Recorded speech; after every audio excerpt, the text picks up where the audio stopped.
This is Audible. Tantor Audio, a division of recorded books, presents Gobekli Tepe, Genesis of the Gods, the Temple of the Watchers, and the Discovery of Eden, by Andrew Collins, narrated by Sean Grindell. Introduction by Graham Hancock. The new millennium promised much: the rising of Atlantis, the second coming of Christ, and the discovery of the Hall of Records in Egypt. Yet those of a New Age persuasion who had waited patiently for this all-important date were to be sadly disappointed. Even so, an archaeological discovery brought to the world's attention for the first time in 2000 is now poised to make up for any sense of anticlimax that might have accompanied the millennial non-event. I speak of Gobekli Tepe, a megalithic complex of incredible beauty and importance located close to the ancient city of Şanlıurfa in southeast Turkey. Here, quietly since 1995, a series of stone enclosures of immense sophistication, each containing T-shaped pillars up to 18 feet, 5.5 meters tall, and weighing as much as 16.5 US tons, 15 metric tons, is being uncovered on a mountain platform close to the western termination of the Anti-Taurus Range. Carved into the faces of the dozens of stone pillars and freestanding monoliths uncovered so far is a virtual menagerie of strange creatures that populated the world when these mysterious monuments were constructed between 12,000 and 10,000 years ago. Foxes, wolves, lions, snakes, aurochs, hyena, ibex, and boars are seen alongside insects, arachnids, and various species of bird, including crane, vulture, flamingo, and a flightless bird with the likeness of a dodo. The quality and style of Gobekli Tepe's strange carved art are at once breathtaking and mesmeric, a fact made even more incredible in the knowledge that we are told the complex was built by simple hunter-gatherer communities that thrived in an age before the emergence of subsistence agriculture and animal husbandry. Neolithic Revolution. Professor Klaus Schmidt, the forward-thinking German archaeologist in charge of excavations at Gobekli Tepe, now believes that the Neolithic Revolution came about as a result of the creation of megalithic complexes of this kind across southeast Turkey, which forms part of what archaeologists refer to as the Triangle Door, or Golden Triangle. Schmidt proposes that the many hundreds of people involved in the construction and maintenance of the enclosures at Gobekli Tepe would quickly have depleted locally available food resources. Add to this the thousands of pilgrims who would descend on the site for clan gatherings and other forms of ceremonial activity, and it is clear that another, more plentiful supply of food was required, one that could be provided year in, year out, ad infinitum. Hence, subsistence agriculture rapidly emerged in the form of the domestication of wild species of wheat and rye. This required the hunter-gatherers of the region to become settled farmers and pastoralists, living in more permanent environments, which gradually emerged as the first towns and villages of the Neolithic Age. Evidence of this transition from hunter-gatherer to settled farmer in southeast Turkey comes from the discovery by geneticists that 68 modern strains of wheat derive from a form of wild wheat called einkorn that thrives to this day on the slopes of an extinct volcano named Karaga Dağ, which lies some 50 miles, 80 kilometers, to the northeast of Gobekli Tepe. All this was occurring in the Near East as much as 2,000 years before the flowering of the first major city complexes at places such as Çatalhöyük and Aşıklıhöyük in what is today central Turkey. They emerged as part of the rapid expansion of the Neolithic Revolution, which after embracing the central Anatolian plain very quickly reached Eastern Europe. The revolution moved southward also into the Levant, where forms of proto-agriculture already existed, and eastward into Iran, Central Asia, and eventually India and Pakistan, home of the Indus Valley civilization. Schmidt is in no doubt that Gobekli Tepe was one of the key points of origin of the Neolithic Revolution, meaning that for our present civilization at least, this is where history begins. Gobekli Tepe in context. Before going any further, it is important to place Gobekli Tepe in context with what is known about the emergence of the civilized world. Its earliest enclosures, which are by far the most sophisticated, existed as much as 7,000 years before the construction of Stonehenge in southern England, built around 3000 BC. Yet having said this, mounting evidence indicates that the Stonehenge we see today, with its familiar Sarsen trilithons, heel stone alignment toward the midsummer sunrise, and blue stone horseshoe of standing stones, is simply the final phase of an evolution that began with the creation of a Mesolithic complex as early as 8000 BC. Who was responsible for this proto-Stonehenge thousands of years before the arrival on British shores of the first Neolithic farmers remains a mystery. Whatever the answer, the fact that this early date of construction coincides with the final abandonment of Gobekli Tepe must raise a few eyebrows and suggest there might have been a much greater communication network between prehistoric cultures than is currently accepted by scholars. Egypt's first time. Gobekli Tepe is also a full 7,000 years older than the conventional dates attributed to the construction of the Great Pyramid and its neighbors on Egypt's famous plateau at Giza. Even if we accept these monuments as the product of Egypt's pharaonic age, the evidence presented both by me and my colleague, Robert Boval, in a number of our books, suggests very strongly that much earlier structures must have existed in the Nile Valley, during a mythical age referred to by the dynastic Egyptians as Zep Tepe, the first time. It is a time when the gods themselves, Osiris, Isis, Set, Horus, Tot, and others, are said to have walked the earth. An obvious marker of this age of the gods is the Great Sphinx, the leonine monument that sits on the eastern edge of the plateau at Giza, its gaze fixed toward the eastern horizon, where the sun rises at the time of the equinoxes. During the mid-1990s, convincing evidence was put forward by Boston geologist Dr. Robert Schoch and his colleague John Anthony West to suggest that the Sphinx is not the product of the Fourth Dynasty, when pharaohs such as Khufu, Khafre, and Menkaure built the surrounding pyramid complexes, but dates to a much earlier epoch of humankind. It might even be possible that this timeless monument was originally created to gaze at its celestial counterpart, the constellation of Leo, when that noble asterism last housed the equinoctial sun between the 11th millennium BC and the 9th millennium BC. Such a realization, if verified, would make the Sphinx pretty much contemporary with Gobekli Tepe, which lies at a distance of around 700 miles, 1,100 kilometers, from Egypt's Nile Valley. Lion Pillar Building.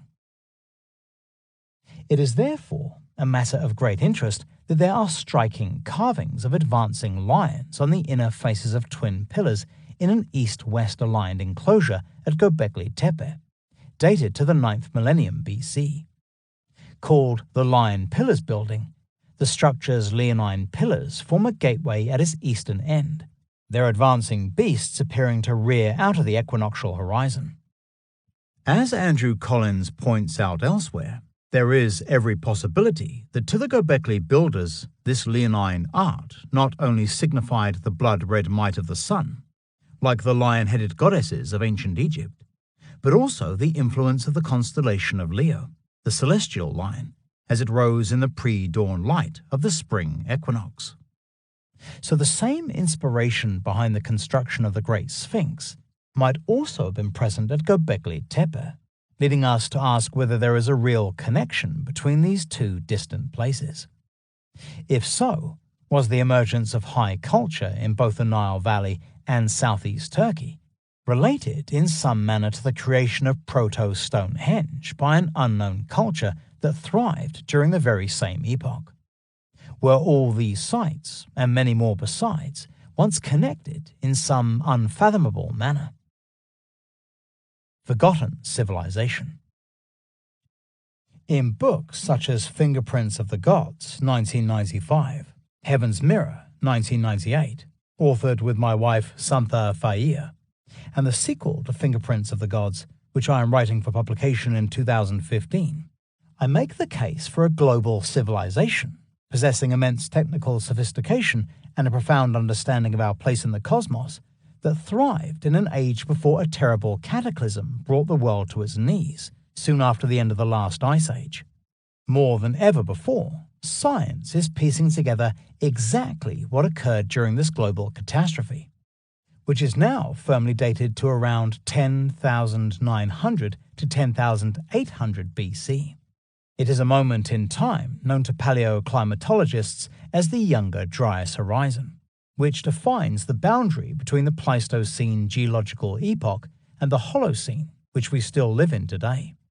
It was a time also when the glaciers that had covered much of the northern hemisphere during the Ice Age began rapidly to re-advance. For the Younger Dryas is the name given to a mini-ice age that gripped the world for a period of around 1,300 years, from approximately 10,900 BC onward, and ended abruptly around the time the first major enclosures were under construction at Gobekli Tepe, around 9,600 to 9,500 BC.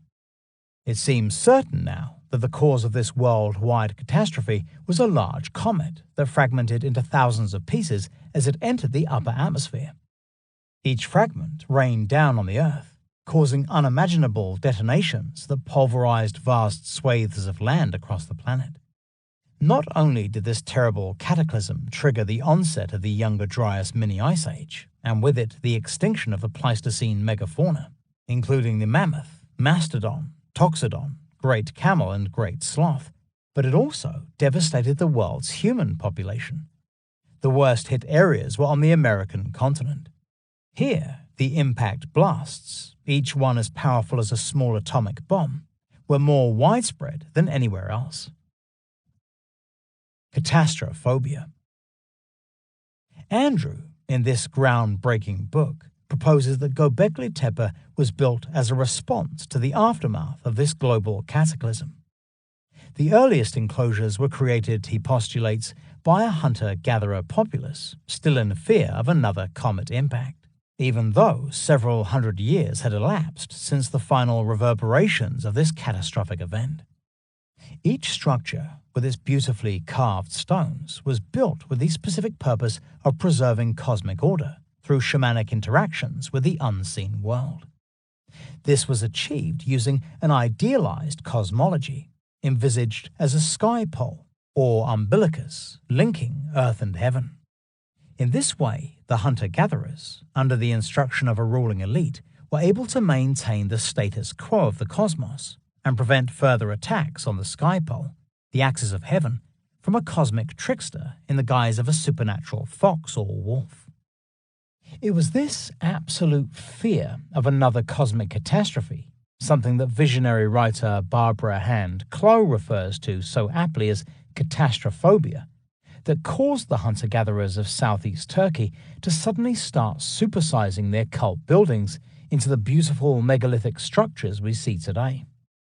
It was also this obsession with preventing another cataclysm that was responsible, at least in part, for the collective amnesia that has allowed us to filter out and reject the existence of the proposed global civilization that thrived in the epoch immediately prior to the Younger Dryas boundary impact event, as scientists call it today.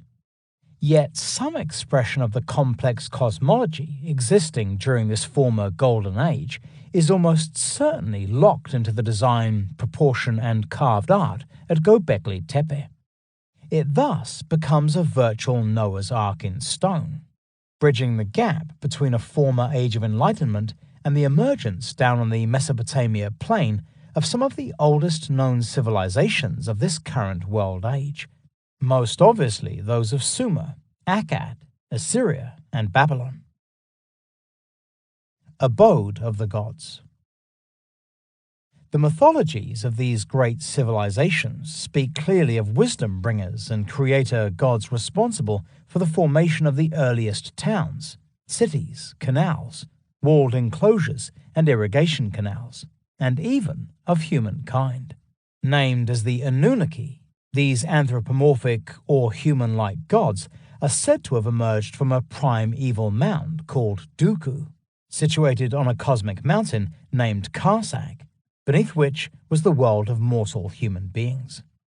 Klaus Schmidt believes that Gobekli Tepe had a direct impact on the myths and legends regarding the Anunnaki, and that the site could be the role model for the original Dooku Mound. Indeed, he goes further, as Andrew points out in this book, by hinting at a connection between Gobekli Tepe and biblical traditions concerning the Garden of Eden, and perhaps even the very human angels of Hebrew mythological tradition known as the Watchers. Cult of the Vulture. A deep look at the description of the Watchers and their offspring, the Nephilim, in ancient Jewish texts, such as the Book of Enoch, makes it clear that these mythical creatures are not incorporeal angels, but flesh and blood human beings with very distinct shamanistic qualities. They are occasionally said to wear dark, iridescent cloaks or feather coats, and on occasion they take flight like birds, echoing the presence among the earliest proto-Neolithic communities of the Near East of a cult of death and rebirth focused on scavenger birds such as the vulture. As Andrew points out, at Gobekli Tepe, as well as at the 9,000-year-old Neolithic city of Çatalhöyük in southern central Turkey, there are abstract representations of vultures with articulated legs. Either they are shamans adorned as birds, or bird spirits with anthropomorphic features. Were these shamans of the early Neolithic age role models for the Watchers of Enochian tradition? Are the Watchers a vague memory of those behind the construction of proto-Neolithic complexes, amongst them Gobekli Tepe in southeast Turkey? Did the Watchers really introduce this current world age to forbidden knowledge, carried over from a global civilization that once thrived in an antediluvian world? From the Ashes of Angels. These are questions we are only now beginning to ask for the first time. Yet they were asked as far back as 1996 by Andrew Collins in his groundbreaking book From the Ashes of Angels. What is more, there is little question that Andrew was one of the first writers to realize the greater significance of Gobekli Tepe, bringing it to the attention of the mysteries community as early as 2004. It is for this reason that his book Gobekli Tepe, Genesis of the Gods, is such a masterwork, for it is the culmination of nearly 20 years of Andrew's original research into the origins of the Neolithic Revolution and its relationship to Hebrew traditions concerning the location of the Garden of Eden and the human truth behind the Watchers of the Book of Enoch. In a testimonial written to accompany the publication of From the Ashes of Angels, I said that Andrew had put important new facts before the public concerning the mysterious origins of human civilization. I stand by this statement, and add only that with his vast knowledge of the subject under discussion, there is no one better suited to reveal Gobekli Tepe's place in history today. Prologue. In Quest of Angels. September 16th, 2013. Ever since kindergarten, I have had a strange fascination with angels. Back then, I was forced to endure Sunday school on a regular basis, and what I heard about Moses passing the Red Sea or Jesus feeding the 5,000 with just a few loaves and fishes intrigued me. I loved hearing about miracles. Yet the lessons were always long and dreary. I wished only to be in the park, kicking about a soccer ball with my dad and brother. Then, one day, my Sunday school teacher, a rather stern-faced woman, related how the Old Testament prophet Abraham received into his presence 3 angels. They sat with him beneath the shade of a tree, where they talked and ate food together. I knew about angels, those with radiant bodies and beautiful wings, but what the teacher was implying seemed at odds with this ethereal view. Not only did angels seem to function in this world, but they could also be tangibly real. What's more, people could talk to them, and perhaps even become their friends. This was an incredible revelation to me. Abraham's meeting with the angels was not lingered on, causing me to raise my hand and ask, "Please, miss, what are angels?" To which I was told, "They are messengers of God." I needed to know more, So I asked the teacher to elaborate further. She just looked at me and said, slowly and decisively, "There is nothing to be explained. They are the angels of God." For her, the existence of angels seemed arbitrary, so my curiosity bore no meaning or relevance. Yet clearly it mattered to me. It was a moment in my life I shall never forget. Somehow it fired my interest in angels as corporeal creatures, and was one of the reasons I was here in southeast Turkey, making my way through sun-baked dusty streets looking for answers. All around me were market vendors plying their wares, stalls brimming with ripe melons, trays of tomatoes and all manner of household goods sold at very competitive prices. Amid the incessant din, I gazed up at an age-old stone archway, the only opening through a more or less intact wall of some considerable size. Beyond it, as far as the eye could see, were the ruins of an ancient city razed to the ground by the Mongol hordes in 1271. Known as Carrhae to the Romans, this sprawling Mesopotamian metropolis, a commercial center at the crossroads of several key trading routes, is better known by the name Haran. All that remains of the ancient city today are a scattering of walls, a massive stone arch marking the entrance to the now vanished Great Mosque, a ruined castle built in the early Islamic period on the site of a pagan temple dedicated to the Mesopotamian moon god Sin, and a colossal stone structure rising to a height of 110 feet, 33 meters, and known locally as the Astronomical Tower. Although it too once formed part of the Great Mosque, or Paradise Mosque as it was more correctly known, legend asserts that the Haranites, the inhabitants of Haran, were keen astronomers who used the tower's summit to observe and record the movement of the stars. Although the Haranites acknowledged the faith of Islam following the Arab conquest, many belonged to an altogether different faith, one that came to be known as Sabianism. These curious people worshipped the sun, moon, and planets, which they honored in temples built specifically for this purpose. In addition to this, they saw the pole star and the northern night sky in general as the direction of the primal cause of God himself, a fact celebrated each year in a grand festival known as the Mystery of the North.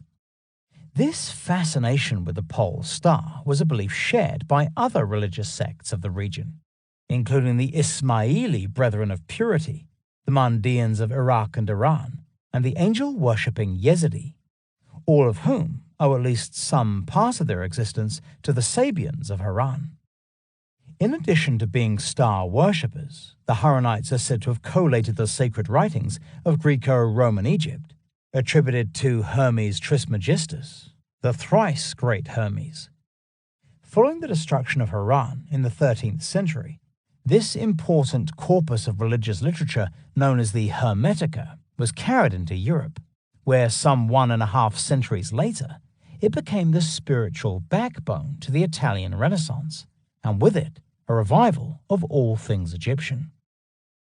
Yet before even the Sabians flourished in Haran, the city was connected with the earliest events of the Bible. Here, the prophet Abraham and his family stayed, prior to their departure to Canaan, God's promised land. Local tradition asserts that the prophet hailed from the nearby city of Shun-Lorfa, the original Ur of the Chaldees.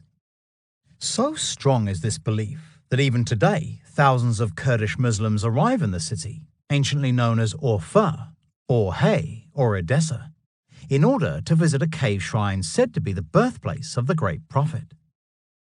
According to medieval belief, Abraham arrived at Haran and at once set about converting the local population to his monotheistic faith. Yet the Haranites claimed their teachings were older, having derived from Seth, the son of Adam, and Enoch, a later antediluvian patriarch. Some of the Haranites did convert to Abraham's faith and departed with him to Canaan. Those who did not are said to have remained in the neighborhood of Haran, declaring that we acknowledge the religion of Seth, Idris, Enoch, and Noah. So much did the inhabitants of Haran honor Abraham's presence in the city that a temple was set up to him and his father, Terah, which apparently stood 2 parsangs, around 7 miles or 11 kilometers southeast of the city, close to the border with Syria. Abraham was the perceived father of the Jewish people, and his descendants were responsible for bringing together the source material for the book of Genesis, the first book of the Old Testament, traditionally ascribed to Moses the lawgiver. Everywhere around Haran are sites associated with stories from the book of Genesis. On Judea, Mount Al-Judi, in the mountains to the east of Haran, Noah's Ark is said to have made first landfall after the waters of the Great Flood receded. Here, too, Noah established his first post-flood settlement, leaving his son Shem to continue his journey into the eastern Taurus Mountains, where also Seth, the son of Adam, lived after his father and mother's expulsion from the Garden of Eden. Even Haran itself, where Abraham dwelled with his family, had more ancient biblical connections, as tradition insists that Canaan, a grandson of Shem, founded the city. He was the originator of Chaldeism, the knowledge of the stars as practiced by the Sabians of Haran.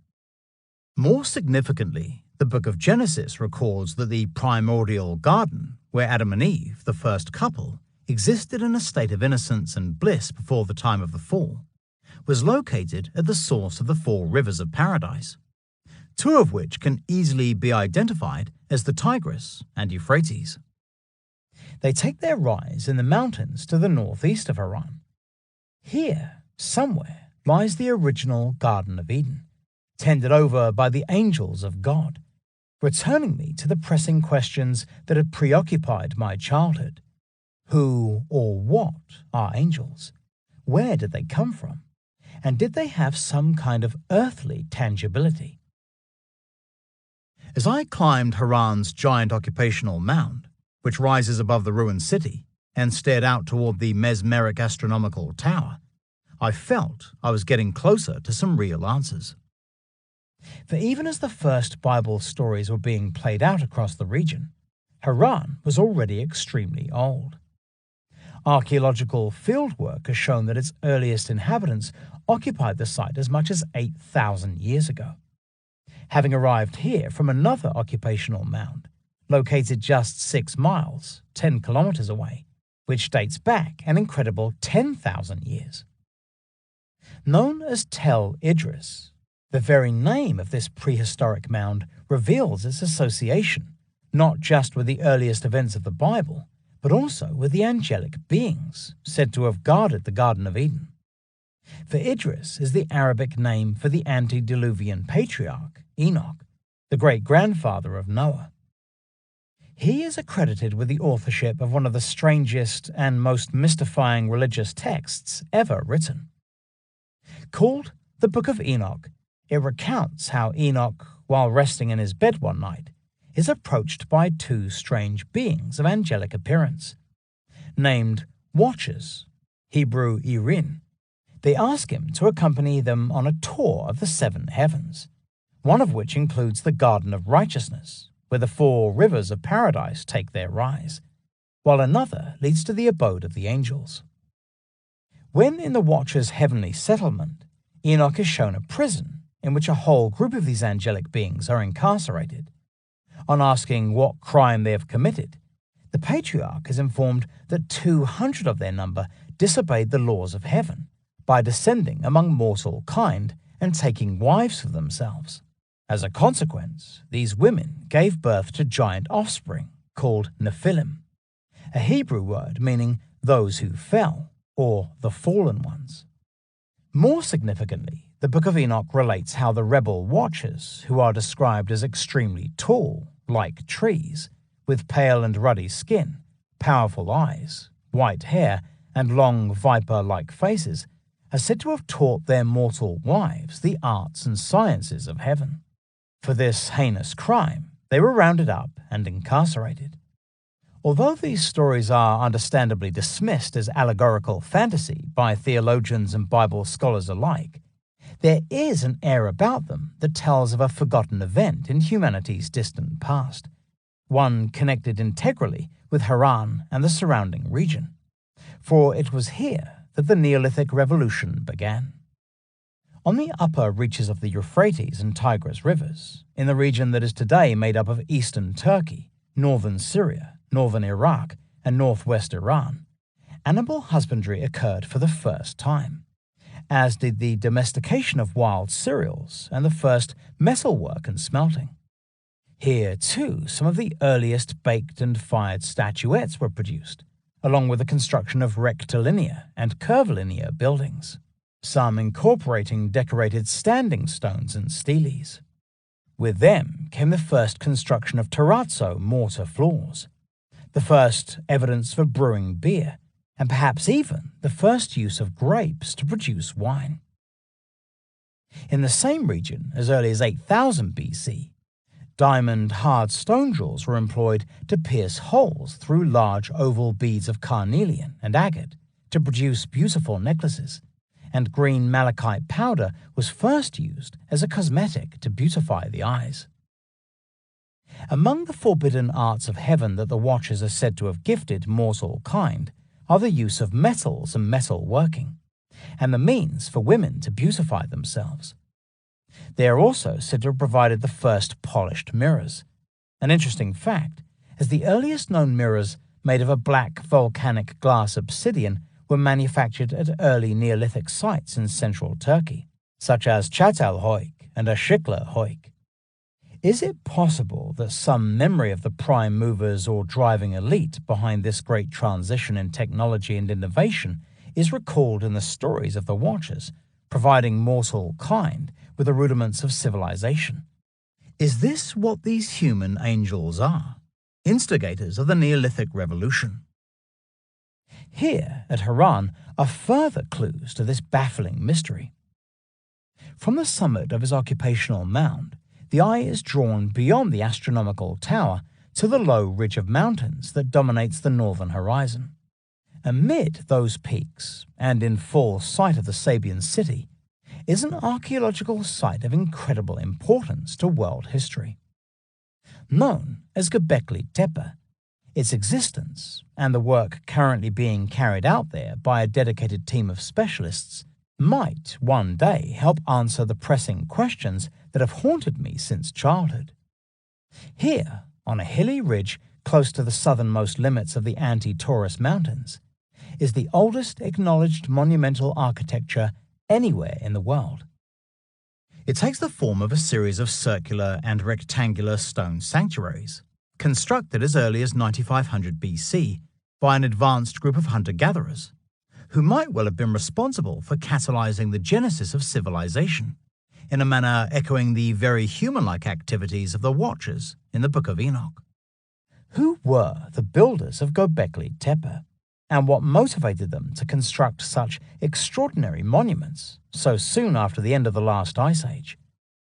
What part of the ancient world did they come from, and what did they look like?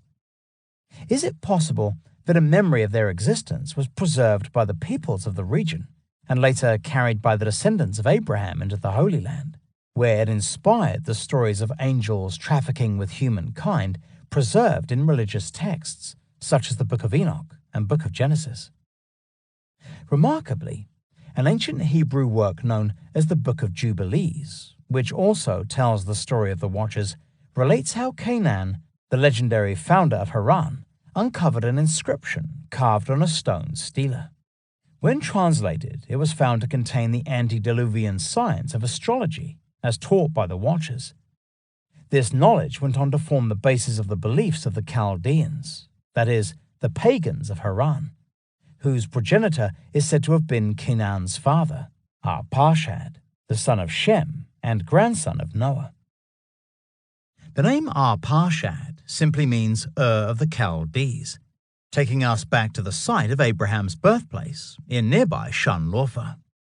Was the stone stela found by Canaan and said to reveal the astrological knowledge of the Watchers a reference to the beautifully carved T-shaped pillars found at nearby Gobekli Tepe, some of which, as we see in Part 2 of this book, seem to reflect a profound knowledge of the starry heavens during the epoch of their construction? Was this the true source of the Haranite starry wisdom, adopted from their forerunners who inhabited Tel Idris and other similar early Neolithic settlements on the Haran Plain as much as 10,000 years ago. Further linking the Haran region with the Watchers is the belief that the city of Şanlıurfa, where a settlement site belonging to the same culture responsible for Gobekli Tepe was uncovered near Abraham's birthplace during the 1990s, was founded either by the patriarch Enoch or by Orhe, son of Huya, with Huya meaning serpent. Almost certainly the serpentine founder of the city is an allusion to the Watchers, who are themselves occasionally described as serpents. Was it here, in Şanlıurfa, that Enoch met with the two Watchers, who took him on a tour of the seven heavens, a mountainous realm that included the Garden of Righteousness? What exactly was the Garden of Eden, where Adam and Eve are said to have lived in a state of perpetual bliss before the time of the fall? Was this the true home of the Watchers of the Book of Enoch? Could its discovery hold the key to understanding the origins behind humankind's contact with angels during some former age? Did it exist at Gobekli Tepe, or somewhere else?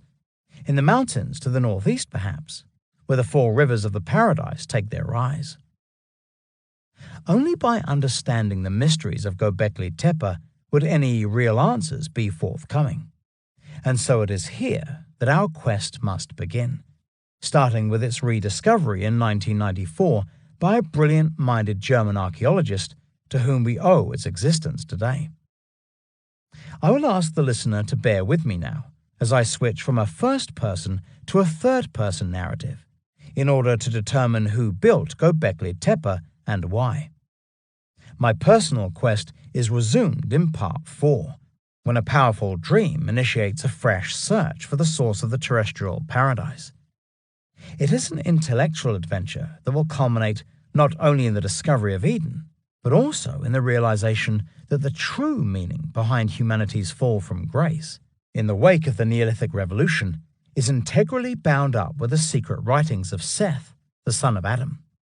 These forgotten books of Seth, glimpses of which can be found in Gnostic literature, tell us that in order to return to paradise and partake of the immortality offered by the Tree of Life, we must first become like angels ourselves, as once we were in the Garden of Eden. Part 1. Construction. Chapter 1. A Lifetime's Work. One day in October 1994, Professor Klaus Schmidt, an archaeologist working with the German Archaeological Institute and the University of Heidelberg, made the trek out to a bleak limestone plateau, situated close to the southernmost limits of the Anti-Taurus Mountains, just 8 miles, 13 kilometers northeast of the Turkish city of Şanlıurfa. It was a decision that would change his life forever and alter the very way we perceive the rise of civilization in the ancient world. Schmidt's intention was to inspect a large artificial mound composed of earth and rock debris, which sits on a mountain ridge that rises to a height of just under half a mile, 780 meters above sea level. Stretching away toward the south lay the Haran Plain, where the patriarch Abraham is said to have set out on his journey to the Promised Land, some 7,000 years after the incredible events that gave rise to the almost alien world that awaited discovery here at Gobekli Tepe, the Hill of the Navel. Site V52-1.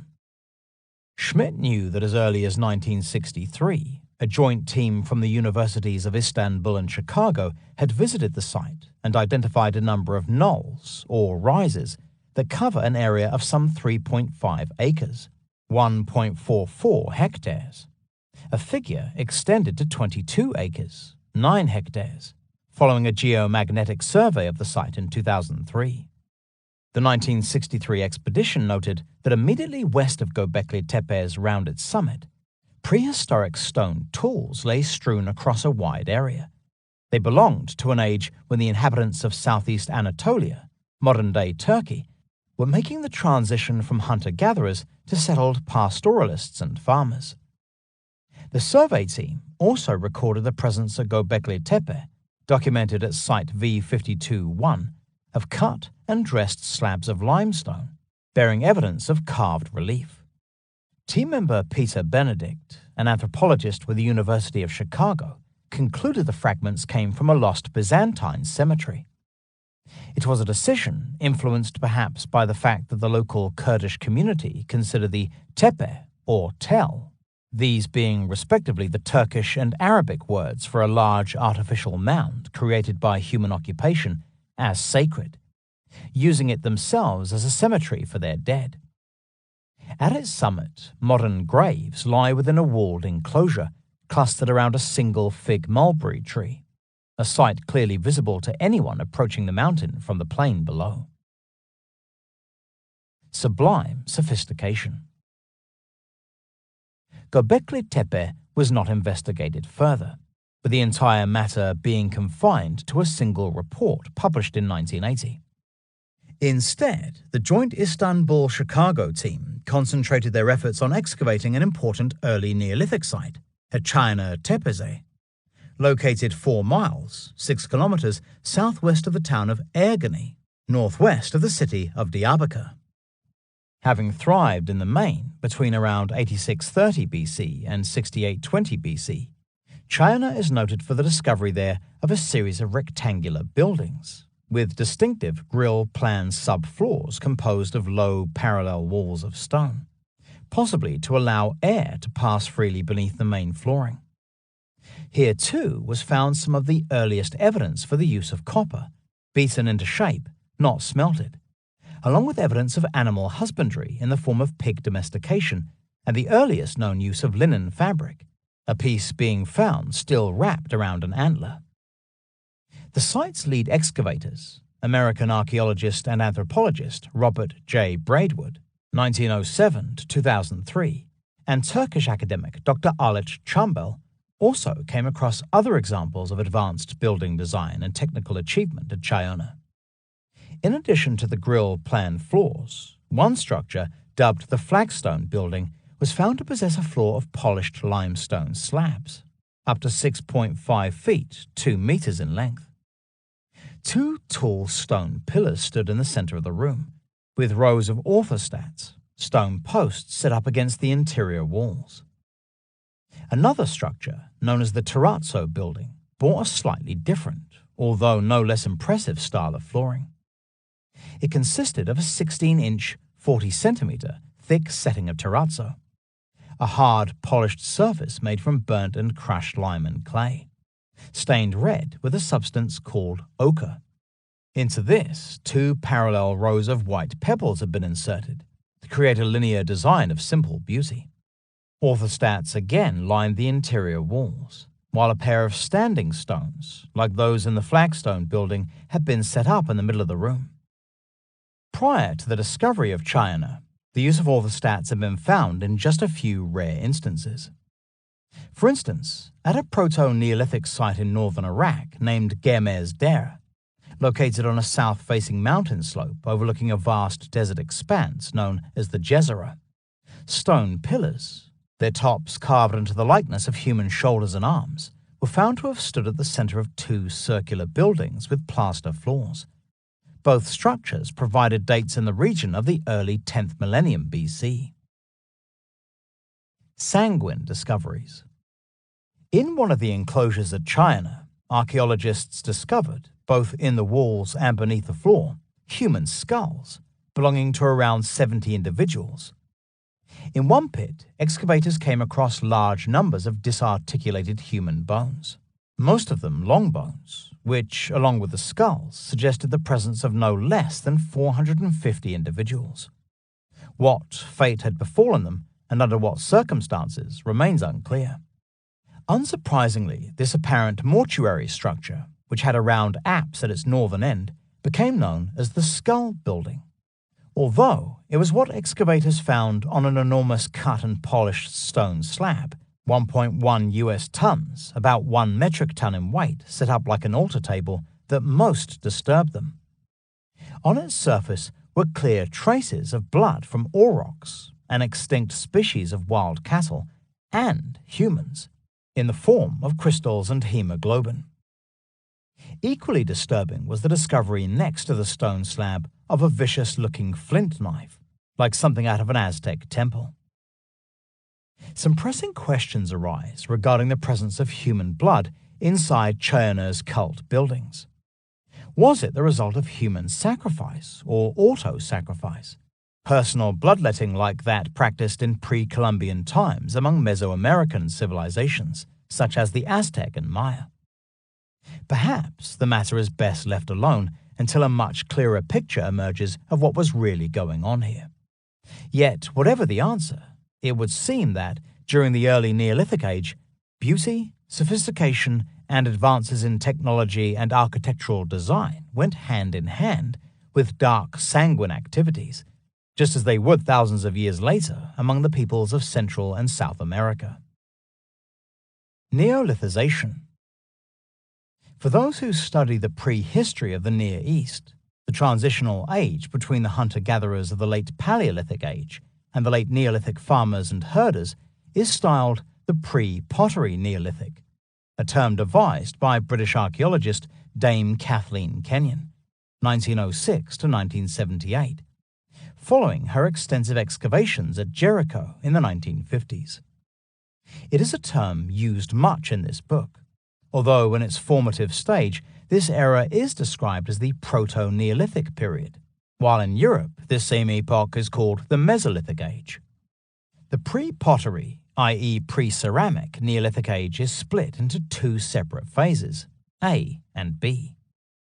The pre-pottery Neolithic A, PPNA, is generally seen to have occurred between around 9500 BC and 8500 BC, with the pre-pottery Neolithic B, PPNB, taking place between around 8700 BC and 6000 BC.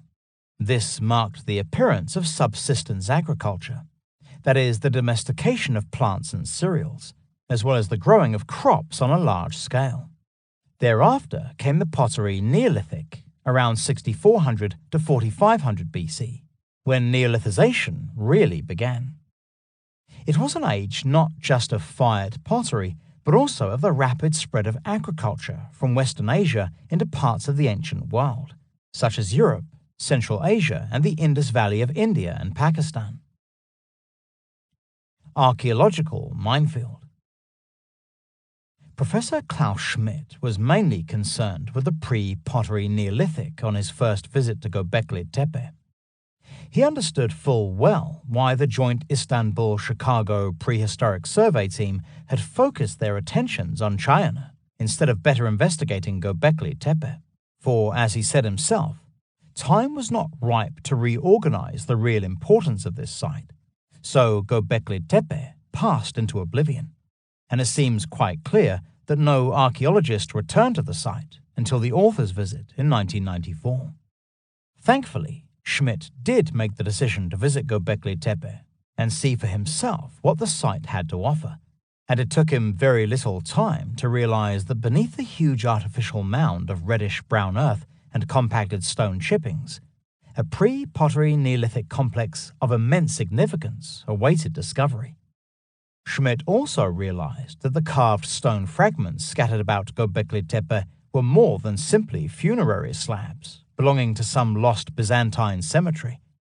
They closely resembled pillars unearthed at another pre-pottery Neolithic site named Navali Churi, located on a hill slope overlooking a branch of the Euphrates River, halfway between Şanlıurfa and Diyarbakır, some 30 miles, 48 kilometers north-northeast of Gobekli Tepe. He knew this because he had worked at the site under the auspices of fellow German archaeologist Dr. Harald Hauptmann from 1983 through to 1992, when the rising waters of the Euphrates submerged Navali Churi following the construction of the Ataturk Dam. The Cult Building. Navali Churi was found to consist of a series of rectangular buildings clustered together to form a village settlement, which thrived between 8500 BC and 7600 BC, that is, from the end of the PPNA into the PPNB period. Among the structures uncovered by Hauptmann and his team was one much grander than the rest. Its rear wall backed up to the hill slope, while its interior walls, made of quarry stone, included a communal bench-like feature. This was divided into sections by equally spaced stone pillars, each with a T-shaped or inverted L-like termination.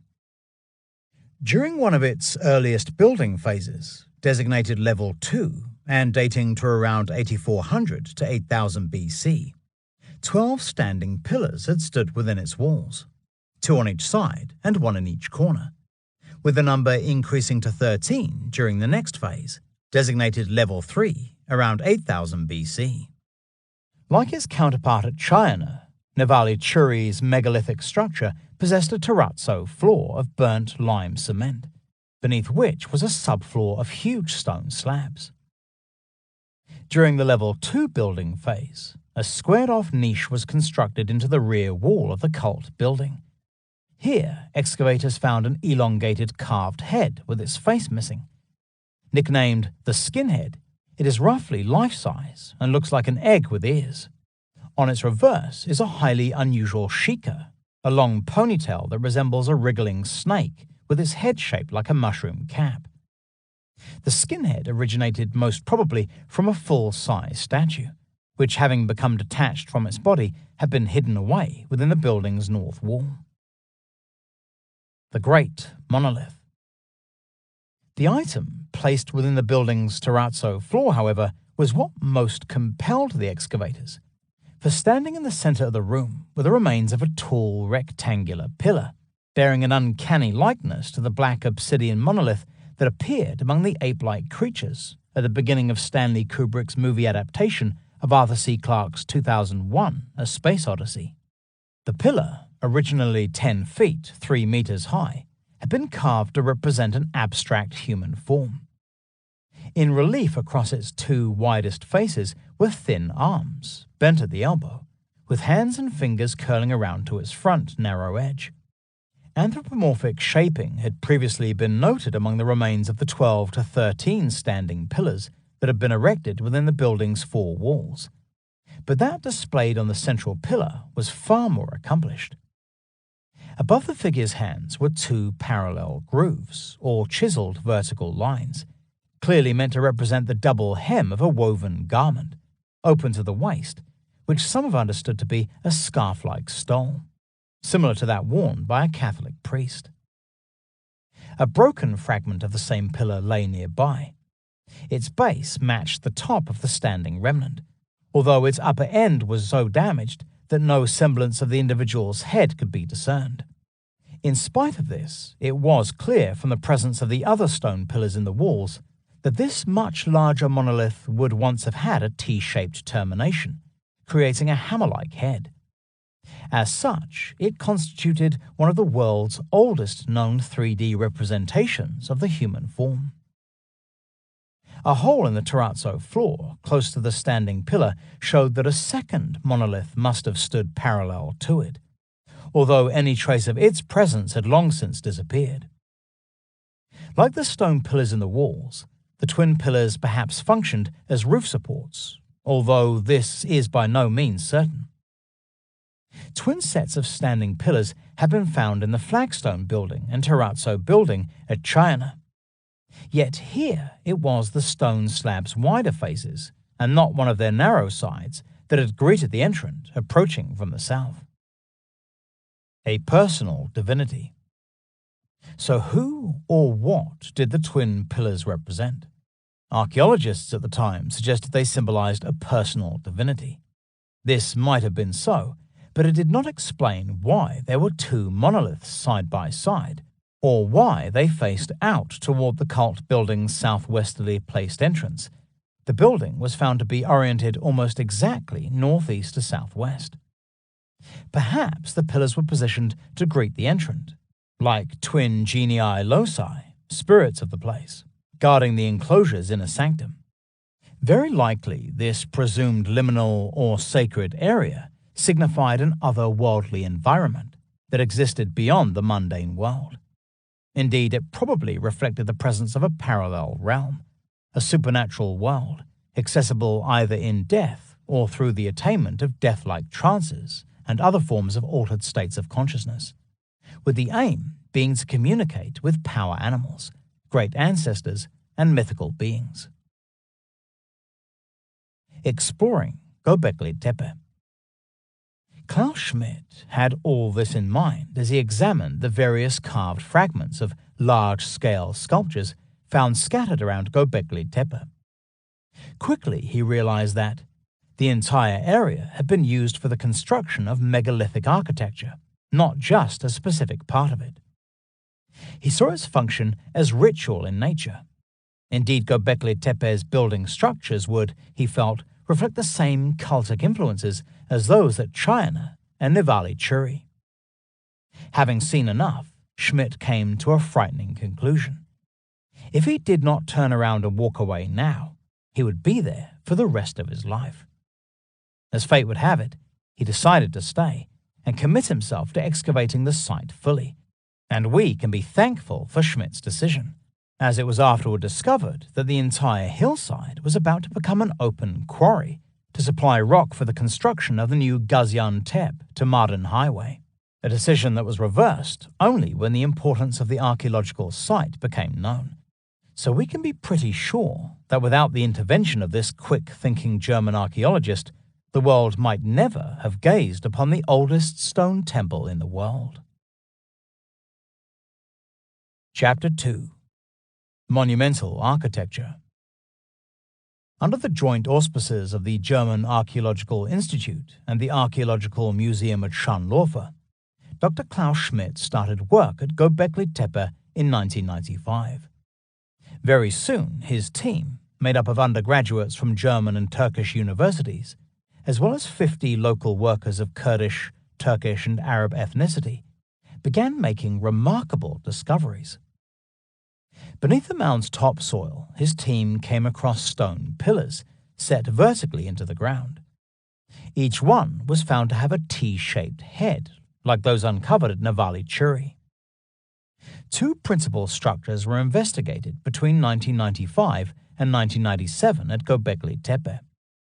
One, uncovered immediately west of the solitary fig mulberry tree, with its tiny walled cemetery of modern graves, was a rectangular enclosure that became known as the Lion Pillar Building, because of the discovery at its eastern end of twin pillars with carved reliefs of leaping lions on their inner faces. The other was called the Snake Pillar Building. Snake Pillar Building. The Snake Pillar Building was located beneath the southern slope of the occupational mound, some 50 feet, 15 meters lower in depth than the Lion Pillar Building. Designated Enclosure A, it sits on the mountain's limestone bedrock, suggesting its extreme age. Excavators found it to contain 5 T-shaped pillars, standing about an arm's length apart from one another. As at Nivali Churi, they were set within quarry stone walls with stepped benches, a thin layer of clay mortar between each block. 2 pillars stood parallel to each other, with another 2 placed on the same alignment outside of them. A 5th, south of the central pillars, stood within the perimeter wall, one of its narrow edges facing toward the center of the room. A 6th pillar was found just outside the interior walls. The inner pair of stones acted as a gateway into a round apse containing a hemispherical stone bench, constructed at the rectangular structure's northwest end. A similar apse had previously been recorded in connection with China's skull building. As was the case with Nivali Churi's cult building and China's terrazzo building, Enclosure A possessed a perfectly level terrazzo floor that covered the underlying bedrock. Like the pillars in the Lion Temple building, those in Enclosure A turned out to be revelations in prehistoric art. Pillar 1, the first to be exposed, bore on its front narrow face 5 slithering snakes, their heads pointing downward. One of the stone's wide surfaces displayed more snakes interwoven to form a mesh-like pattern of diamonds, collectively forming a snakeskin pattern. Pillar 2 bore reliefs of an auroch, a leaping fox, and a wading bird, most likely a crane. At the top of the pillar's front narrow edge, just beneath the overhang of the hammer-shaped head, was a small bucranium, ox skull, in high relief. It faced outward toward the viewer, and its whereabouts on the figure made an interpretation easy. Anthropomorphic pillars found at Navali Churi had been found to possess a V-shaped relief, like a neck collar, in exactly the same place. In other words, the bucranium was most likely a carved pendant or emblem of office worn around the neck of the figure. Cult of the Snake. Pillars 3 and 4 were without relief, while Pillar 5 bore yet another representation of a snake. This strong presence of serpentine imagery on the carved stones at Gobekli Tepe begged the question of just what this creature might have symbolized to the peoples of the pre-pottery Neolithic age. Universally, snakes are seen as symbols of supernatural power, divine energy, otherworldly knowledge, male and female sexuality, and, because they shed their skin, metaphysical transformation. The snake also represents the active spirit of medicines, the reason it is today a universal symbol of the medical profession through its association with the cult of Asclepius, the Greek god of medicine and healing. Moreover, the snake is associated not just with beneficial medicines, but also with those that bring forth hallucinations and even death. In Christian legend, for instance, poison offered to John the Evangelist in a laced chalice of wine was made to slither away as a black snake, moments before the apostle was about to drink it. Are the snakes carved on the pillars at Gobekli Tepe meant to symbolize the visionary effects of psychotropic, mind-altering, or soporific, sleep-inducing drugs? It seems likely, for as Schmidt writes himself, several large basalt bowls found at the site were perhaps used in the preparation of medicines or drugs. Visionary snakes are the most common creatures glimpsed by shamans and initiates during ecstatic or altered states of consciousness, induced by mind-altering substances, which, among the indigenous peoples of the Amazonian rainforest, is most commonly the sacred brew called yahe or ayahuasca, known as the vine of the soul. These serpentine creatures are seen as the active spirit of the drug, and can even communicate with the shaman or initiate. More pertinent to the decorative art at Gobekli Tepe is that during yahe or ayahuasca sessions, visionary snakes appear in such profusion that on occasion they have been seen to wrap themselves en masse around either the experiencer or nearby houseposts, creating an effect that cannot be unlike the mesh or net of snakes represented on Enclosure A's Pillar 1, and found also on other standing stones uncovered at the site. So is this what the snake imagery at Gobekli Tepe shows? Rare glimpses of the visionary world experienced by the shaman? Whatever the answer, the presence of so many snakes in Enclosure A was enough to convince Schmidt to christen it the Snake Pillar Building. Enclosure B exposed. In 1998 and 1999, a new series of trenches, 29.5 feet, 9 meters square, was opened at Gobekli Tepe. One, dug immediately north of the Snake Pillar Building, revealed the presence of a slightly larger structure, which became known as Enclosure B. This was found to be ovoid, measuring roughly 23 feet, 7 meters, by 28.5 feet, 8.7 meters, with no less than 9 T-shaped pillars, 7 placed within its temenos, that is, boundary wall, and 2 set parallel to each other in the center of the terrazzo floor, like those that had originally stood at Navali Churi's cult building. Schmidt remarked that it was like the T-shapes, as he calls the anthropomorphic pillars, were gathered for a meeting or dance. Pillar 6 displayed carved reliefs of a reptile and snake, while those set up in the center of the room, 9 and 10, both bore T-shaped terminations and exquisitely carved leaping foxes on their inner faces. The creatures' animated stance made them appear as if they were jumping across the monolith, perhaps toward the entrant who would approach from the south, exactly in keeping with the cult building at China, which also had entrances in the south. New temples discovered. Work began around the same time on another structure of much greater size, which became known as Enclosure C. Once again, T-shaped pillars were soon exposed, and these too were set radially within stone walls containing the now familiar stone benches. One monolith, designated Pillar 12, was found to bear a carved relief on its T-shaped head, the first to do so.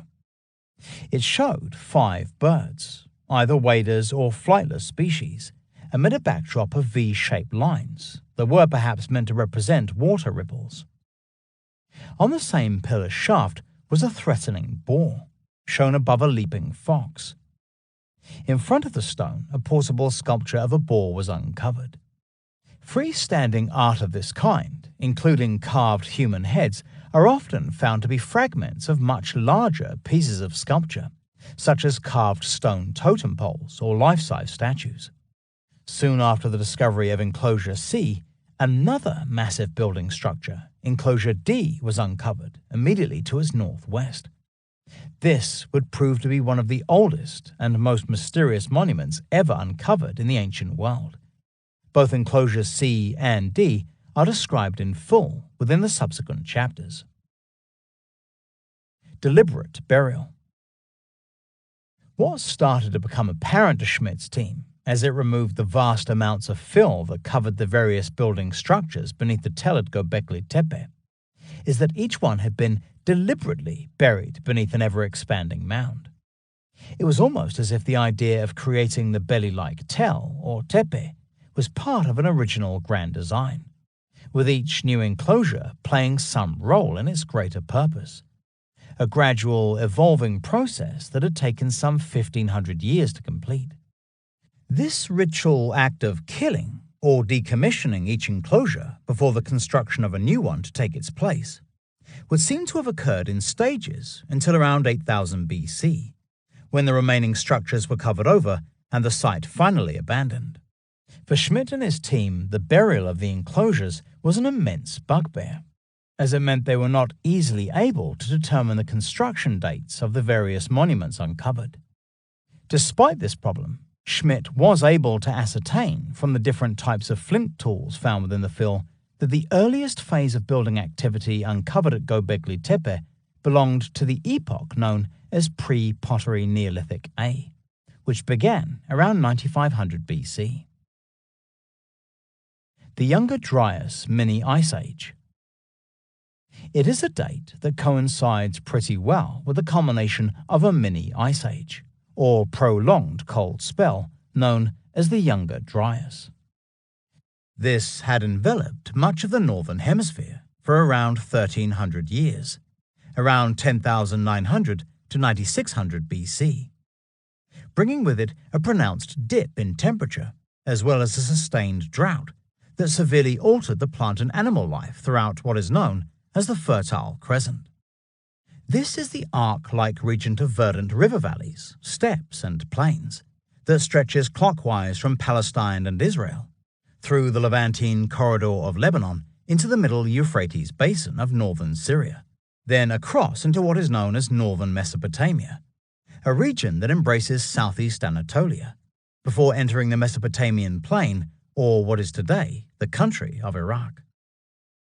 The Younger Dryas period followed a 2,000-year episode of global warming known as the Alaro Interstadial.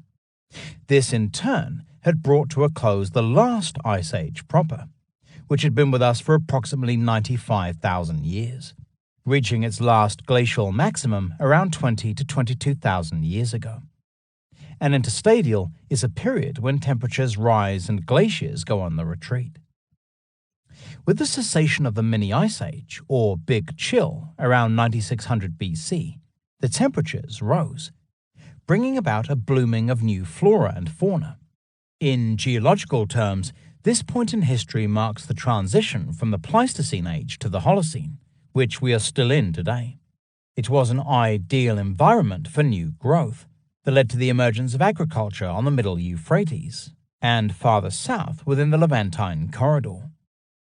It was also around this time, Schmidt believes, that hunter-gatherers from across the region came together to create the extraordinary stone structures being uncovered today at Gobekli Tepe, which he is sure were not domestic in nature. No evidence of fires, hearths, cooking areas, or any other signs of habitation have been found in or around the enclosures at Gobekli Tepe that might indicate the permanent presence here of a large community. Human remains have been found, plenty of them, although these are either retrieved from the fill covering the enclosures or are found concealed in walls or benches. Exactly what they are doing here remains unclear. A life of beer. One more anomaly at Gobekli Tepe is that the nearest water source is 3 miles, 5 kilometers away, meaning that any drinking water has to be carried to the site. This lack of a constant water supply seems illogical, especially given that the construction of the monuments would have required the presence of a labor force involving hundreds of workers and their families, all of whom would have needed to be fed on a daily basis. The only explanation is that the workers lived in settlements nearby and climbed the mountain with sufficient supplies to last them for the duration of their stay. That said, there is a strong possibility that a form of beer made from wild wheat was on the menu at Gobekli Tepe. Large stone vats unearthed by Schmidt's team have been linked with beer production. Whether the beer was brewed for reasons of necessity or for some ritual function remains to be seen, although as an intoxicating beverage it is likely to have possessed an otherworldly significance. The term ale, used today for beer, originally meant any kind of alcoholic drink made using wheat grain. The word could well derive from the Indo-European root alu, which has definite connotations of shifting realities and altered states of consciousness through its presence in key words such as hallucinate and hallucination. Cup marks for carrion birds. Another peculiar mystery at Gobekli Tepe is the presence on the exposed bedrock to the southwest of the main enclosures of large cup-like holes, up to 6 inches, 15 centimeters in width and depth. There are dozens of them everywhere. Similar cup marks are to be seen on top of some of the standing pillars, while clusters of them are found also at pre-pottery Neolithic sites across the region. On asking Klaus Schmidt what he thought these cup marks represented in September 2012, he shrugged his shoulders and said they were found everywhere, often in the company of carved rings marks, like those in Britain. Yet clearly they did once have a function, and the most obvious solution is that they were receptacles for something, either liquid, blood, beer, milk, or water perhaps, or more likely, some type of food such as meat. Because they almost always seem to be carved in elevated positions, it appears possible that whatever they contained were offerings to carrion birds such as vultures, crows, or ravens, which might well have played some kind of symbolic function in the rituals taking place inside the sanctuaries. A large number of bones belonging to both the crow and raven have been found within the fill at Gobekli Tepe. Scavenger birds such as vultures play an important role in the Neolithic cult of the dead, and so gaining their favor in a divinatory manner might well have been important to the success of a ritual.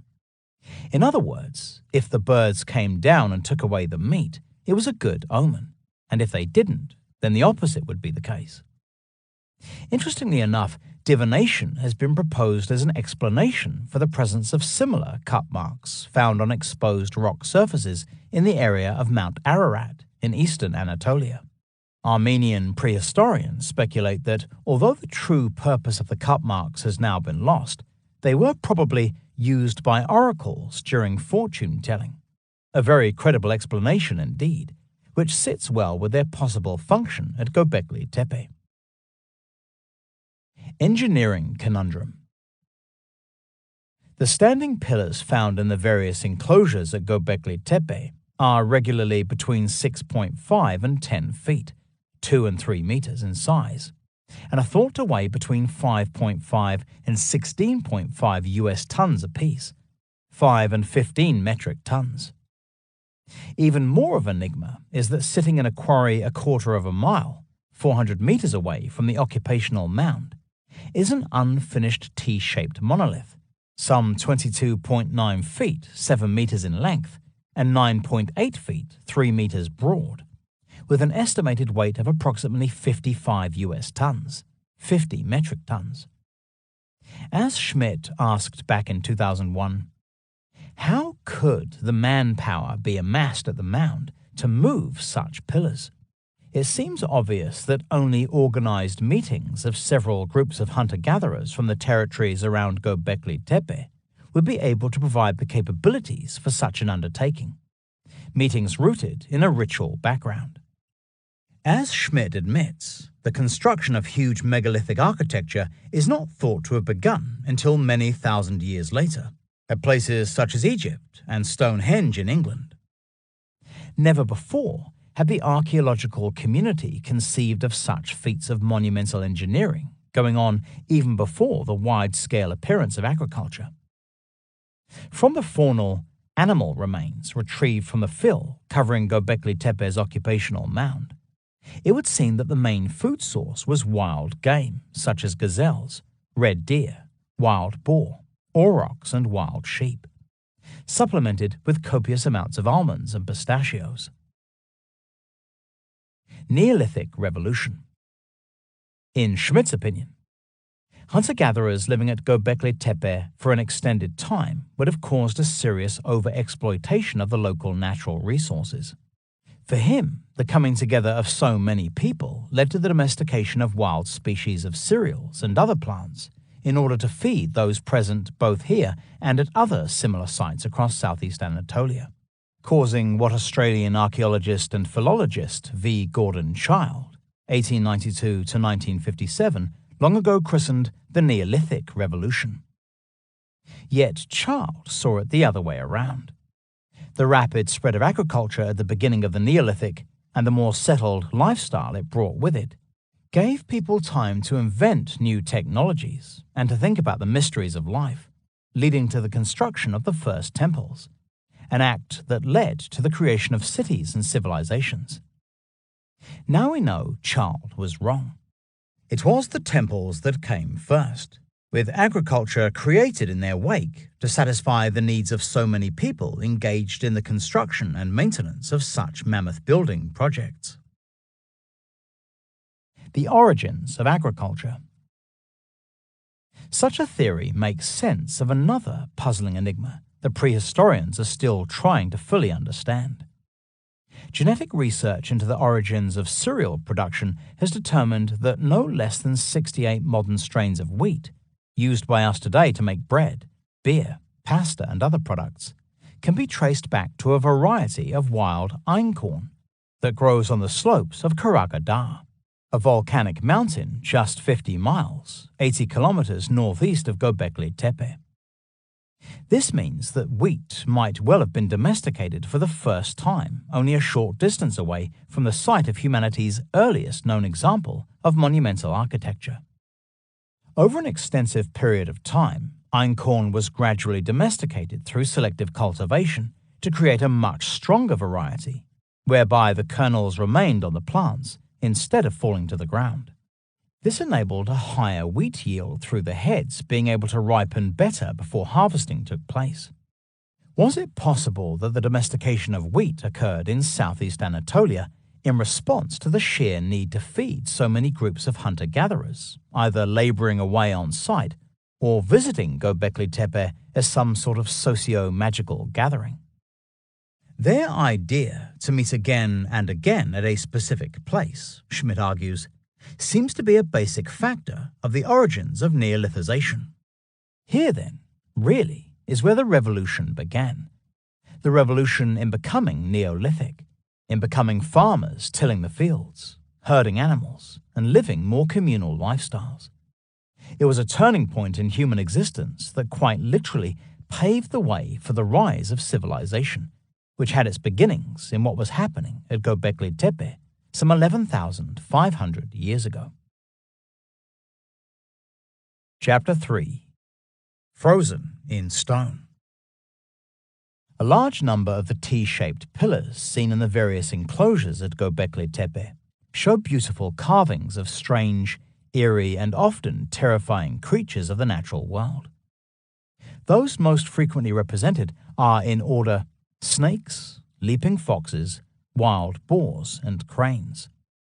Others seen include aurochs, gazelles, lions, wild sheep, lizards, scorpions, spiders, and ants, with at least one bear and a hyena identified as well. Various species of bird are also found, including flamingos, vulture, ibises, and flightless birds. In addition to this, excavators have found a number of 3D statues that include boars, aurochs, and at least 3 teeth-bearing predators, most likely wolves. These can be seen today in Şanlıurfa's Museum of Archaeology.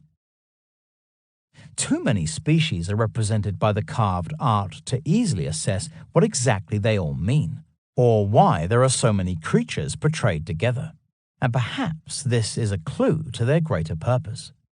It is almost as if they constitute a snapshot of the abundance of life that existed when the monuments were constructed, shortly after the end of the last ice age.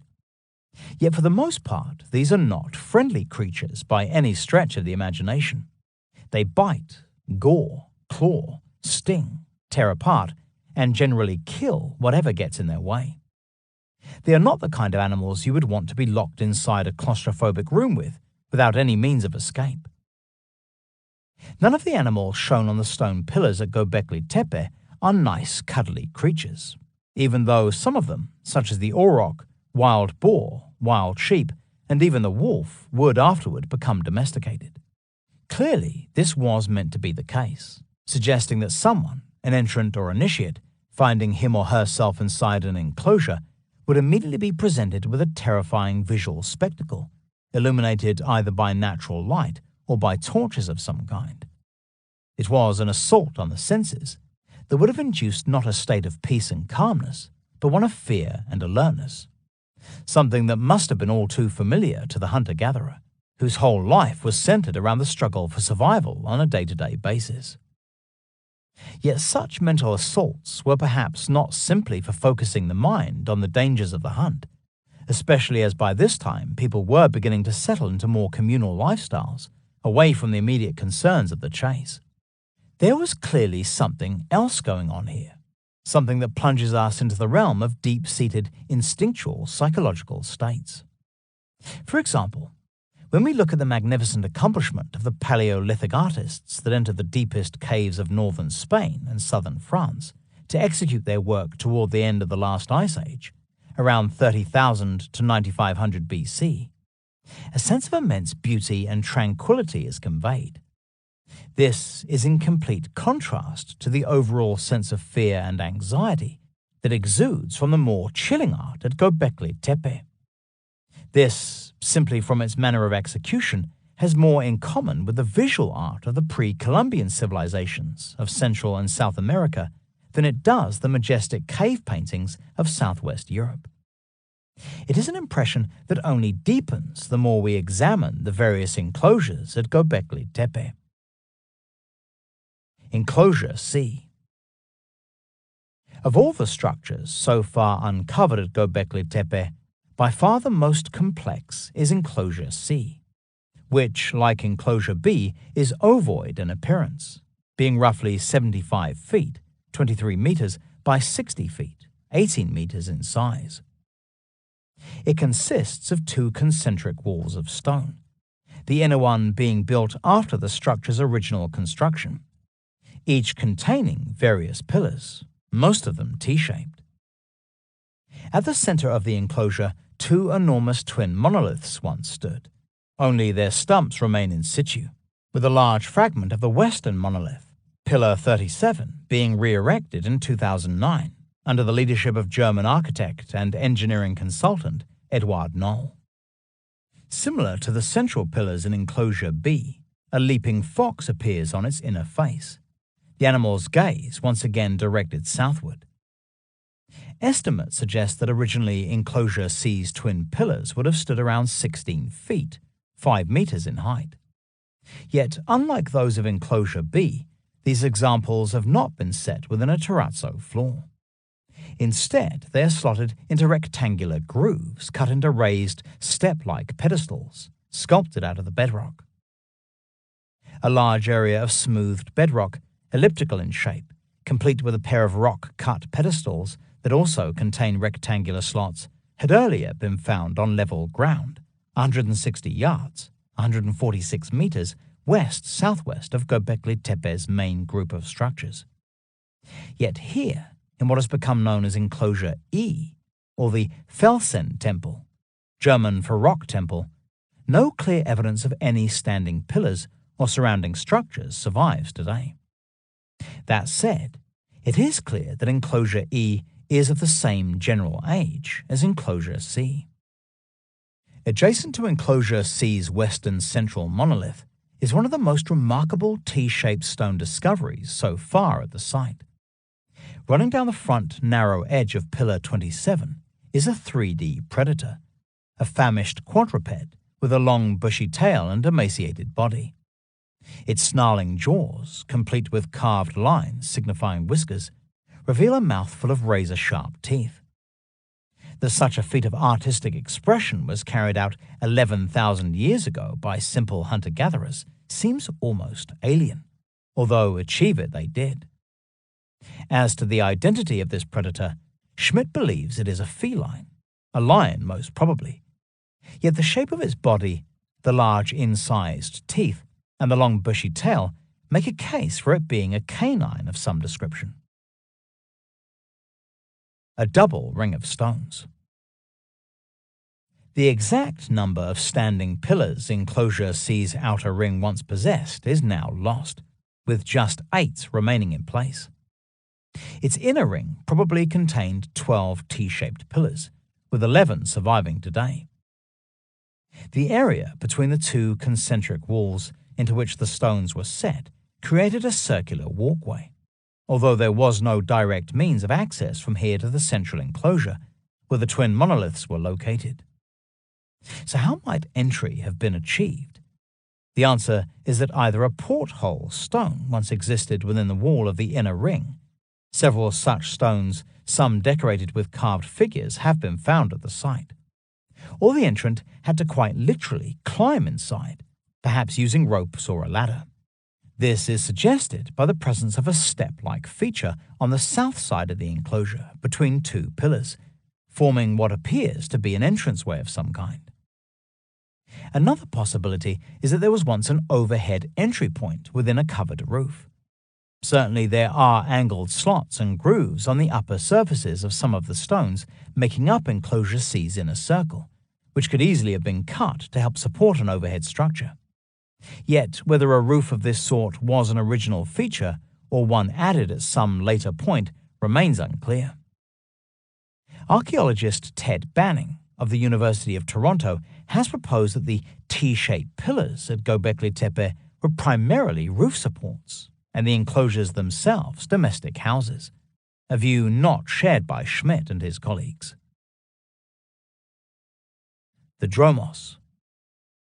Enclosure C's circular walkway between the outer and inner temenos walls was entered from the south through a north-south aligned stone passage measuring 25 feet, 7.5 meters in length. Schmidt calls it the Dromos, after an ancient Greek word meaning avenue or entranceway, because of its likeness to the passageways attached to the beehive-shaped tholoi tombs of Mycenaean Greece. At the southern end of the Dromos, a curious U-shaped stone portal, or inverse arch, was set up as an entranceway. The upright terminations of its 2 arms were carved into the likeness of strange, crouching quadrupeds that face outward, that is, away from each other. The identity of these twin guardians, only one of which remains roughly in situ today, is another puzzle. Schmidt calls this U-shaped doorway the Lion's Gate, perhaps because of the twin lions carved in stone above the Lion's Gate entrance at the Mycenaean city of Mycenae in southern Greece. Beyond the U-shaped entrance to the Dromos, Schmidt's team has uncovered a stone stairway of 8 steps, constructed to navigate a noticeable dip or depression in the bedrock. It is an incredible feat of ingenuity and constitutes one of the oldest staircases to be found anywhere in the world. Its presence here at Gobekli Tepe confirms both that an ascent was required to enter the enclosure and that the south was the direction of approach for the visitor. Enclosure D. Abutting Enclosure C to the northwest is Enclosure D, the most accomplished of all the structures at Gobekli Tepe. Once again, it is ovoid, measuring approximately 60 feet, 18 meters by 47.5 feet, 14.5 meters, and would originally have contained a ring of 12 T-shaped pillars. Just 11 remain today. Its length to breadth ratio is almost exactly 5:4, which, strangely enough, is identical to that of Enclosure B and Enclosure C, something that is unlikely to be coincidence. The ovoid outline in the bedrock of the now vanished Enclosure E, located slightly west of the main group of structures, suggests that it too possessed a 5:4 ratio. It is a realization we return to in Chapter 5. Two enormous twin monoliths stand at the center of Enclosure D. Although slightly bent by the weight of the soil and debris bearing down on them, they remain intact today. Each one, with a height of around 18 feet, 5.5 meters, and weighing as much as 16.5 US tons apiece, 15 metric tons, was found to have been slotted into rectangular pedestals carved out of the bedrock, like those in Enclosure C. Yet, bizarrely, these slots are no more than 4 to 6 inches, 10 to 15 centimeters deep, which would have left the pillars particularly unstable. Such a decision to erect the pillars in this manner is unlikely to have been a design fault, as it seems so out of character with the sophisticated style of building construction employed at Gobekli Tepe. The only logical explanation is to assume that in addition to being slotted firmly into the bedrock pedestals, the central pillars were held in place by wooden support frames, as they are today, which perhaps formed part of a roof. Mystery of the flightless birds. The carved decoration on Enclosure D's eastern central pillar, Pillar 18, is quite extraordinary. Starting with a rock-cut pedestal supporting the monolith, we see a line of 7 strange birds spread out along its south-facing edge. The peculiar shape of their heads and beaks give them the appearance of baby dinosaurs. However, the creatures' plump bodies, without any obvious wings, reveal them to be flightless birds that sit on their haunches, their legs stretched out in front of them. So what species do they represent? An examination of known flightless birds from the past right down to the present day suggests they could be dodos. No other bird type known to have existed in the 10th millennium BC even comes close to matching what we see at Gobekli Tepe. And to ignore this conclusion would be to miss an opportunity to better understand the geographical world of the Gobekli builders. This is not to say they visited the island of Mauritius in the Indian Ocean, where the dodo was hunted to extinction by the first Europeans to reach the island, only that somewhere on their travels the Gobekli builders might have encountered a similar bird that is today extinct. As to why birds of this type are represented at Gobekli Tepe, we can only speculate. Perhaps the fact that they are flightless is the clue. Since they can't fly away, they are rooted to the ground, just like the bedrock pedestals on which they are carved, implying therefore that the birds symbolize permanence and a point of foundation. Later phases of building activity.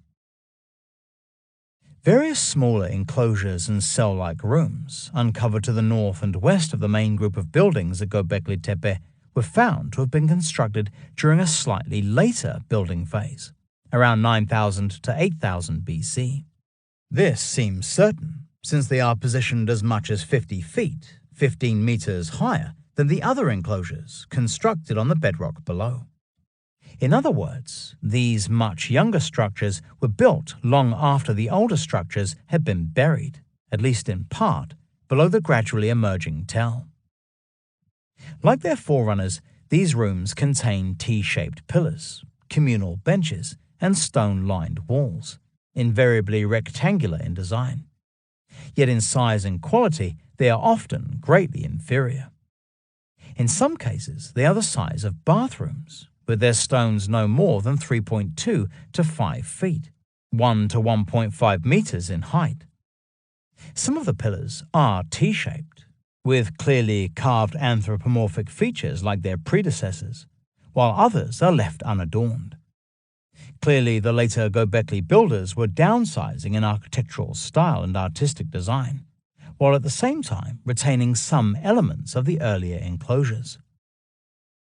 Around 8000 BC, the remaining structures at Gobekli Tepe were covered with fill and abandoned completely. This unique style of architecture continuing only at a handful of other pre-pottery Neolithic sites in the region, including Chayana and Navali Churi, which we have already explored, Hamzan Tepe, Sefes Tepe, and Tashla Tepe, all near Şanlıurfa and Karahan Tepe. This last mentioned site, set within the Tek Mountains some 40 miles, 64 kilometers east of Şanlıurfa, has yet to be excavated, even though in size it could easily match that of Gobekli Tepe. It was investigated by the present author in 2004, who noted carved stone fragments, exposed heads of T-shaped pillars, a stone row, and countless flint tools scattered across a very wide area indeed. At a place named Kalishik, close to the town of Adıyaman, around 53 miles, 85 kilometers north of Navali Churi, a mini T-shaped figure in the form of a small stone statue was found in 1965, leading prehistorians to consider that another early Neolithic site awaits discovery here. At a place named Kalishik, a village close to the Chata River in Adıyaman province, in the foothills of the Anti-Taurus Mountains, some 46.5 miles, 75 kilometers north-northwest of Gobekli Tepe, a mini T-shaped figure in the form of a small stone statue was found in 1965, leading prehistorians to consider that another early Neolithic site awaits discovery here. Triangle Door.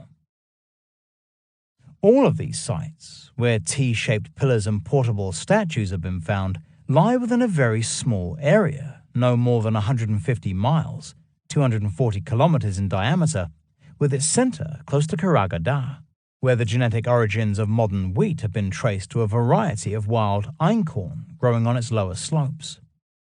This area of southeast Anatolia, where Neolithization began, has been christened the Triangle Door, the Golden Triangle, due to the key role it played in kick-starting the Neolithic Revolution.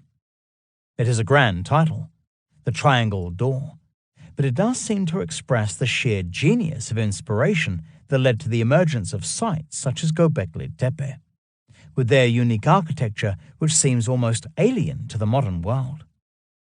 Yet where did this genius of inspiration come from?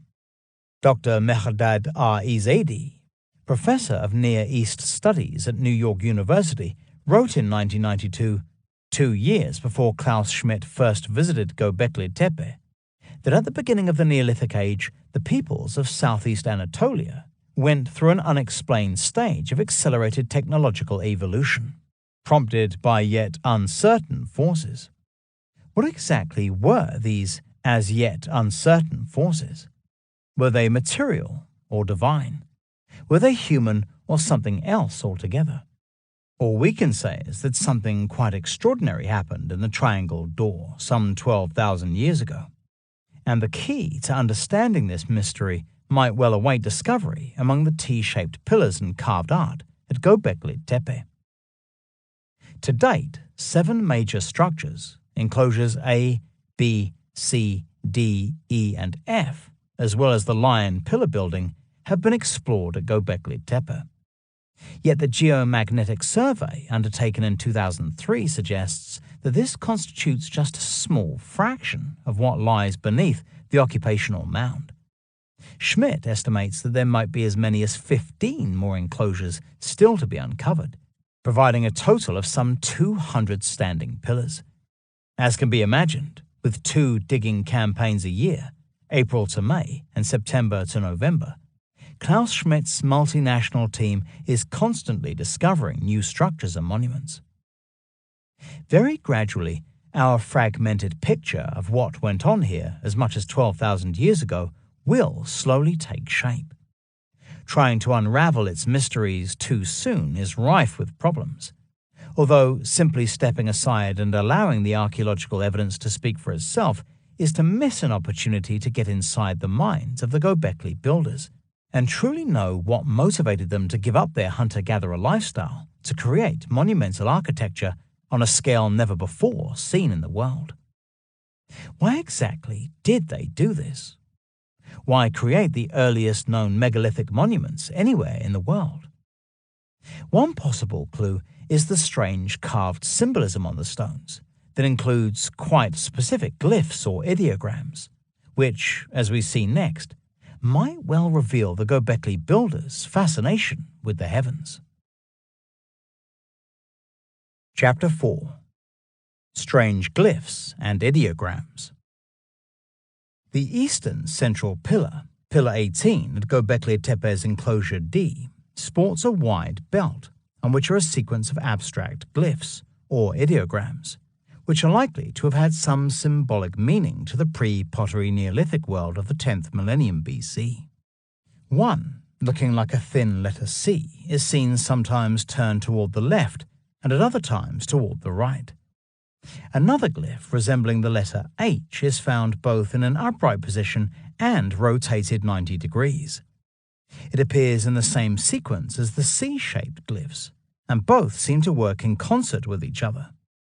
On the front of the T-shaped belt, the H symbol appears no less than 5 times, 2 upright and 3 on their side. In addition to these glyphs is another, slightly larger ideogram that appears in the position of the figure's belt buckle, below which a fox pelt loincloth appears in high relief. Both are explored in Chapter 12. The H glyph. How might we interpret these strange ideograms in use among the Gobekli builders so soon after the end of the last ice age? Let's start with the H glyph. Searching the archives of prehistoric symbolism throws up very little. They could be shields made of animal hide, as examples in prehistoric art do occasionally resemble the letter H. Yet, if so, why do they appear so many times on the same pillar? Also apparent is that the H character resembles 2 letter T's joined stem to stem. It is an association that might not be without meaning, especially in view of the general appearance of the T-shaped pillars at Gobekli Tepe and the presence of the twin monoliths at the center of the enclosures. If so, then what might this mirrored double T actually represent? Is it possible that the H glyph conveys the connections between 2 perfectly mirrored worlds, states or existences, linked by a conceived bridge or tunnel, represented by the crossbar between the 2 columns? If this is the case, it really does not matter whether the glyph is depicted upright or rotated 90 degrees. The meaning would always be the same. Shamanic pot stands. Some idea of how indigenous cultures have portrayed the relationship between the 2 worlds and the transition between the 2 can be found in the design of ritual pot stands used by the Dasana shamans of Colombia. Taking the shape of an hourglass, that is, 2 cones point to point, they are made from spiraling canes bound together in such a manner as to leave a central hole connecting the 2 cones, which, when looked at from either end, have the appearance of a hole-like entrance through a spiraling vortex or whirlpool. Yet, when seen in profile as an hourglass, the object can be interpreted as a cosmic model, the 2 cones connected by a circular door, an image that leads to others such as birth, rebirth, the passage from one dimension, Turi, to another, while under the influence of a narcotic, and 2 similar shamanistic images. In some, the hourglass shape contains a great amount of shamanistic imagery concerned with cosmic structures and with transformative processes. These are the words of anthropologist Gerardo Rachel Dolmatoff, 1912 to 1994, who conducted an extensive study of the beliefs and practices of shamanic-based cultures of the Amazon rainforest. He saw the hourglass-shaped pot stand of the dasana as symbolic of the connection between the two worlds, the hole created between the two cones being the point of entrance and exit between the two dimensions of existence. This bears out the interpretation of Gobekli Tepe's H-glyph as being a mirrored symbol of movement between two worlds, whether across space or time. If so, then it is likely that the accompanying C-glyph also has some kind of transformative role. It would not be unreasonable to see the twin C shape as the slim crescents of the old and new moon, which, when shown together face to face, signify the transition period between one lunar cycle and the next. Australian Aboriginal art. Another possible interpretation of the C-shaped glyph can be found among the symbolic art of the Aboriginal peoples of Australia. Here, the C-shaped ideogram depicts a bird's-eye view of a seated man or woman, the arms of the symbol representing those of the individual. When two C's are shown together, face to face, this denotes two people sitting opposite each other. Occasionally, there will be a bar shown between them, signifying a small bench-like mound constructed for special ceremonies and said to symbolize a mound of creation associated with a primeval snake. A photograph in British anthropologist Sir Walter Baldwin Spencer's book Across Australia, 1912, of a Wagaya medicine man from Central Australia, who was himself a great maker of medicine men, shows the double C ideogram, with a bar in between, painted on his chest. It is nearly identical to one that appears on the chest of a T-shaped pillar at Gobekli Tepe, the only difference being that here the horizontal line forms the connecting bar of the H symbol earlier described. Emblems of office. Like other major pillars at Gobekli Tepe, Enclosure D's central monoliths have carved symbols upon their neck, just below their T-shaped heads. On the eastern pillar, two are seen, the uppermost being the same H-shaped glyph found on the belt. This particular example is upright with a small hollowed-out oval shape within its crossbar. Here, the symbol looks like two matchstick men holding hands, which lends credence to the idea that the C ideogram might sometimes mean a seated man or woman, just as it does in Australian Aboriginal art. Immediately beneath the H shape is a well-defined horizontal crescent, its horns turned upward. Cupped within its concave form is a wide banded circle with a deeply incised hole at its center. A thin V-shaped collar or chain is visible either side of the two glyphs, making it clear that these symbols are emblems of office worn around the neck, perhaps denoting the individual's status or identity. Confirming the use of collars or chains by the elite of the pre-pottery Neolithic is a life-size statue of a man, 5 feet 9 inches, 1.8 meters in height, found at Chon Lorfa, just 8 miles, 13 kilometers from Gobekli Tepe. Located today in the city's archaeological museum, the figure was discovered in 1993 on Yene Yol Street in Benikli Gul, the oldest part of the city, where a pre-pottery Neolithic A settlement was investigated in 1997. It is here also in Benikli Gul that the prophet Abraham is said to have been born within a cave shrine renowned throughout the Muslim world as an important place of pilgrimage. The statue, which has black obsidian discs for eyes, a prominent nose, arms that end in hands clasped over the genitalia, and a cone-like lower half where the leg should be, dates to around 9000 BC. The fact that it also sports a double V-shaped collar in high relief is evidence that the neck emblems on the T-shaped pillars of Gobekli Tepe are most likely pendants or medallions attached to a chain or a collar of office. The eye and the crescent. Although it is conceivable that the crescent on the neck of the eastern central pillar in enclosure D signifies the moon, the carved circle with the hole in its center is more difficult to understand. Perhaps it is a representation of an eye, as similar circles with hollow middles act as eyes on the 3D carving of the snarling predator, seen on the front face of enclosure C's pillar 27. the likeness is too close for this to be simply coincidence. So if the circle is an eye, then the slim crescent that cups it must form the lower eyelid. In ancient Egypt, the eye was the symbol of the sun god Re, or Ra, while the title Eye of Re was given to various leonine goddesses, including Sekhmet, Tefnut, and Bastet, showing the clear relationship between the sun and the all-seeing eye. The Western Central Pillar.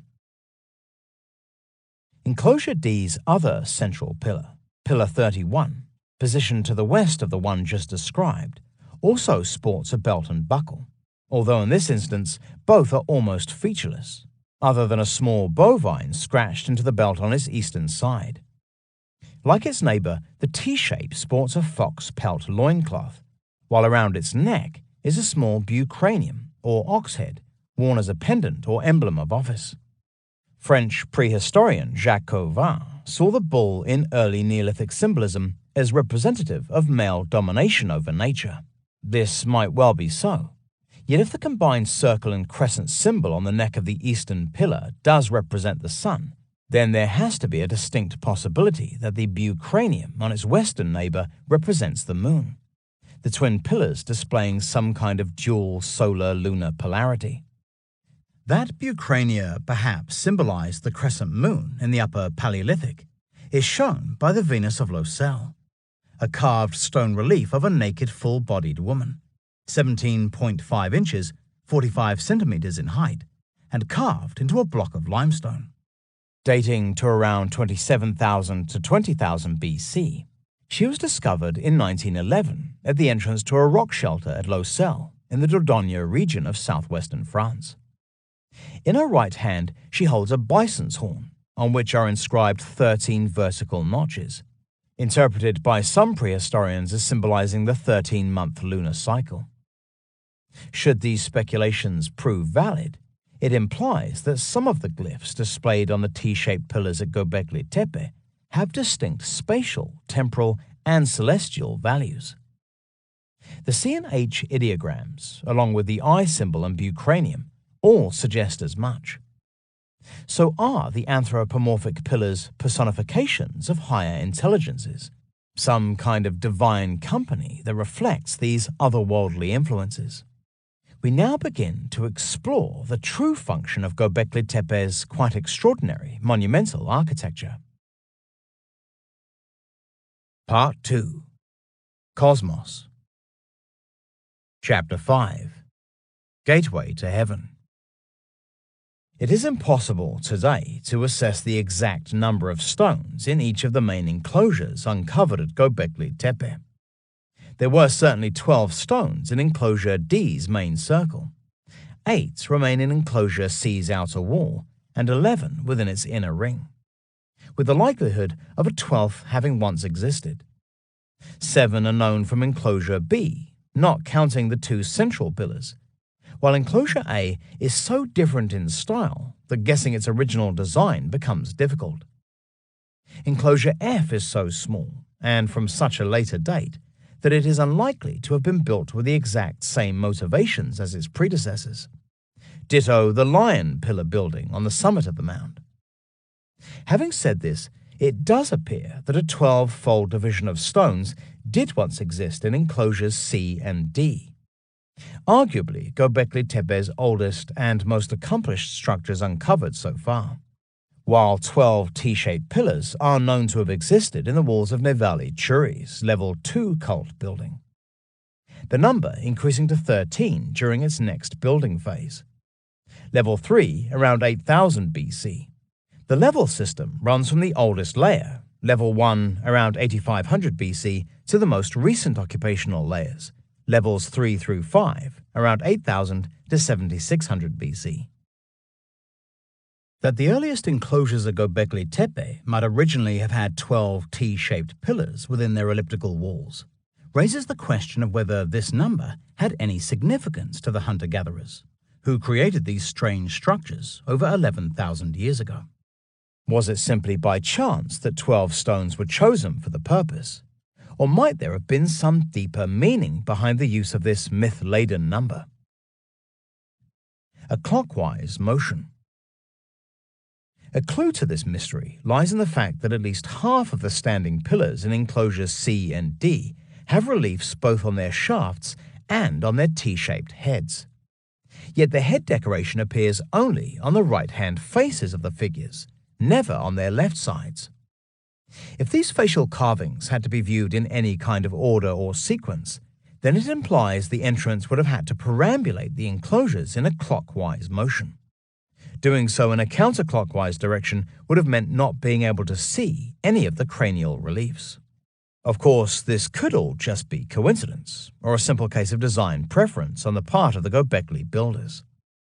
However, a preferred navigation of the sacred enclosures in a clockwise fashion, along with the possible celestial nature of the glyphs on key pillars in enclosures C and D, does hint at some kind of synchronization with the motion of the celestial bodies, the sun, moon, and planets, which all rise in the east and move around to the south before setting in the west. This clockwise or sunwise movement is seen in the shadow cast by a vertical pole or sundial gnomon.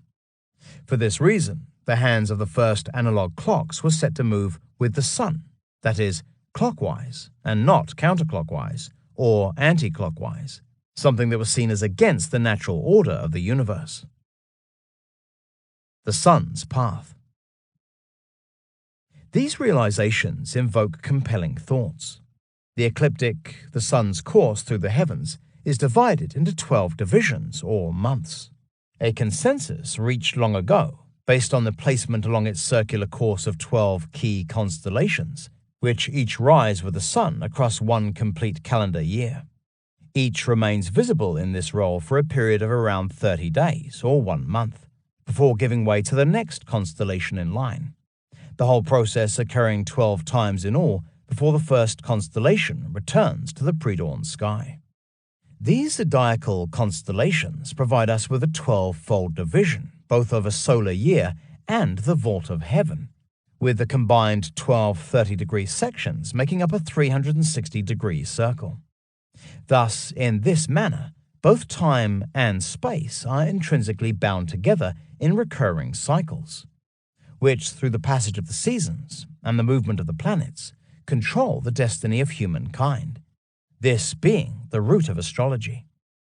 The problem here is that the creation of the zodiac, along with the 12-fold division of the ecliptic and the establishment of the zodiacal houses, is thought to have taken place only around 3,000 years ago, with all its different elements coming together finally in the Greek zodiac, which evolved into its current form during the first millennium BC. Despite this, a 12-fold division of the heavens did exist before this time. For example, as early as 2400 BC, the Indus Valley civilization divided the celestial horizon into 12 parts. Excavations at Lod Tal in India between 1955 and 1960 revealed knowledge among the inhabitants of an 8- and 12-fold division of the horizon and sky. They utilized a thick, ring-like instrument made of shell, which divided the horizon into 360 degrees. All this coming some 1,500 years before the Greeks invented the zodiac. Cosmic harmony. The 12-fold division of the enclosures at Gobekli Tepe suggests a basic knowledge of cosmic geography in the design and layout of its monumental architecture. If correct, then the apparent 5:4 size ratio of enclosures B, C, D, and E, which are all ovoid, suggests not only a basic understanding of cosmic harmony and proportion, but also an interest in the interaction between different time cycles, most obviously those relating to the Earth's eccentricity, its axial tilt, and the precession of the Earth's orbit against the starry background. Although many of these cosmic notions were not fully recognized until fairly recent times, there is some hint that they were known, at least in principle, during the age of Pythagoras and Plato. So the next most obvious question would be to ask whether the carved art at Gobekli Tepe confirms its builder's interest in a 12-fold division of the night sky. The answer, unfortunately, is frustratingly disappointing. For although certain zoomorphs found carved on the T-shaped pillars do resemble the signs of the zodiac, such as scorpions, rams, goats, bulls, birds, and lions, there are too many other creatures featured to make any realistic comparisons with existing zodiac forms. Despite such drawbacks, some kind of astronomical or celestial motivation behind the construction of the various enclosures at Gobekli Tepe cannot be ruled out. If this is the case, then the T-shaped pillars found within the walls of its sacred enclosures might well act as symbolic markers, representing the 12-fold segmentation of the heavens and the 12-fold division of the year. Yet, what does this tell us about the true function of these monuments? Center of the world. With the rings of T-shaped stones acting as the divisional markers of a symbolic clock face, the main enclosure's pivotal axis would have been their twin central pillars. In cosmological terms, these constitute the site's axis mundi, or axis of the earth, a concept familiar to shamanic societies worldwide. This was a symbolic axis, or world pillar, symbolized usually by a rope, pole, or tree trunk, and often associated with a world mountain, or cosmic mountain, seen to link the center of the earth with the rotation of the starry canopy via the celestial pole and marked in the night sky by the pole star. Each different tribe, culture, or territory had its own axis mundi, while shamanic cultures often had movable axis mundi, represented by poles erected for this express purpose. Indeed, an axis mundi would often be the pole inside a communal tent, the smoke hole at the top of the structure acting as the entrance to a sky world thought to exist beyond the physical world. The concept of an axis mundi is most easily understood through its place in Greek cosmological architecture, for here it was marked permanently by an omphalos, a word meaning navel. These were bullet-shaped or conical stones of varying size set up in the inner sanctums of chief sanctuaries to signify the center of the physical world, very much like the Shiva lingam of Hindu tradition, a navel-like stone set up in a temple's most holy place, usually a darkened crypt immediately beneath the main building. According to Greek mythology, the site of the original omphalos was determined when the sky god Zeus let fly two eagles, one from either end of the earth. Where they came together would be the absolute center of the world, which, in the version of the story handed down to us, turns out to be Delphi. Omphalos existed in other Greek kingdoms as well. Here, the omphalos was said to allow direct access to the realm of the gods, a fact borne out by its supposed placement in the temple's Adyton, or Pythia, where a priestess, known as the Oracle, would deliver prophecies after breathing vapors rising from a chasm in the rock. Although the origin of the term omphalos has been lost, it is very likely linked to the idea that it was connected to the so-called cosmic axis, or turning point of the heavens, by an invisible umbilical cord. This was a concept based on the belief that the Earth, as the offspring of the greater universe, was nourished in a fetal state within some kind of cosmic womb, seen in terms of the starry vault of heaven. Place of the placenta. Is it possible that the elliptical shape of the large enclosures at Gobekli Tepe, with their 5:4 size ratios, symbolizes the womb chamber, within which is the ovoid placenta that nourishes a prenatal child during pregnancy via the umbilical cord? Completing the picture would have been the site's occupational mound, constructed around the enclosures to represent a belly swollen by pregnancy. It is a theme expressed, of course, in the name Gobekli Tepe, which, as we heard in Chapter 1, means in Turkish navel-like, Gobekli, hill, Tepe. There is no way of knowing exactly when Gobekli Tepe gained its current name, although the chances are it replaced an earlier one meaning exactly the same thing, a process that might have been going on since the site's final abandonment around 8000 BC. Evidence of this comes from the fact that the Kurdish name for the tell, which local people see even today as sacred, is Jaya Navok, which means hill, Jaya, or the swollen belly, Navok, with an emphasis on fertilization and pregnancy. Armenians, who formerly occupied eastern Turkey when it was part of Armenia Major, call Gobekli Tepe Portasar, meaning the hill of the navel. However, no historical evidence exists to show that this name was used prior to news of the site's discovery in the year 2000. Possibly significant in this respect is that in the language of the Sumerians, who thrived on the Mesopotamia plain from around 2900 BC to 1940 BC, the word for placenta, us, is more or less identical to that used for blood and death, us, as well as the word for base or foundation place, as in a place to set up the central pole for a tent. Such a term might easily have applied to Gobekli Tepe, where the pole in question was represented by the enclosure's twin central pillars. In various indigenous cultures and civilizations, the placenta was, and still is, considered a very sacred object, the disposal of which was of great importance, not just to the future of the postnatal child, but also to the well-being of the family. Among the Acholi tribe of Uganda and the Sudan, for instance, placentas are buried in a spirit house made of stone at the center of a lineage shrine known as the Abila. In Eastern Asia, Japan in particular, the placenta is buried with great dignity, often beneath a tree, another symbol of the sky pole. The site is thereafter venerated as a sacred place, with the placentas of emperors becoming the subject of annual festivals relating to the fecundity of the land and the prosperity of the people. Temple of the Twins. Placentas, when featured in ancient myth and ritual, are often associated with the theme of twins, a matter that may well have some bearing on the presence of the twin pillars at the center of the enclosures at Gobekli Tepe. For example, among the Baganda tribe of Uganda, the placenta and umbilical cord of the king are considered the source of his twin, Mulongo, which is seen as the ghost or spirit of the placenta.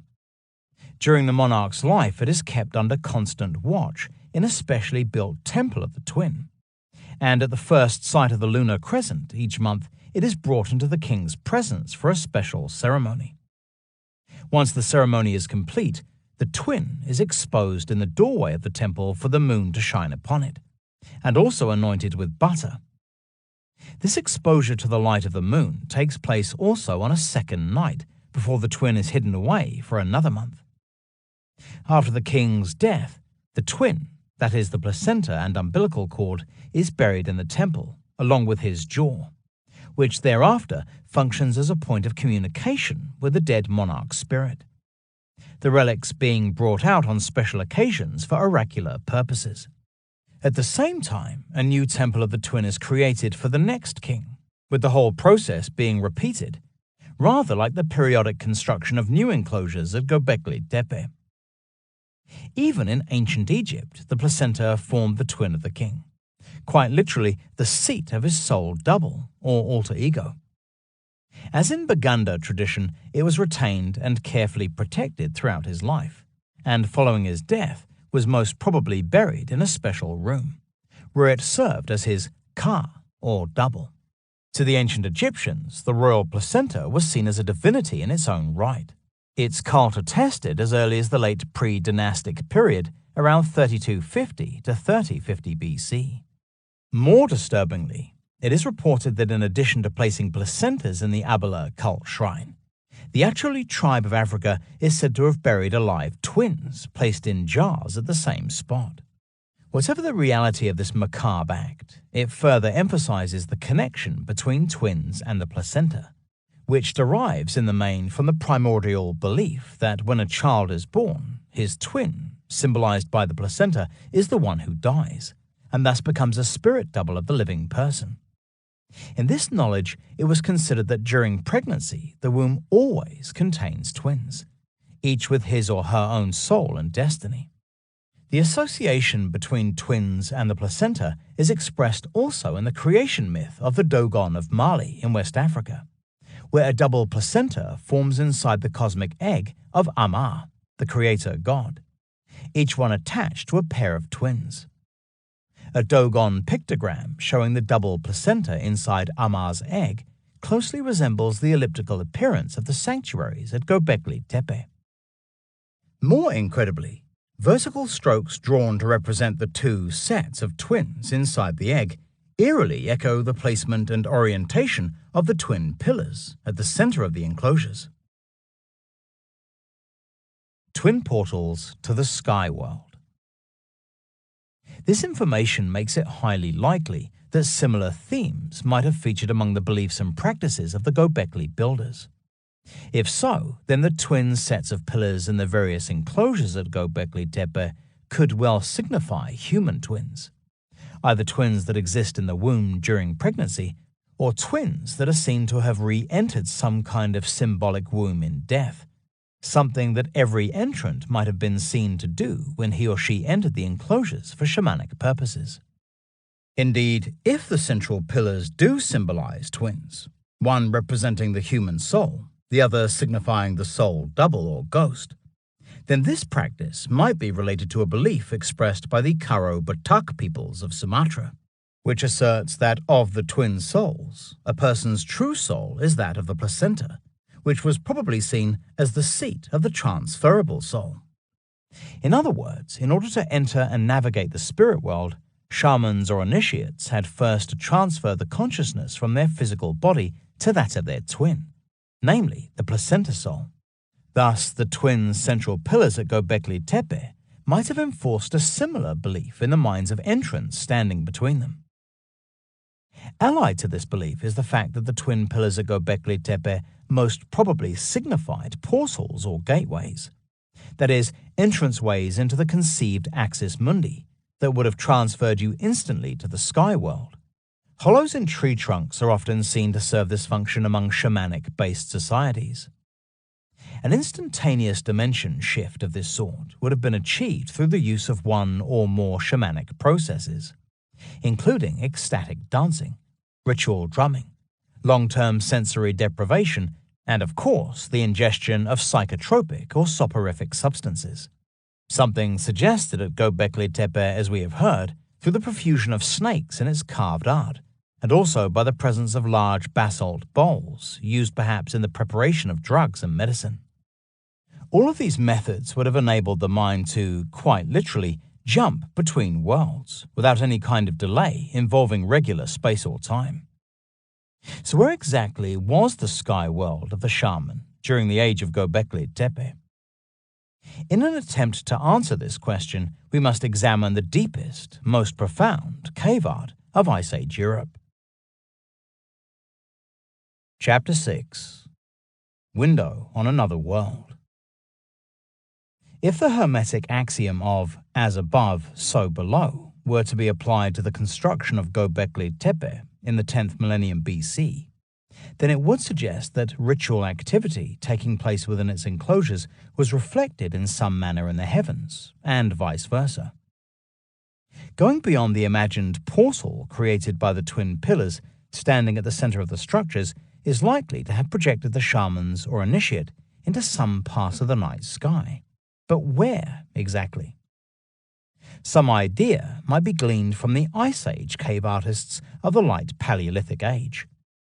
Although much of the beautiful imagery seen in the caves suggests a clear interface between the physical world and the perceived supernatural realms existing beyond human consciousness, certain painted panels are now thought to convey abstract celestial themes as well. 3 examples can be cited in this respect, and in each case, the panels or friezes are positioned in the direction of the area of sky where the relevant stars were to be seen during the epoch in question. The Lascaux shaft scene. The first example is the famous shaft scene from Lascaux Caves near Montignac in France's Dordogne region. Located in a pit 16 feet, 4.9 meters deep, which could only be accessed using a rope, the remains of which have been found. The scene is composed of a set of images that have mystified paleontologists since the chance discovery of the cave complex by 4 teenagers in 1940. From right to left, the painted fresco, which is approximately 10 feet, 3 meters across, shows a wounded bison, a birdman, a bird on a pole, and a rhinoceros. Black loops drawn beneath the bison's belly indicate the release of his entrails, perhaps by the barbed spear seen cutting across its body at an acute angle. Either that, or it has been gored by the rhinoceros, which appears to be walking away from the scene. Facing the bison is a male human figure, who either has the head of a bird or wears a bird mask. He leans backward in a most awkward position and has an erect penis, a stance that could indicate he is a bird shaman experiencing an ecstatic trance state. The ingestion of psychotropic substances often causes male erection. Confirming the significance of the figure's avian features is the presence just below his feet of a bird on a pole, its head and beak resembling those of the birdman. Off to the left is the rhinoceros, whose role is debatable.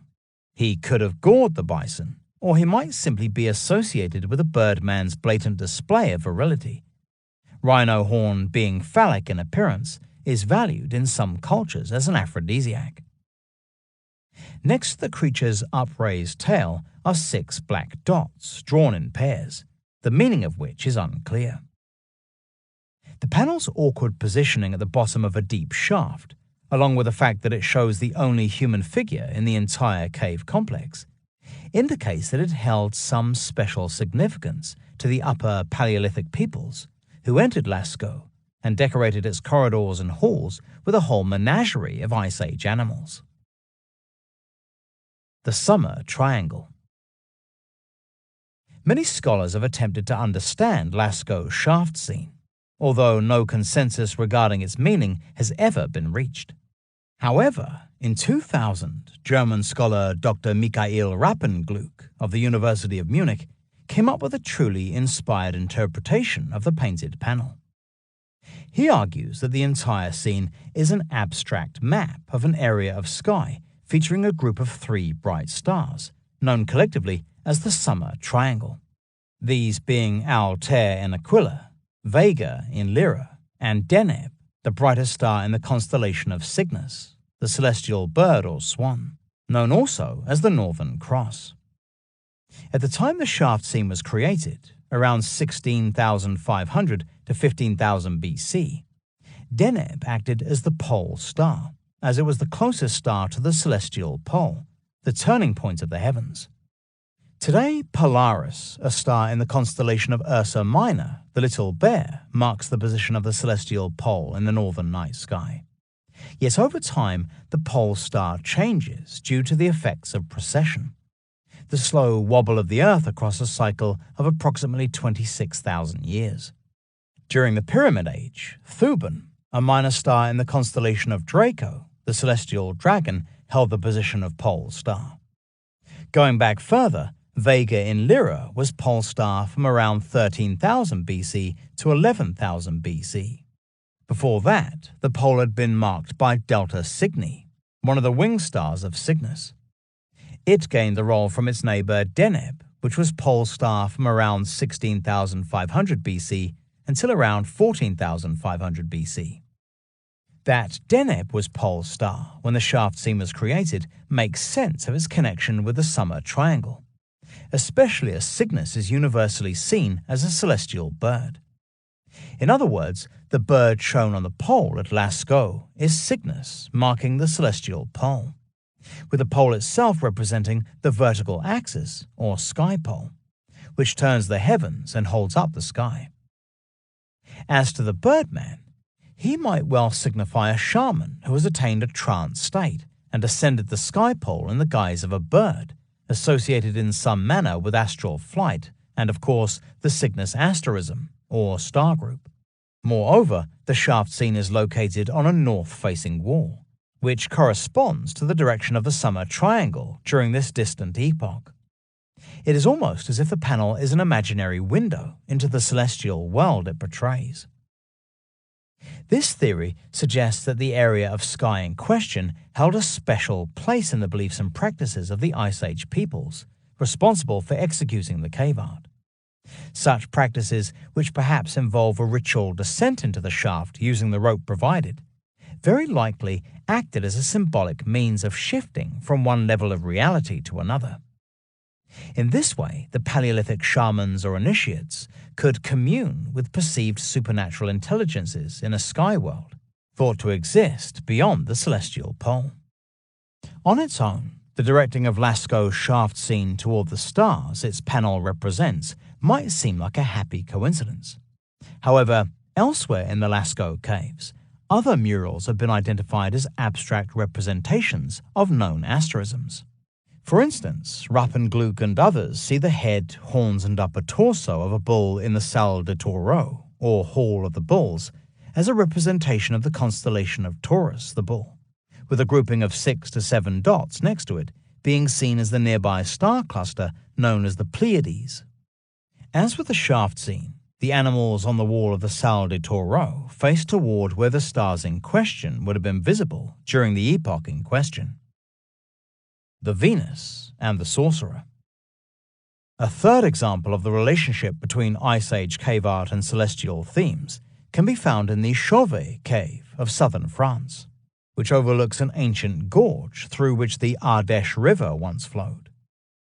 Discovered as recently as 1994, its painted galleries, full of breathtaking friezes showing a variety of Ice Age animals, are among the oldest so far discovered, having been executed by Paleolithic cave artists around 32,000 years ago. Of special interest here is the fact that in the Salle du Fond, or end chamber, located in the deepest part of the complex, a remarkable piece of wall decoration can be found. Called the Venus and the Sorcerer, it appears on a vertically hanging cone of limestone, a form of stalactite, that comes to within 3 feet 6 inches, 1 meter of the cave floor. The Venus in question is an abstract torso, hips, vulva, and legs of a full-bodied woman, arguably one of the oldest known two-dimensional representations of the female form in existence. It is also the only human figure to be seen anywhere in the caves. The Sorcerer is a young bison, its head overlaying the woman's belly or womb, its left front leg doubling as her left leg, indicating a special relationship between the two figures. Completing the scene is the head and upper body of a large feline, perhaps a panther or lion, which extends above and to the left of the woman's body, as if the former is emerging from the latter. The strange image is unique, without anything else quite like it in the entire cave complex, and would seem to have been a central focus of the cave artist's ritual activity.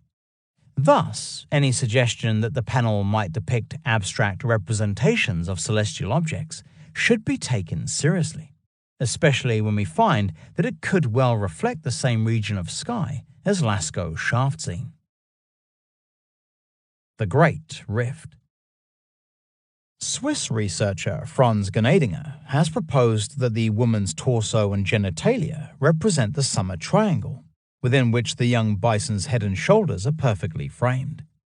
This is an inspiring theory, although a more positive identification would be to suggest that the woman's vulva and scissor-like legs represent the area of the Milky Way known as the Great Rift, also known as the Dark Rift, Cygnus Rift, and Great Cleft, which is framed within the summer triangle. This is a dark band of stellar dust and debris in line with the galactic plane that causes the Milky Way to appear to split into 2 separate streams in the region of the Cygnus constellation.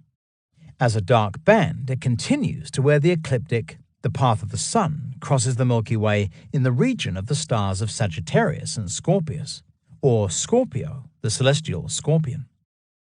Here, one leg of the Milky Way peters out as the other expands in width and continues into the southern sky.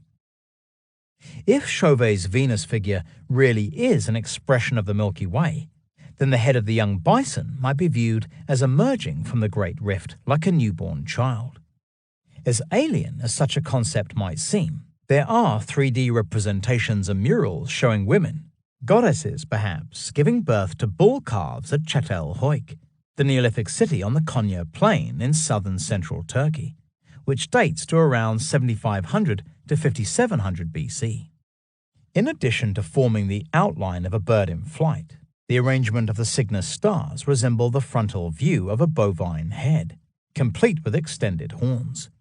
It is a realization that probably inspired both the Chauvet Cave's Venus and Sorcerer panel and the ancient Egyptian belief that the sun is reborn each morning in the form of a bull calf, which emerges from between the twin streams of the Milky Way's Great Rift. Yet if Chauvet's Venus is an abstract representation of the Milky Way in the region of the Great Rift, and the bull calf signifies the Cygnus stars, what does the large feline represent? Its position, immediately above the other figures, gives the impression that it is either responsible for or connected with what is displayed, suggesting that it too is a representation of something to be seen in the heavens. Universally, large felines, such as panthers, jaguars, pumas, and lions, have been seen as personifications and even controlling intelligences of the night sky. Is it possible that the example at Chauvet plays a similar role? Could it be seen as the father or progenitor of the bull calf, with the Venus as its mother, the feline bull and the woman having some kind of symbiotic relationship? As with the proposed astronomical frescoes at Lascaux, the Venus and Sorcerer panel at Chauvet is located at the extreme northern end of the cave complex, at a position suggesting that it too acted as a symbolic window onto the section of sky represented by the images in question. If this surmise is correct, it could suggest that the Ice Age artists that executed this extraordinary cave art some 32,000 years ago possessed, like those at Lascaux, a highly complex understanding of the night sky that we are only now beginning to comprehend. Cave scenes to cult shrines. All this is very interesting and might well be correct. Yet linking Ice Age cave art with the design of sacred enclosures created at Gobekli Tepe in southeast Anatolia thousands of years later might seem presumptuous. It is a fact, however, that in the early Neolithic, stalagmites and stalactites were removed from cave interiors and carried back to Çatalhöyük, where they were placed in cult shrines alongside statuettes, bucrania, vulture beaks, and painted frescoes of extraordinary beauty and sophistication. So many fragments from caves were found there that British archaeologist James Mellard, who excavated the site in the 1960s, proposed that the shrines at Çatalhöyük might have been the realm of chthonic deities, that is, gods of the underworld. B.C. Dietrich, Ph.D., author of The Origins of Greek Religion, went further by suggesting that the ritual activities practiced at Çatalhöyük's cult shrines had formerly been celebrated in primordial cave settings, adding that, though the locality of the cult may have changed, its form did not relax its curious hold on the mind of the worshipper, who, over many generations, retained the aniconic stalagmite as an image of his goddess. This, of course, resonates with the manner in which the limestone cone in the Chauvet cave was utilized in the creation of the Venus and Sorcerer panel.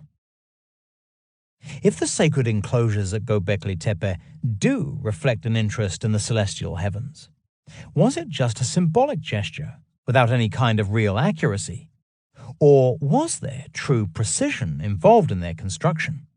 We examine now the evidence presented by the T-shaped pillars, which reveal a recurring pattern that will leave the listener in little doubt that they were once turned towards something very specific in the night sky. Chapter 7. Turned toward the stars.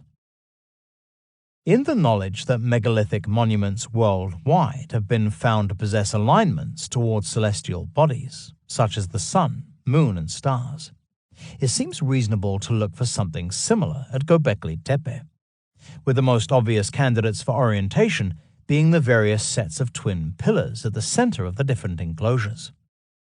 These could have acted as astronomical markers, especially as at the time of their construction a clear view of the local horizon would have been visible in all directions from their elevated positions. Even a cursory glance at the positioning of the different sets of twin pillars in the main enclosures show them to be aligned roughly north-south.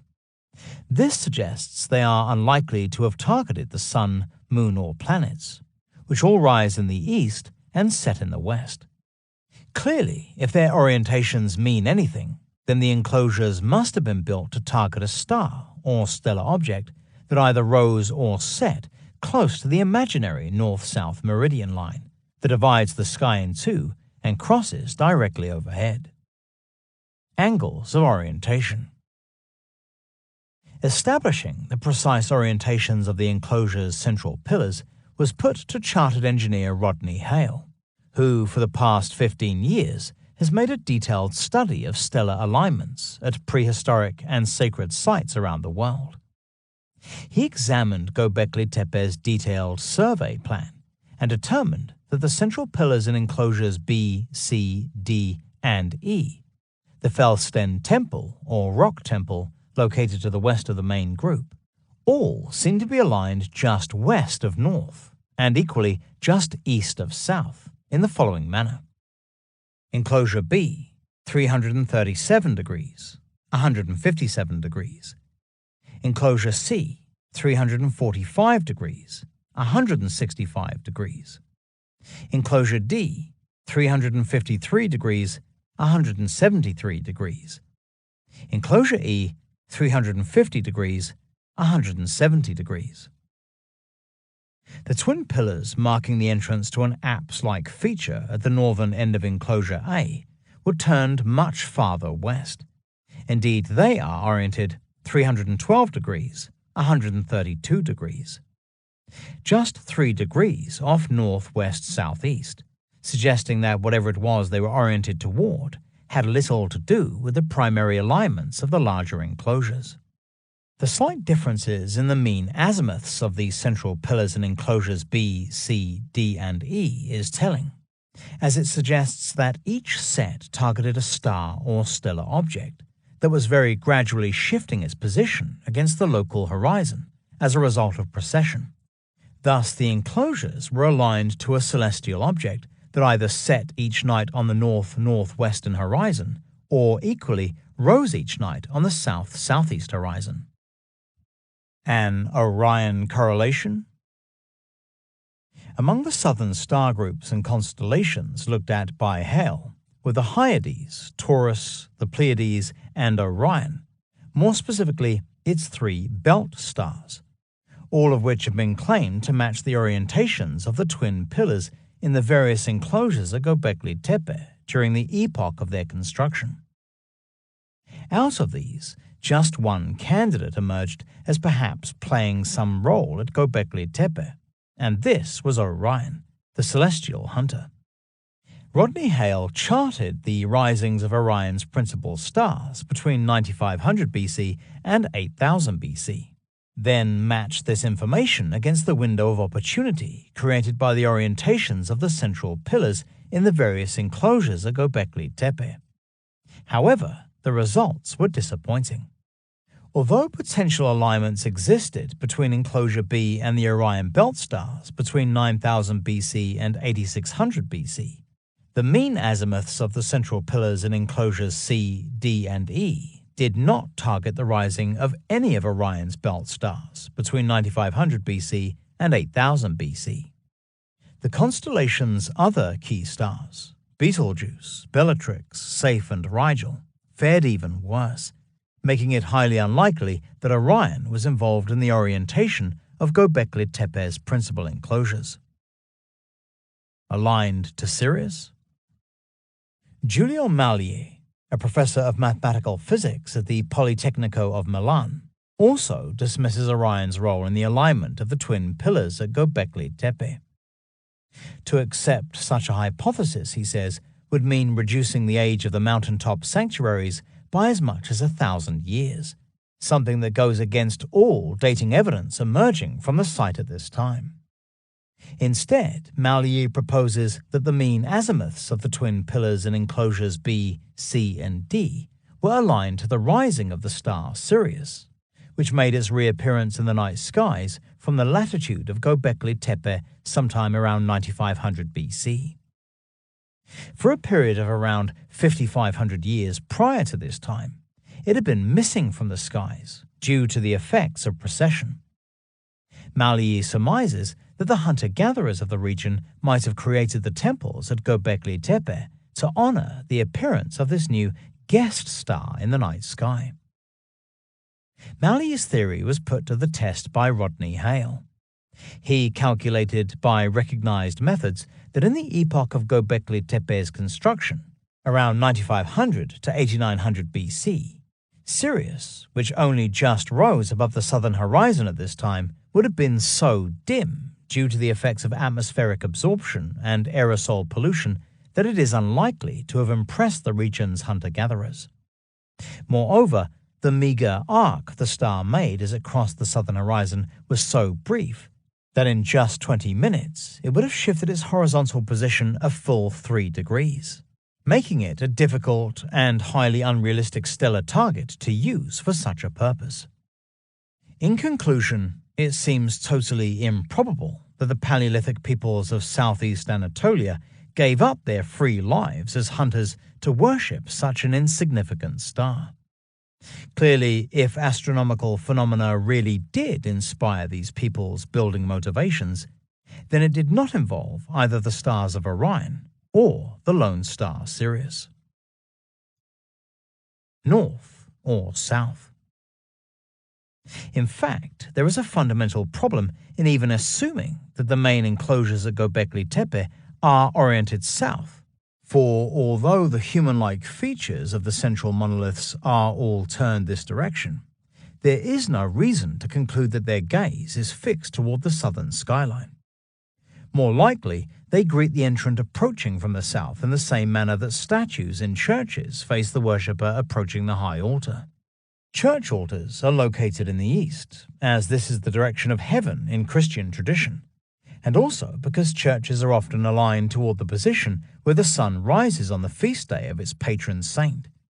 Just because Jesus, Saint Michael, or the Virgin Mary faces away from the high altar does not mean their gaze is fixed toward the western skyline.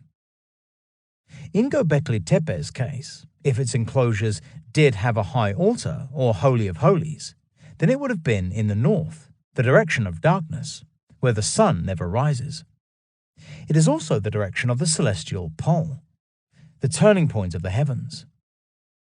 In southeast and eastern Anatolia, northerly orientations of early Neolithic cult buildings have been noted at China, Navali Churi, and Halan Chami in the eastern Taurus Mountains. It thus seems likely that Gobekli Tepe's enclosures are oriented toward the north and not the south. Concluding that Gobekli Tepe's central pillars face south without taking into account the significance that the north plays in Anatolia's early Neolithic tradition would be very foolish indeed.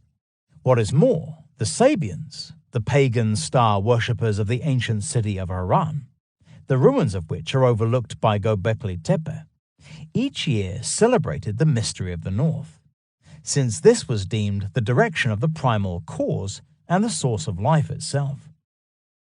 As we heard in the prologue, the earliest inhabitants of the city, who thrived a full 10,000 years ago, were very likely the direct descendants of the Gobekli builders. Similar beliefs of the north being the original Qibla, or direction of prayer, were held by other ethno-religious groups of the region, including the angel-worshipping Yazidi, the Mandeans of Iraq and Iran, and an Ismaili sect known as the Brethren of Purity.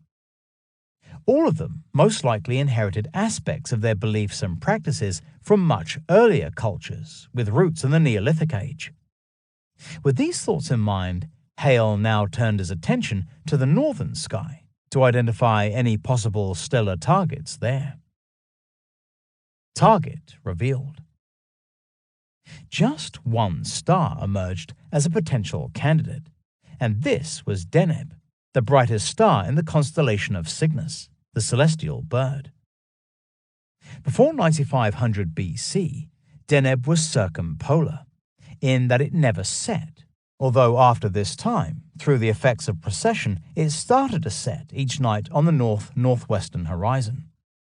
As the centuries rolled by, the star's point of extinction moved ever westward, in a manner that not only makes sense of the mean azimuths of the various sets of twin pillars at Gobekli Tepe, but also offers realistic construction dates for the enclosures in question.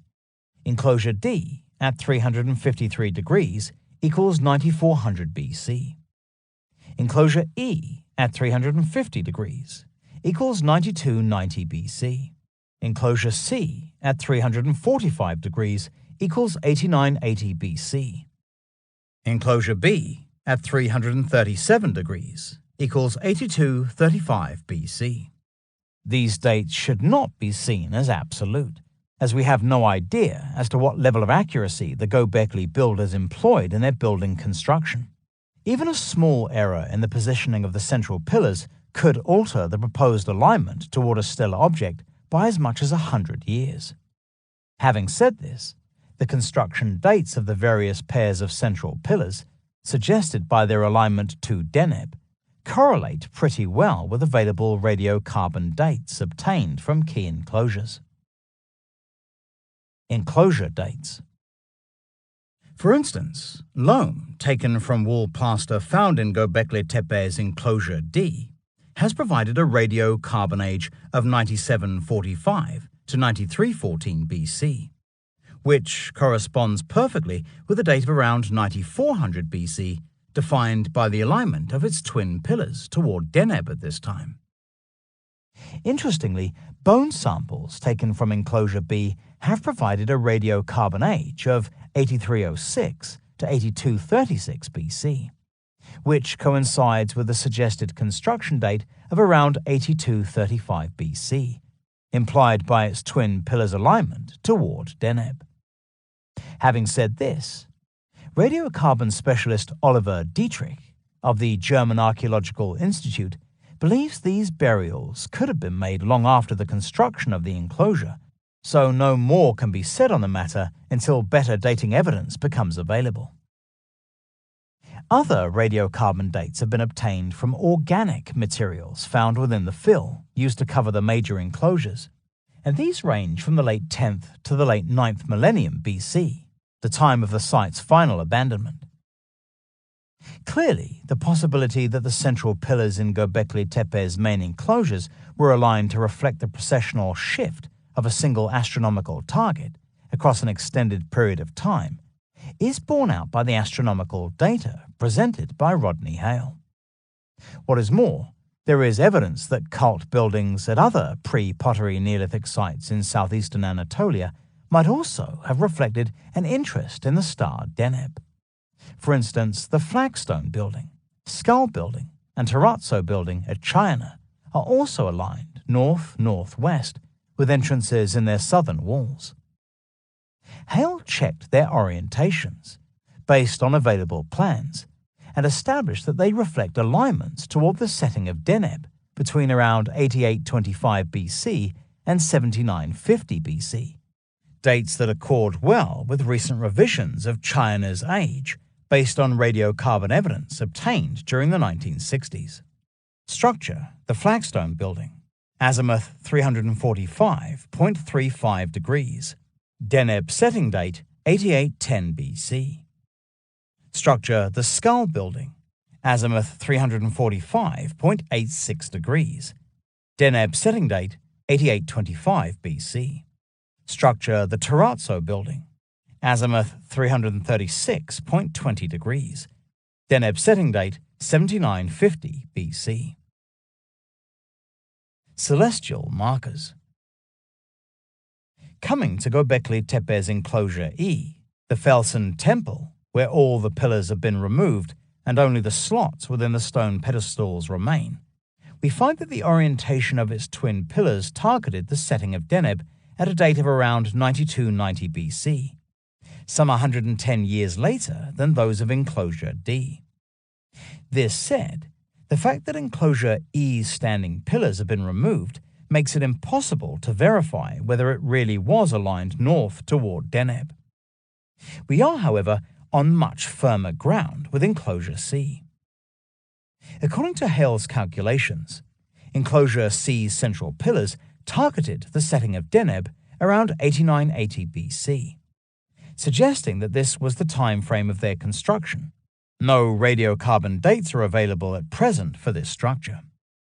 Yet the rectangular slots cut out of the bedrock pedestals to support Enclosure C's twin monoliths are aligned slightly more toward north than the pillars themselves.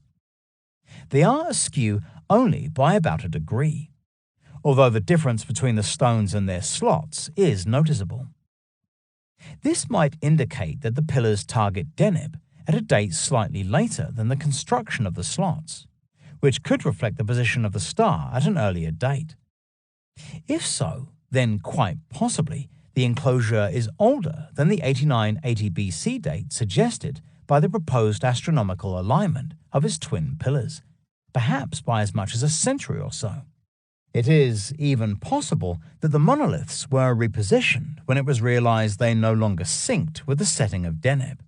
So around 8980 BC, they were turned very slightly to reflect the star's new setting position. If this theory is correct, then it is possible that the Gobekli builders were familiar with the effects of precession, which shifts a star against the local horizon at a rate of around 1 degree every 72 years. Citing stone discovery. Further evidence of Gobekli Tepe's proposed astronomical alignments comes from Enclosure D. A stone pillar standing around 5 feet, 1.5 meters in height, has recently been found in its north-northwestern perimeter wall, exactly behind and in line with its central pillars. The stone is rectangular, and unlike the rings of radially oriented pillars found in the main enclosures, it has one of its wider faces turned toward the center of the structure. The significance of this stone is that it has a hole some 9 to 10 inches, 23 to 25 centimeters in diameter, bored through it horizontally at a height of around 3 feet, 1 meter off the ground. Covering the stone is a series of curved lines, which flow in pairs and converge just beneath the hole before trailing off toward the stone's right-hand corner. Very likely, they are a naive representation of the human torso, complete with legs bent at the knees. If the enclosure's twin pillars were indeed oriented toward Deneb, then a person, a shaman perhaps, would have been able to look through the stone's sighting hole to see Deneb setting in the north-northwestern horizon, a quite magnificent sight that cannot have happened by chance alone. Clearly, this is powerful evidence that the enclosure really was directed toward this star during the epoch of its construction. A similar hold stone exists in Enclosure C, which is also located within the north-northwest section of the Temenos wall. Designated Pillar 59, it is turned over onto its eastern side and is fractured across its hole, with the top section now missing.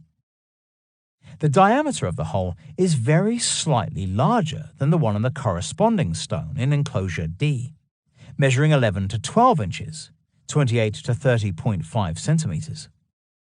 This is also the approximate width of the stone through which the hole has been bored. The whole stone in Enclosure C remains only partly exposed. It leans forward so that no indication of whether it bears any carved relief, like its partner in Enclosure D, can yet be determined. What does seem clear is that when in its original position, Pillar 59 would have stood exactly behind and in line with Enclosure C's twin central pillars. This means that it too could have been used to observe the setting of Deneb when standing between the twin pillars during the epoch of its construction, bearing in mind that a second, inner ring of stones was added after the original construction of the outer circle, according to Klaus Schmidt. Its construction would quite possibly have obscured the line of vision from the twin central pillars to the hold stone. Soul holes. So what exactly are these hold stones that once stood in the same positions in Enclosure C and D? The answer almost certainly is that they are Seelenloch, a German word meaning soul hole. Seelenloche, soul holes in plural.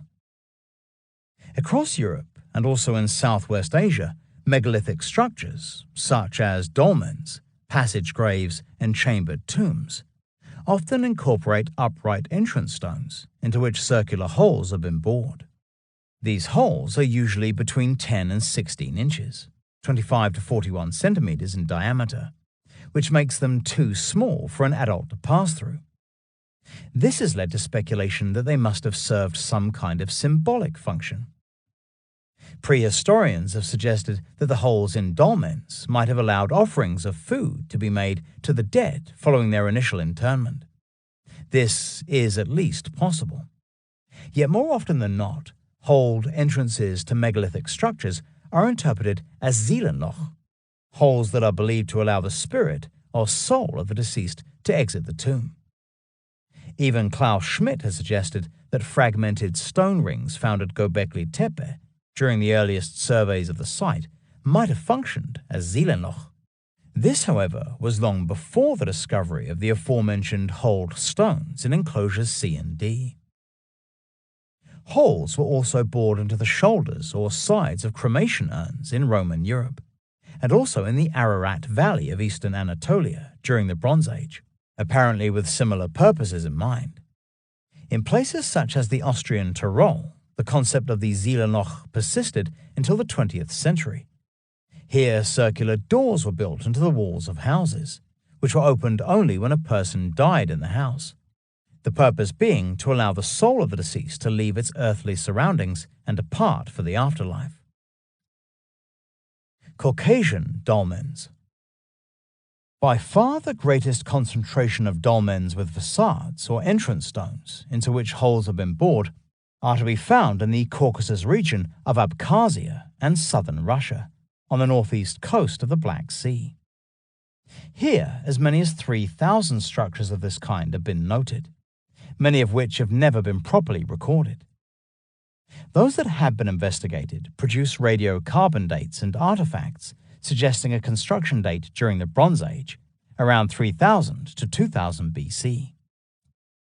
Many of the dolmens have paved stone enclosures with temenos walls that incorporate the porthole stone. The similarity in design between these megalithic enclosures in the Caucasus and Gobekli Tepe's enclosures C and D, with their own holed stones forming part of the temenos wall, is uncanny and must surely form part of a similar tradition. Many of the Caucasian dolmens have carved reliefs around their portholes. Often this shows twin pillars or supports capped with a trilithon, like those at Stonehenge, creating the image of a gateway or doorway, similar to the torii entrance gates to Japanese Shinto shrines. These carved gateways are curiously reminiscent of the twin pillars standing at the center of the enclosures at Gobekli Tepe. It thus seems likely that the holed stones in Gobekli Tepe's enclosures C and D functioned as Seelenloch. If correct, then whether this rite of passage through the stone's bored hole related to souls of the deceased living in the enclosures or unborn souls entering this world is a matter of debate, discussed in Chapter 10. More obviously, the Seelenloch enabled the soul or spirit of the shaman to exit the structure. Passage of the soul. While in an ecstatic or altered state of consciousness, a shaman imagines him or herself entering a hole or tunnel that allows access to otherworldly environments, either in the lower world, underworld, or upper world, skyworld.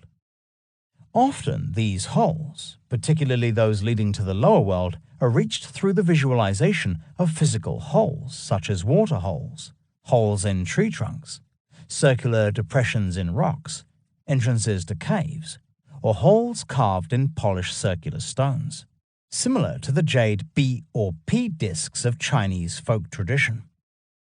These are thought to symbolize the starry vault, with the hole in the center representing the access point to heaven. Siberian shamans often wear on their coats discs with holes, which are usually made of iron. They bear names such as Kunjeta, sun, and Oibon Kunga, hole in the ice sun, and correspond with invisible holes, oi bone, in the shaman's body used in spirit communication. This, then, is what the porthole stones in Gobekli Tepe's enclosure C and D most likely signified: points of exit for the shaman's soul on journeys to the sky world, accessed via the star Deneb in Cygnus. Yet why was this particular area of the sky of such interest to the shamans in the early Neolithic? The answer seems to lie in the fact that Deneb cannot take all the credit for causing the Gobekli builders to align the various sets of twin pillars toward the north-northwest. For Deneb's role as a stellar marker is in fact secondary to the Milky Way's Great Rift, which, as we find out next, was once seen as an entrance to the sky world. Chapter 8. The Path of Souls. The orientation of the central pillars in Gobekli Tepe's main enclosures toward both Deneb and the Milky Way's Great Rift is by no means unique. All around the globe, ancient cultures and societies saw this area of the heavens as an entrance to the sky world. It was considered a place of the gods, a land of the ancestors, and the source of creation in the universe. For instance, the ancient Maya of Central America pictured Xibalba, their underworld, as accessible from a sky road known as Xibalba, the Black Road, identified as the Milky Way's Great Rift. Its actual entrance or location was represented by cave and mouth imagery, often accompanied by a symbol known as the cross-bands glyph. This has the appearance of a letter X inside a square frame, and has been identified with the Cygnus stars in their guise as a celestial cross, made up of 5 specific stars. The actual road to Xibalba, a word meaning place of fear, is shown as a caiman crocodile, its long jaws the twin streams created by the Great Rift, with its head, eyes and gullet located in the vicinity of the Cygnus region. In Mayan mythology, the solar god Hunahpu was reborn from the mouth of the caiman. The sun god was perhaps imagined as being carried along the length of the creature's open jaws to the place where the ecliptic, the sun's path, crosses the Milky Way, in the vicinity of the stars of Sagittarius and Scorpius. This is a point corresponding, visually at least, with a nuclear bulge in the galactic plane that marks the center of the Milky Way galaxy. The sun god reached this point of rebirth at the moment of sunrise on the winter solstice.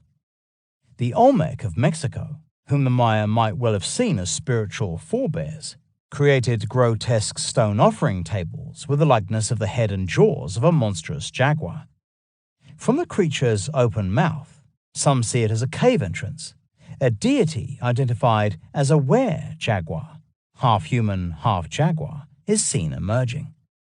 Although next to nothing is known about Olmec cosmology, it probably involved mythological ideas similar to those of the Maya. As the cross-bands glyph appears on these offering tables, usually either between the teeth of the monster or on the headdress worn by the were-jaguar, it is likely the Olmec also had some concept of the sun god being reborn from the Milky Way's Great Rift, seen as the cave-like mouth of a hideous sky monster. Cleaving open the portals. The Maya manufactured enormous ceremonial axe heads in jade that take the form of abstract were-jaguars, the lips on their human faces downturned in a peculiar and highly exaggerated manner. Across the top of the head, going from front to back, is a furrow or cleft, which has a deeply significant meaning. For on the were-jaguar's breech cloth, the crossbands glyph appears, like the Union Jack emblazoned on a belt buckle. According to the label accompanying the British Museum's own were-jaguar hand axe, the crossed bands glyph incised on the breechcloth signifies an entrance or opening. These symbols, i.e. the glyph and the cleft on top of the head, proclaim the axe's magical power to cleave open the portals into the spirit world. As that spirit world was almost certainly Xibalba, It confirms that the crossband's glyph symbolizes its entrance or opening, which, as we have heard, was marked by the constellation of Cygnus, the Northern Cross. Even the cleft is evidence of this connection, for the Great Rift is known as the Great Cleft, as it appears to cleave the Milky Way in two, a symbolic act carried out in Mayan tradition by the jade axe in its celestial guise. The Deneb Portal. Similar ideas regarding a spirit world existing beyond the opening to the Great Rift are held even today by a number of Native American tribes, whose star myths are thought to have a common origin among the Mississippi mound-building cultures, forming what is known as the Southeastern Ceremonial Complex, which thrived around AD 1200 to 1650. The most consistent story that emerges from their beliefs and practices tells of how in death the soul departs to the west, a journey that takes 3 to 4 days to complete. When finally it reaches the edge of the Earth's disk, the soul waits for the right moment to make a leap of faith to enter the Milky Way, the so-called Path of Souls, via a star portal, knowing that the consequences of failing this difficult jump will mean being lost forever in the lower world. The portal is marked by a celestial hand, its fingers pointing downward and made up of stars belonging to the Orion constellation, the 3 belt stars marking the severed wrist.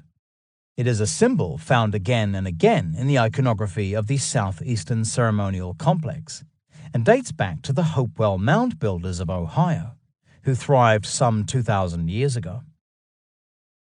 The actual portal is the stellar object Messier 42, a small, fuzzy nebula located in Orion's sword.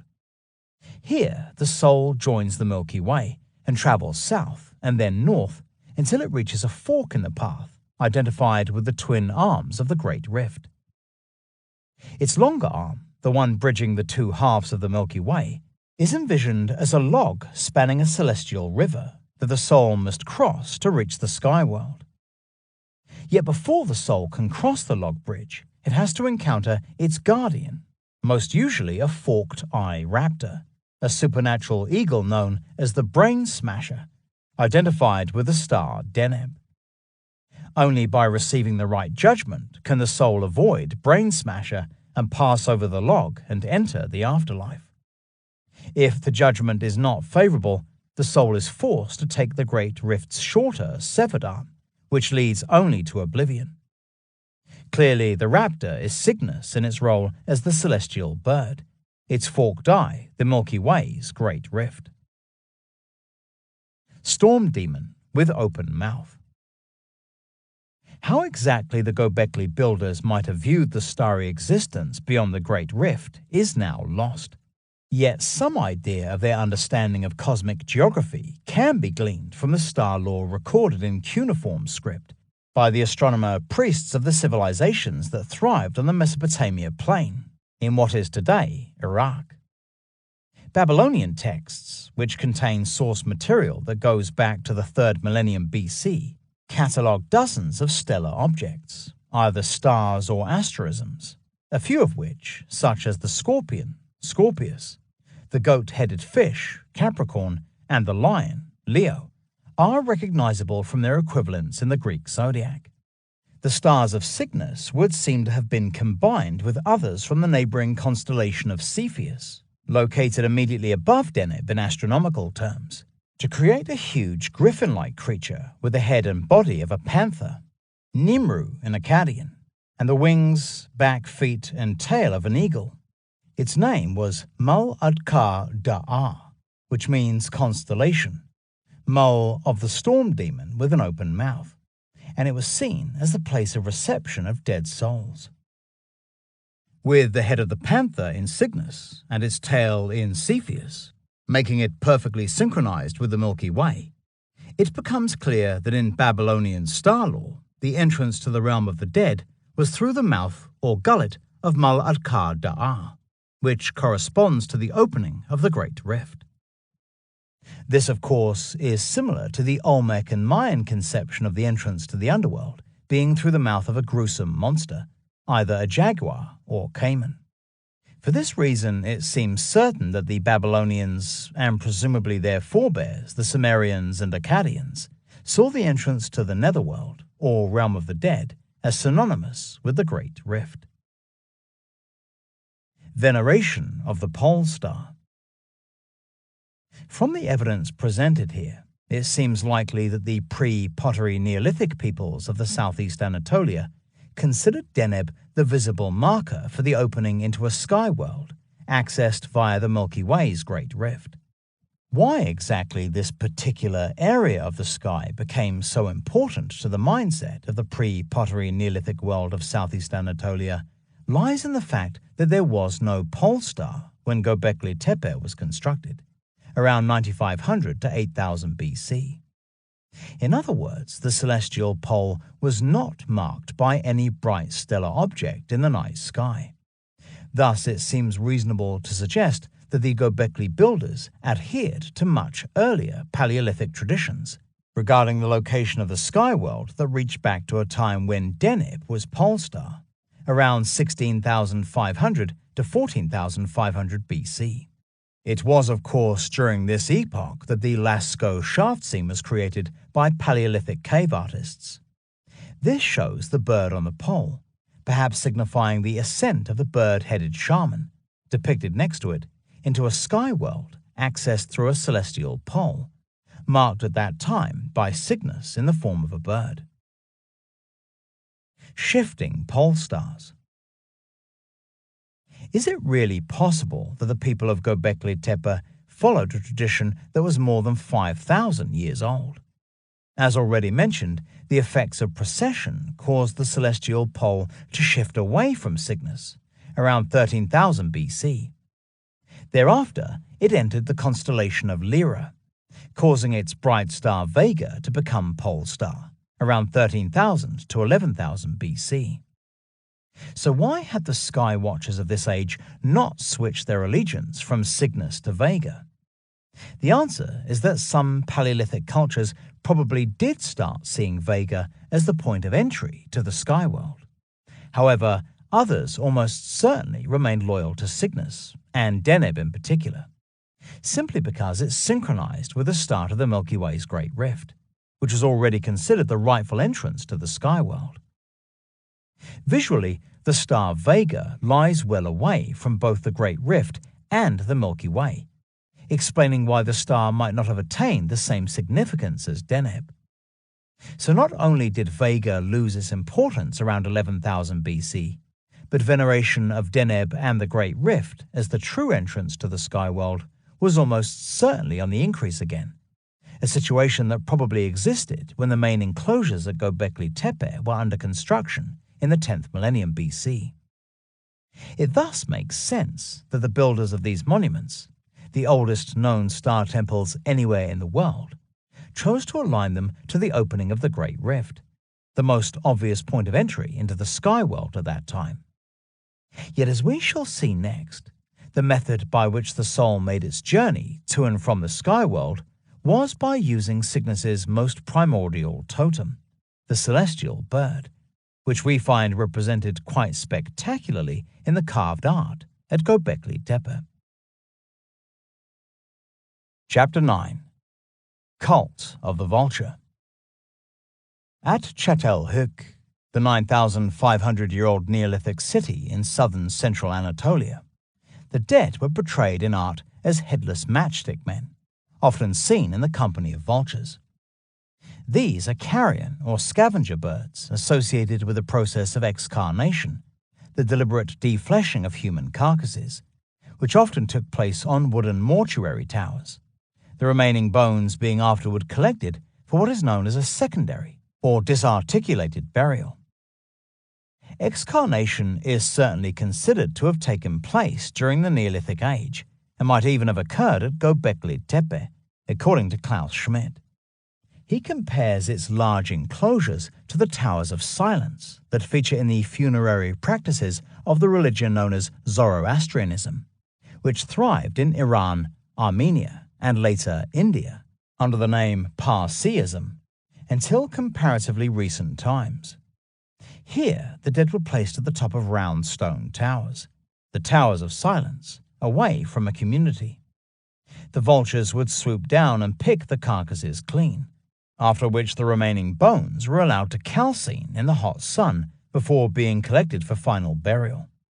Although such practices are rare today, they do continue under the name sky burials among some remote Tibetan Buddhist communities in the Himalayas.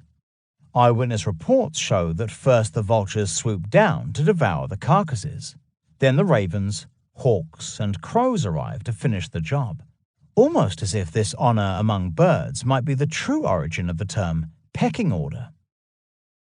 Excarnation almost certainly occurred at Çatalhöyük, where it is depicted on at least one painted fresco. This shows two wooden towers accessed by a staircase, at the base of which are two figures, guardians perhaps of the charnel area. On top of the right-hand tower, vultures attack a headless matchstick man, which is very likely an abstract symbol used to represent a dead body. The head was considered the seat of the soul, and because the soul has departed the body, it is portrayed as headless, that is, soulless. The missing head is seen in outline on top of the left-hand tower, where two vultures appear to be taking the head or soul under their wings. Psychopomp. The painting is meant to convey the idea that, even though the human carcass might suffer the unsightly, although very efficient act of excarnation, the spirits of the vultures accompany the soul into the afterlife. Each bird is thus acting as a psychopomp, an ancient Greek word meaning soul carrier, used to describe a supernatural being or creature whose role was to assist a newly deceased soul reach the next world. British archaeologist James Mellart recorded that all panels connected with death and rebirth at Çatalhöyük were located on either the north or east walls of cult shrines. East is clearly the direction of rebirth, symbolized by the appearance of the sun each morning, leaving the north as the direction of the netherworld, the realm of darkness and the dead. Indeed, some of the more prominent vulture imagery featuring matchstick men at Çatalhöyük was placed on the north wall of cult shrines. Not only is the north the only place where, in the northern hemisphere, the sun never reaches, it is also the direction of the Milky Way's Great Rift, the stars of Cygnus, and of course the celestial pole. Was it in this direction, toward the perceived entrance to the sky world, that the vultures were thought to carry or accompany the soul into the afterlife? Although Cygnus is most often represented in Eurasian star lore as a swan, evidence indicates that it once was seen in the Euphrates as Vultur Cadens, the falling vulture, even though this is a title more commonly associated with the nearby constellation of Lyra. Gobekli's Vulture Stone. Representations of vultures were found among the ruins of the cult building at Nivali Churi. Here Harald Hauptmann and his team uncovered a stone totem pole on which human heads and vultures are shown together, as well as a beautifully executed sculpture of a vulture that would not look out of place in a modern art gallery. Yet strangely, this beautiful piece of art was being used as fill within the wall of the cult building, indicating that it belonged to an earlier phase of building activity, probably around 8500 to 8400 BC. Vultures are also to be seen among the carved art at Gobekli Tepe, most obviously on Pillar 43, located in the northwestern section of Enclosure D. It stands immediately west of the hold stone that would have allowed a person crouching between the two pillars to observe the setting of Deneb during the epoch in question. On Pillar 43's western face are three vultures, one of which is a juvenile. Also visible is a scorpion and two long-necked waders, flamingos perhaps, and between them and the head of the adult vulture in the upper register is a line of small squares, abutted on each side by a series of V-shapes, possibly signifying the flow of water. Other strange features are depicted at the top of the stone. Three rectangular forms appear in a line with linked loops that make them resemble handbags. Next to each is a small creature, which in order from left to right can be identified as a long-legged bird, a wader perhaps, a quadruped, seemingly a feline, and an amphibian, possibly a frog or toad. An interpretation of this scene is problematic, although the handbags, or man-bags as some people are calling them, are most likely animal pens or houses, situated on what could be the edge of a river, upon which is a trackway, the line of squares underneath which flows water, the accompanying V-shapes. This, however, is not why Pillar 43 has been singled out as important. It is the vulture positioned at the end of the line of small squares that draws the eye. It stands up with its wings articulated in a manner resembling human arms. It also has bent knees and bizarre flat feet in the shape of oversized clown shoes, indicating that this is very likely a shaman in the guise of a vulture or a bird spirit with anthropomorphic features. Similar vultures with articulated legs are depicted on the walls of shrines at Çatalhöyük, and these too are interpreted either as anthropomorphs or as shamans adorned in the manner of vultures. Head like a ball. Just above the vulture's right wing is a carved circle, like a ball or sun disk. Klaus Schmidt interprets this ball as a human head, and this is almost certainly what it is. For on the back of another vulture, lower down the register, is a headless or soulless figure, just like the examples found in association with the vultures and excarnation towers at Çatalhöyük.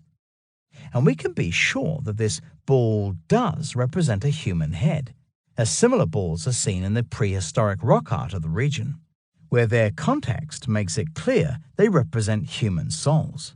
As Anatolian prehistoric rock art expert Muvaffaq Uyanık explains.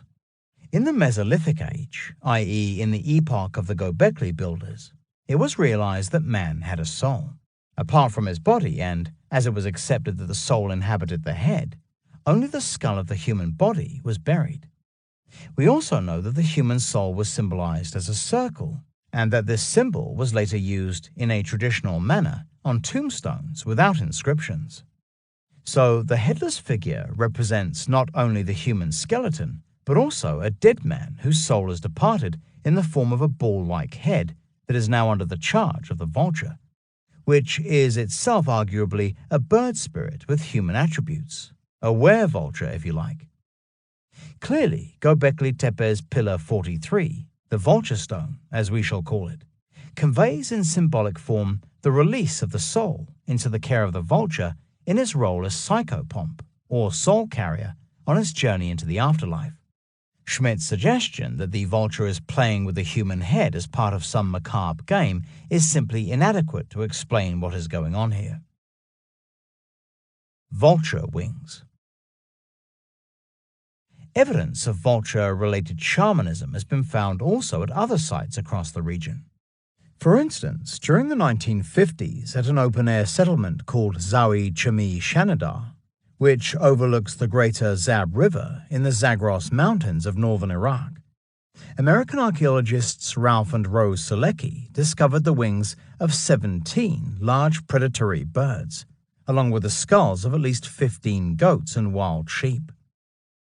Among the species of bird represented by the bones, many of them still articulated, were the bearded vulture, Japetus barbatus, and griffon vulture, Gyps fulvus, as well as various species of eagle. They were found positioned by the wall of a stone structure, which probably served a cultic function. The excavators were in no doubt that the wings had been severed from the birds at the point of death and worn as part of a ritualistic costume. In other words, shamans utilized these wings as ritual paraphernalia in order to adopt the guise of the vulture in its role as a primary symbol of the cult of the dead. The wings were radiocarbon dated to 8870 BC, plus or minus 300 years. Although modern forms of recalibration, due to recent reassessments of the amount of carbon-14 present in organic matter during former ages, means they probably date to the end of the Younger Dryas period, around 9600 BC. That is, shortly before the construction of the large enclosures at Gobekli Tepe, which, as the crow flies, is about 280 miles, 450 kilometers west of Zawi Chimi Shanidar. Star map in stone. If Gobekli Tepe's vulture stone does show a human soul being accompanied into the afterlife by a psychopomp in the likeness of a vulture, then there has to be a chance that its rich imagery contains themes of a celestial nature. Scholars working in the field of archaeoastronomy have been quick to point out that the scorpion shown at the base of the shaft could signify the constellation Scorpius. Certainly in Babylonian astronomical texts, such as those found on the Mul-Apen tablets, the stars of Scorpius are identified with a constellation named Scorpion, Mul-Geotab. In the cosmological art of the Maya in Central America, a scorpion is often shown at the base of the world tree, a symbol interpreted by some scholars as the Milky Way standing erect on the horizon. This has led to the scorpion being identified with the constellation Scorpius, which lies immediately beneath the Milky Way's Great Rift. Thus, it is conceivable that there existed a universal identification of the stars of Scorpius with the symbol of a scorpion that originated in the Paleolithic Age. The reason it appears on Gobekli Tepe's vulture stone, carved around 9500 to 9000 BC.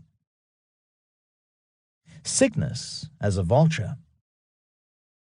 If Pillar 43's scorpion does represent the Scorpius constellation, and is thus symbolizing the points of crossing between the ecliptic and the Milky Way's Great Rift, then the vulture, with articulated wings and clown-like feet at the top of the stone, completes the cosmic picture. Its wings, head, neck, and body have a familiar ring to them, for they form a near-perfect outline of the Cygnus constellation, with the vulture's head in the position of Deneb, and its outstretched wings matching those of its celestial counterpart, as it appeared 11,500 years ago.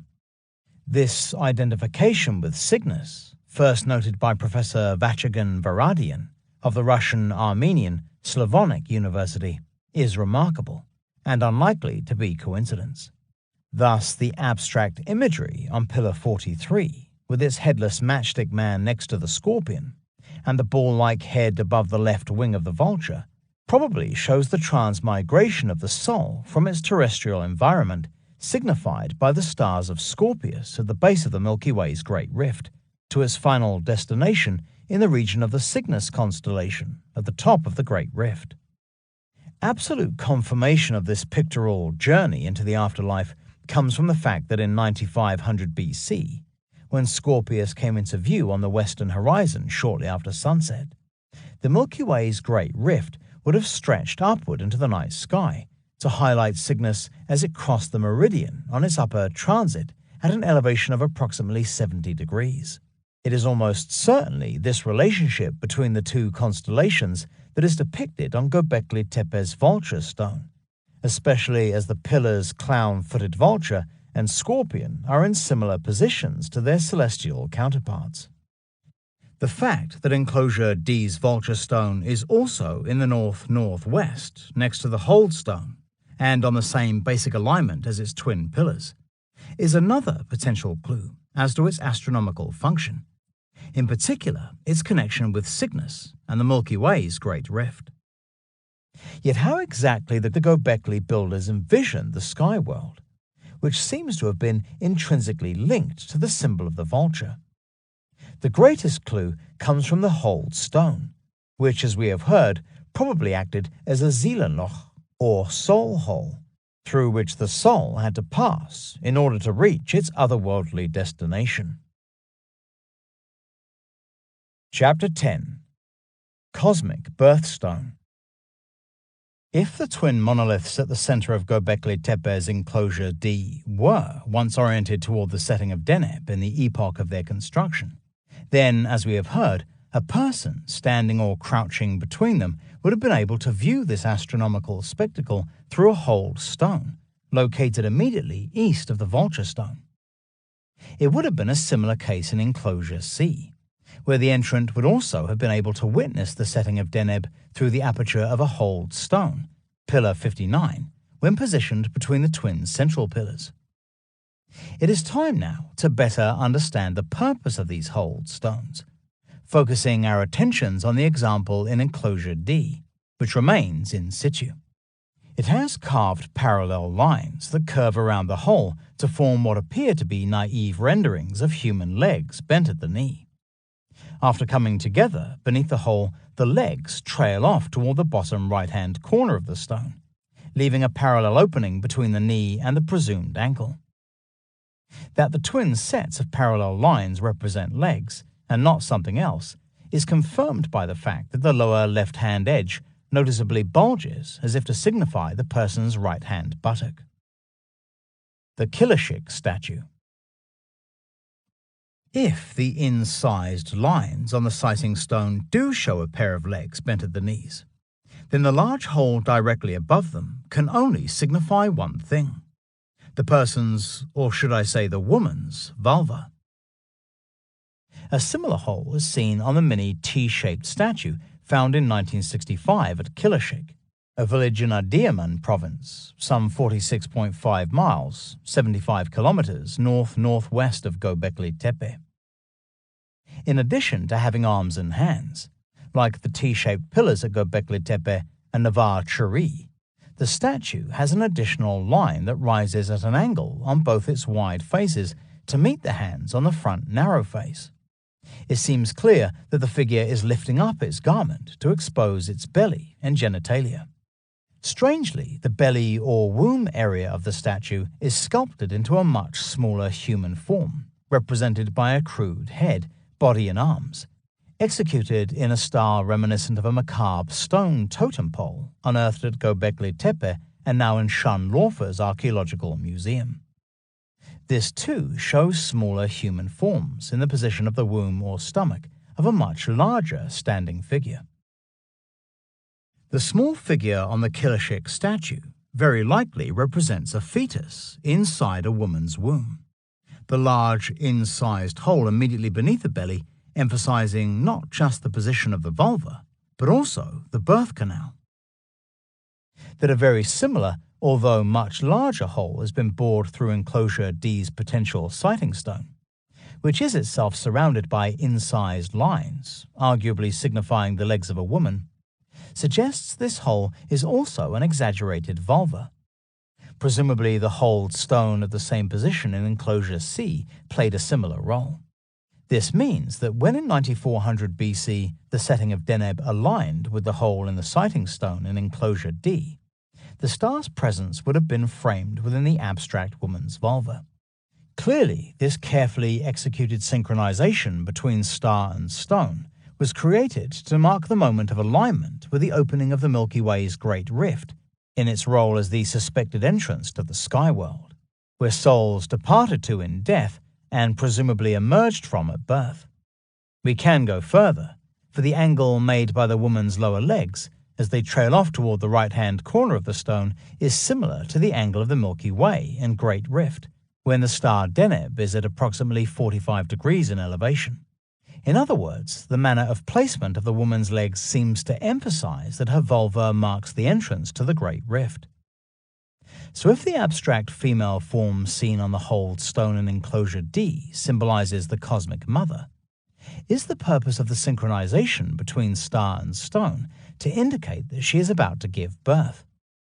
Should this surmise prove correct, there can be little doubt that this was a highly symbolic act, seen to take place in both a material sense within the womb-like enclosure and in a celestial form, with a cosmic child imagined as emerging into life from the opening of the Great Rift, exactly like the rebirth of the solar god Hunahpu in Mayan myth and legend.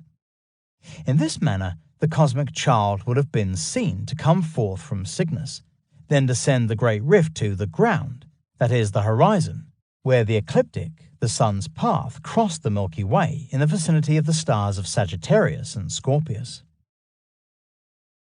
Cosmic birth.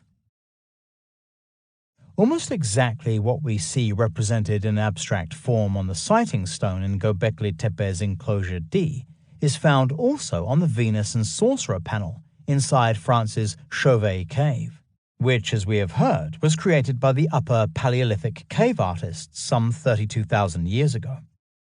Here, too, the abstract legs of the Venus seem to signify the twin streams of the Milky Way on either side of the Great Rift, with the head of a young bovine overlaid upon the position of the womb.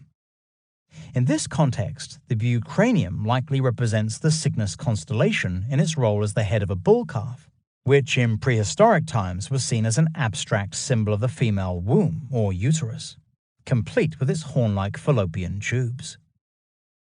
The uncanny resemblance between the two is something our ancestors would appear to have realized at a very early stage in human development, making the bucranium and the bull calf in general primary symbols of birth and death in the Neolithic age. We are reminded also of the 3D frescoes from Çatalhöyük, showing the bulls being born from between the legs of divine females, who have the heads of leopards, and the ancient Egyptian belief that the goddess Hathor, in her role as the Milky Way, gave birth each morning to the sun god in the form of a bull calf. The cult of Hathor was virtually synonymous with that of Nut, the sky goddess, who was herself a personification of the Milky Way, her womb and vulva occupied by the stars of Cygnus. Nut was the mother of Osiris, the god of death and resurrection, and also of Re, the sun god, who was reborn each morning from between her loins. In death, the pharaoh would assume the identity of Osiris and re-enter the womb of his mother, Nut, in order to reach an afterlife among the stars. In other words, as the resurrected god Osiris, the deceased would return from whence he or she had come originally, which was the Milky Way's great rift in the vicinity of the Cygnus constellation. Birth chamber. How exactly the entrance to Gobekli Tepe's enclosure D, or indeed its neighbor enclosure C, might have celebrated the act of cosmic birth is open to speculation. Perhaps the new soul was believed to emerge from the opening of the Great Rift, and then, in some unimaginable manner, enter a pregnant woman waiting between the enclosure's twin pillars. A ritual act like this might have taken place either at the point of conception, sometime during pregnancy, or perhaps shortly before birth. It might even be that some births actually took place between the enclosure's central pillars, mimicking exactly what the incised lines on the whole stone were attempting to convey. So not only were the enclosures at Gobekli Tepe built to honor the departure of the soul in the company of the vulture in its role as psychopomp. Remember, the vulture stone is next to enclosure D's hold stone, or cosmic birthstone, as we shall call it. But they were also designed to bring forth new life. Presumably, souls entering the world would be accompanied by a psychopomp in the guise of a bird, most probably the vulture, which, in some painted panels uncovered at Çatalhöyük, is shown with an oval inside its back containing a human baby. Today, in many parts of Europe and Asia, newborn babies are accompanied into the world by a stork. Yet in the Baltic, and seemingly in Siberia, a white swan replaces the stork. Clearly, in these areas of the globe, the swan or stork plays the same role as the vulture once did in the Near East.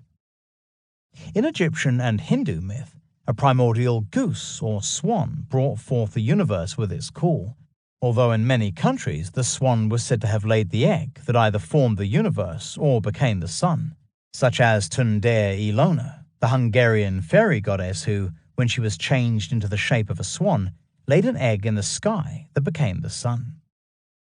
This once again ties in with the belief that cosmic creation takes place in the vicinity of the Cygnus constellation and Great Rift, resulting in the rebirth of the sun each day. Cosmological beliefs. Everything points toward enclosure C and enclosure D's hold stones being not just confirmation of Deneb's place in the mindset of the Gobekli builders, but also of the site's role as a place where the rites of birth, death, and rebirth were celebrated, both in its carved art and within the architectural design of its larger enclosures, which formed symbolic wombs complete with twin souls and axis mundi.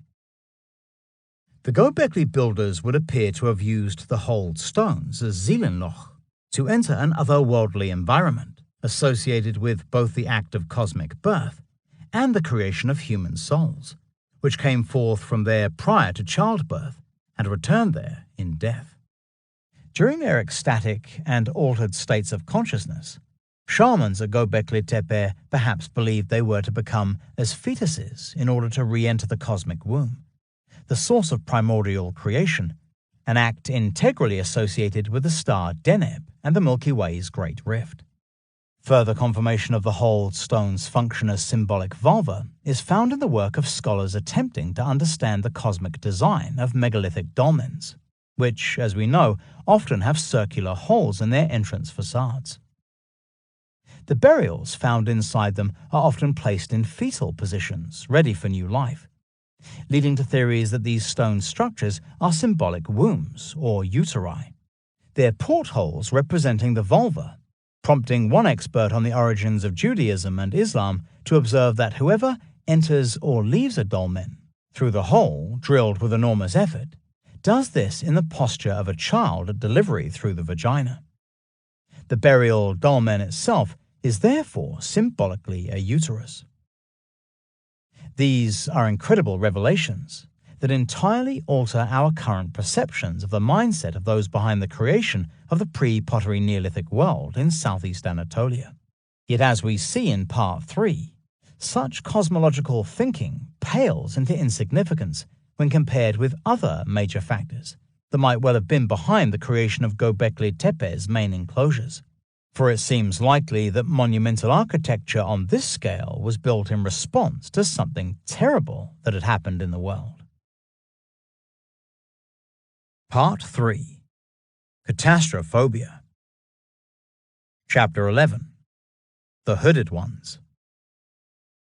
Up to 12 T-shaped pillars stood in rings within Gobekli Tepe's large enclosures, all with their faceless gaze focused toward these central monoliths, as if they formed part of some kind of otherworldly gathering of a secret society.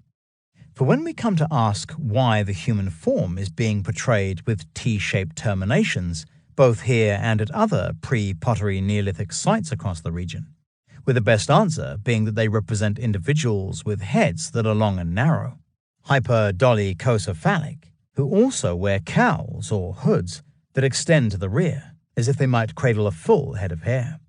It is a conclusion strengthened in the knowledge that the life-size statue of a male, uncovered during urban development on Yene Yol Street in Şanlıurfa's Belikli Gul district in 1993, has a regular face and head, as do the various portable statues found at Gobekli Tepe and Nevali Churi. So the sculptors of the pre-pottery Neolithic world knew very well how to create perfect representations of the human form with all its intricacies. Clearly, then, the T-shaped pillars are abstract representations of those remembered as having once looked this way, their blank expressions confirming their otherworldliness or transcendental nature. The mini T-shaped statue. That the T-shaped pillars show long-headed individuals wearing cowls seems confirmed by the mini T-shaped statue found in 1965 close to the village of Kilashik, some 46.5 miles, 75 kilometers north-northwest of Gobekli Tepe. It appears to be wearing a large hood, extended at the rear by the peculiar shape of the skull. Indeed, even the start of the hood can be seen as a straight line that divides the rear half of the head from the projecting face. Why exactly these figures are depicted with elongated heads is a matter we return to later in this book. Yet, why wear hoods or cowls in the first place? Perhaps it was the prevailing climatic conditions, or the fact that these individuals needed to protect their skin from the sun's rays. More likely is that the cowls convey some kind of idea of status among the communities in which they moved, a fact suggesting the presence of elitism, in other words, a clear division between the Gobekli builders made up of quarrymen, stonemasons, flint knappers, hunters and butchers, and those who controlled and managed the construction work going on at the site. Having said this, it seems unlikely that the T-shapes reflect the presence of individuals living when the main enclosures at Gobekli Tepe were constructed, around 9500 to 8900 BC. Like saints and divinities represented as carved art in churches, or the statues of gods and heroes in classical temples, the T-shapes at Gobekli Tepe are perhaps reflections of something that has been, something that had to be remembered, celebrated, and not forgotten. We cannot know what might have been going at Gobekli Tepe when the large enclosures were under construction, nor whether the genesis of the T-shaped pillars happened here or elsewhere. It is possible, as Schmidt believes, that complex structures like enclosures C and D were the pinnacle of a long period of development at the site, going back many thousands of years. On the other hand, the construction of the monumental enclosures might just as easily have been inspired by a significant event. Perhaps the arrival in southeast Anatolia of representatives from another culture, individuals who helped galvanize the local hunter-gathering population into embarking on this mammoth building project. A sudden change in lifestyle.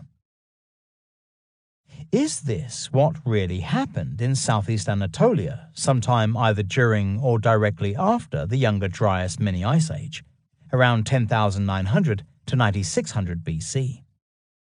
Did some great change occur in the world of the local hunter-gatherers that culminated in the construction of the large enclosures at Gobekli Tepe under the guidance of some kind of power elite, as Schmidt refers to them? Hunter-gatherers would work together in small bands to fulfill their primary functions in life, with these being hunting wild game, foraging for various types of food, and ensuring the well-being and safety of their extended family group. They created temporary settlements that they occupied only at certain times of the year. For the rest of the time, the hunters followed the migrational routes of herd animals. They relied on these animals for food, clothes, fat for balms, fires and lamps, bone, horn and antler for weapons, tools and items of personal adornment, and sinew, thin shredded fibers of muscle tendons for use as cordage, binding points on arrow shafts, and as a backing material on bows. Epi-Paleolithic, that is, transitional Paleolithic hunters used established campsites and workstations, kitted out with basic facilities, before moving on to the next site, and so forth, until eventually they returned to their original place of departure. This was their cycle of life, and it would have remained so had Neolithization not gotten in the way. There can have been no obvious advantage in hundreds, if not thousands, of people. Klaus Schmidt believes that between 500 and 1,000 individuals were employed in building construction at Gobekli Tepe at any one time, putting aside their free existence as hunters and foragers and coming together to create monumental architecture on such a grand scale. Something must have spurred the regional population into abandoning their old lives and adopting a completely different way of living. And from the presence in the enclosures of the massive T-shaped pillars, that something would appear to have been whoever or whatever they represented. Did the T-shapes represent the memory of powerful individuals, great ancestors perhaps, of those who built Gobekli Tepe? Messianic message. If so, then who exactly were these influential figures, the hooded ones, as we shall call them until their likely identity is revealed?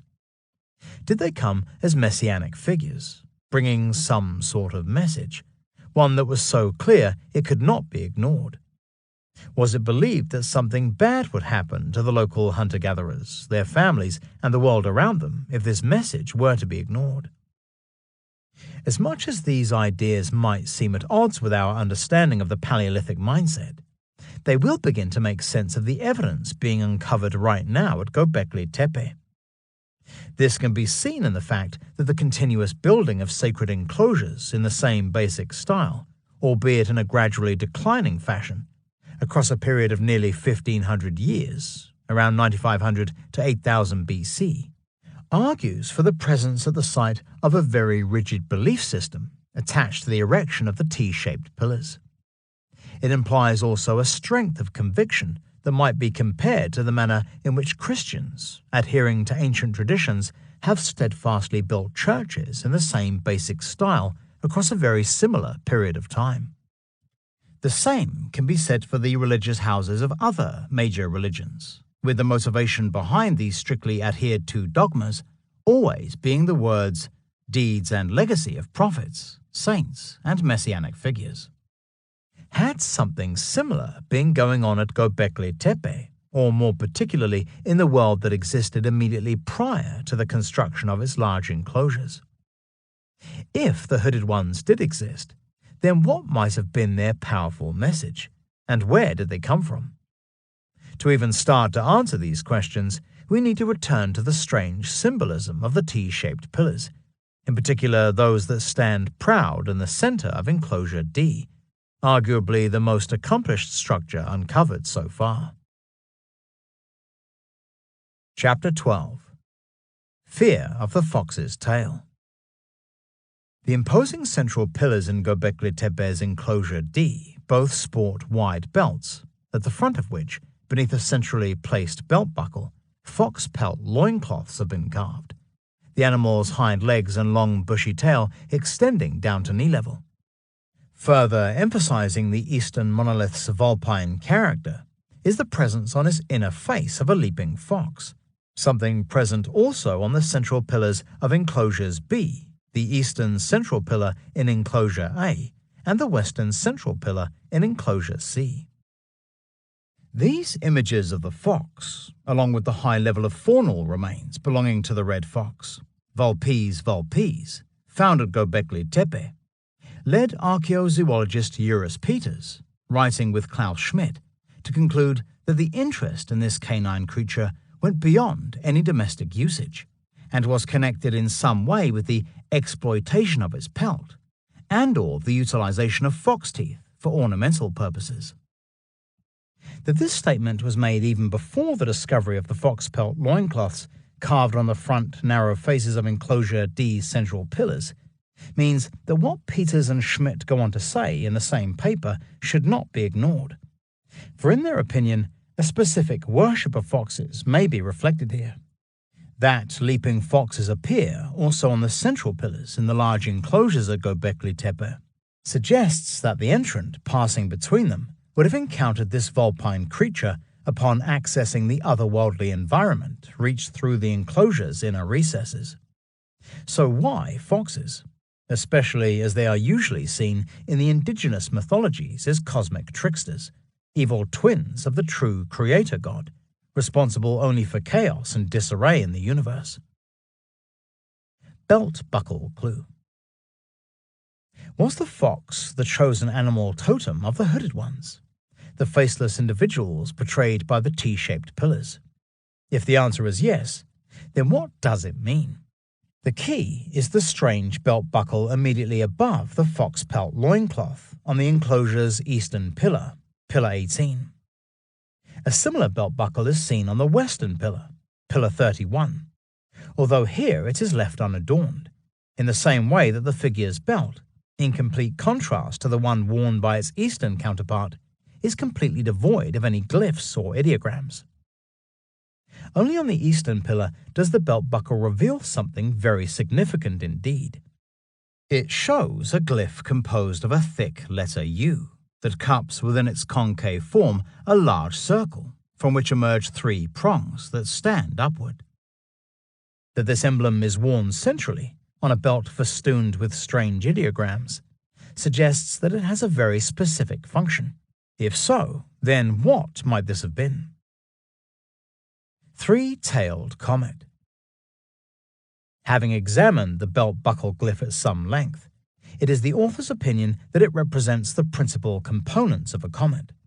The circle is its head or nucleus, and the U-shape is the bow shock that bends around the leading edge of the nucleus and trails away as the halo.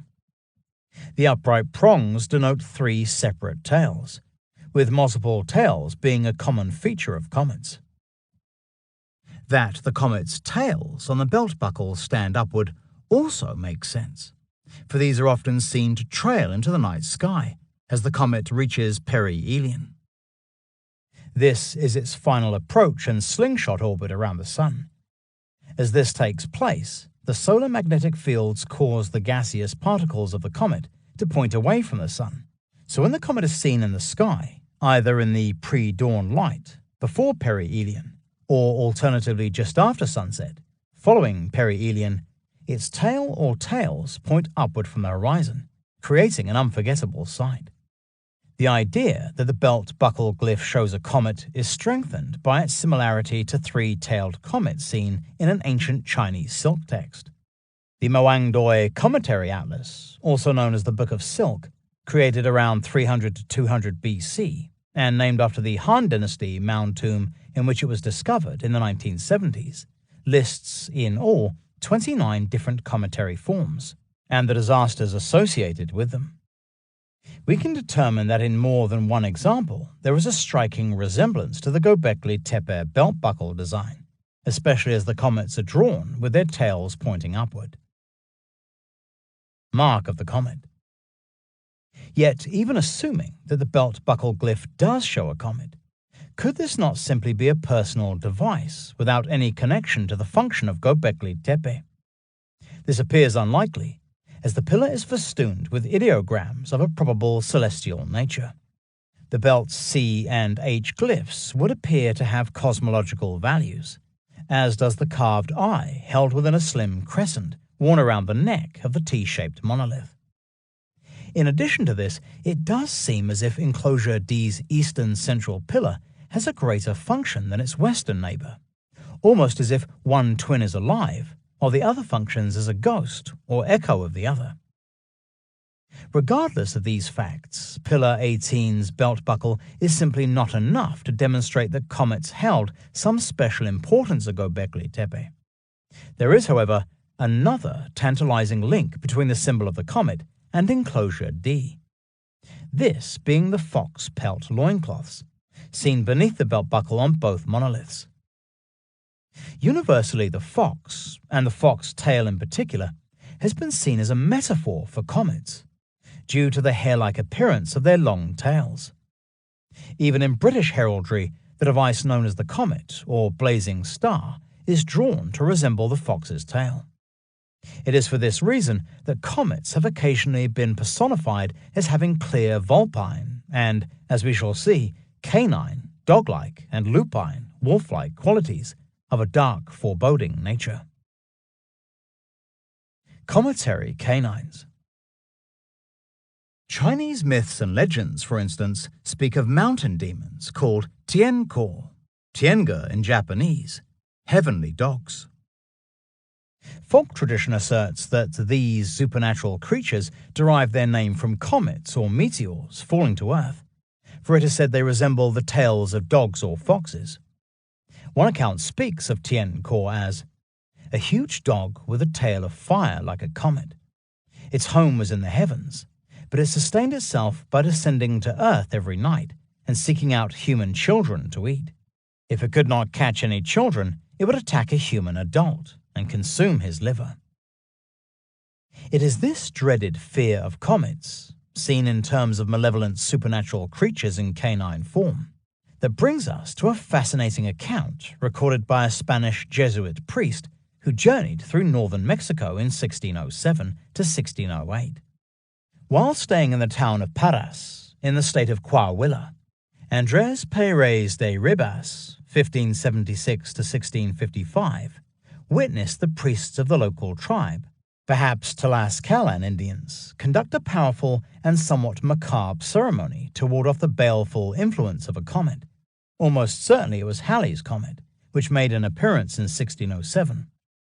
According to him, the end of the comet, some of them said, was in the form of plumage, others said it had the form of an animal's tail. For this reason, some came with feathers on their heads, and others came with a lion's or fox's tail, each of them mimicking the animal he represented. In the middle of the plaza, there was a great bonfire, in which they threw their baskets containing dead animals, along with everything in them. They did this in order to burn up and sacrifice these things, so they would rise up as smoke to the comet. As a result, the comet would have some food during those days, and would therefore do them no harm.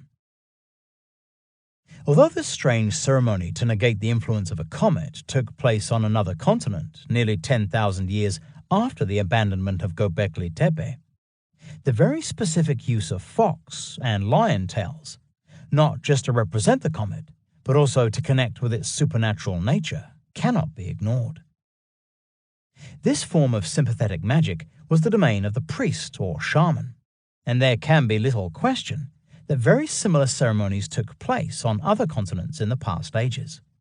That the twin central pillars of Gobekli Tepe's enclosure D both display foxtails, while the eastern example additionally possesses a belt buckle that might show the symbol of a comet, begs the question of whether the Gobekli builders might in some way have been concerned by the influence and presence of comets in our skies. Moreover, because the comet symbolism only appears in full on one of the central pillars, was this particular figure seen to have a special dominion over comets, an ability connected with a proposed message or doctrine introduced to the hunter-gatherers of southeast Anatolia in the epoch immediately prior to the construction of the first stone enclosures at Gobekli Tepe? I predict a comet. Is it possible that this imposing stone figure at the center of enclosure D, whoever or whatever it represents, was seen to have delivered the means by which the epi-Paleolithic peoples of southeast Anatolia, with the help of his shamanic-based elite, could combat the baleful influence of comets? That the hunter-gatherers of southeast Anatolia so readily gave up their nomadic lifestyles to build monumental architecture in an unprecedented manner argues persuasively that this incoming elite must have had some kind of hold or influence over the people.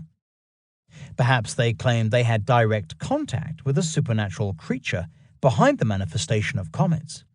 If so, then such claims would have needed to be backed up with some convincing displays of proof for the hunter-gatherers to have so readily abandoned their old ways. So what might this have been? One realistic answer is that, like the ancient Chinese astrologers behind the creation of the Mawangdui Atlas around 300 to 200 BC, the incoming elite had a very real knowledge of comets, which might have included information on periodic comets, those that make their return within 1 to 2 human generations. A perfect example is Halley's Comet, which makes its return every 75 to 76 years. Its last appearances were in 1910 and 1986. Indeed, even though the gravitational influence of the solar system's larger planets, such as Saturn and Jupiter, means that the orbit of a short-period comet can fluctuate somewhat, it is possible that its reappearance might have been calculated to some degree of accuracy in just a few centuries of observation. It is not known whether Halley's Comet graced our skies in the 10th or 11th millennium BC, although some sources do suggest that it has been in its current orbit for between 16,000 and 200,000 years. So the likelihood of Gobekli Tepe's founding elite being able to calculate the return of a short-period comet was therefore pretty high. If they were able to do this, then using this valuable information to their advantage might have been enough to convince the hunter-gathering communities that they had real influence over these fearful celestial objects. Such ideas might help explain why Enclosure D's twin central monoliths wore fox pelt loincloths, why leaping foxes are present on the inner faces of key central pillars at Gobekli Tepe, and why Joris Peters and Klaus Schmidt consider that a specific worship of foxes may be reflected here. These thoughts also perhaps have some bearing on why the large enclosures seem to incorporate symbolism of a clearly celestial and cyclic nature. Is it possible that the enclosures embody a belief offered by the hooded ones, and through them their lineal descendants, responsible perhaps for the continued construction and management of Gobekli Tepe, that by synchronizing the enclosures with cosmic time cycles, it would help provide the builders with enough information to control the influence of comets on a supernatural level? Was it these communities' absolute fear and loathing of comets that motivated them to abandon their old lifestyles to build monumental architecture on such a dramatic scale? More pertinently, how did any of this relate to the apparent alignment of the main enclosures at Gobekli Tepe toward the Milky Way's Great Rift, marked out in the heavens by the star Deneb? These are matters that must be addressed next. Chapter 13. Cosmic Trickster. It was the Greek Neoplatonist and celebrated philosopher Proclus of Athens 412 to 485 AD who warned that the fox star nibbles continuously at the thong of the yoke which holds together heaven and earth, with German folklore adding that when the fox succeeds, the world will come to an end.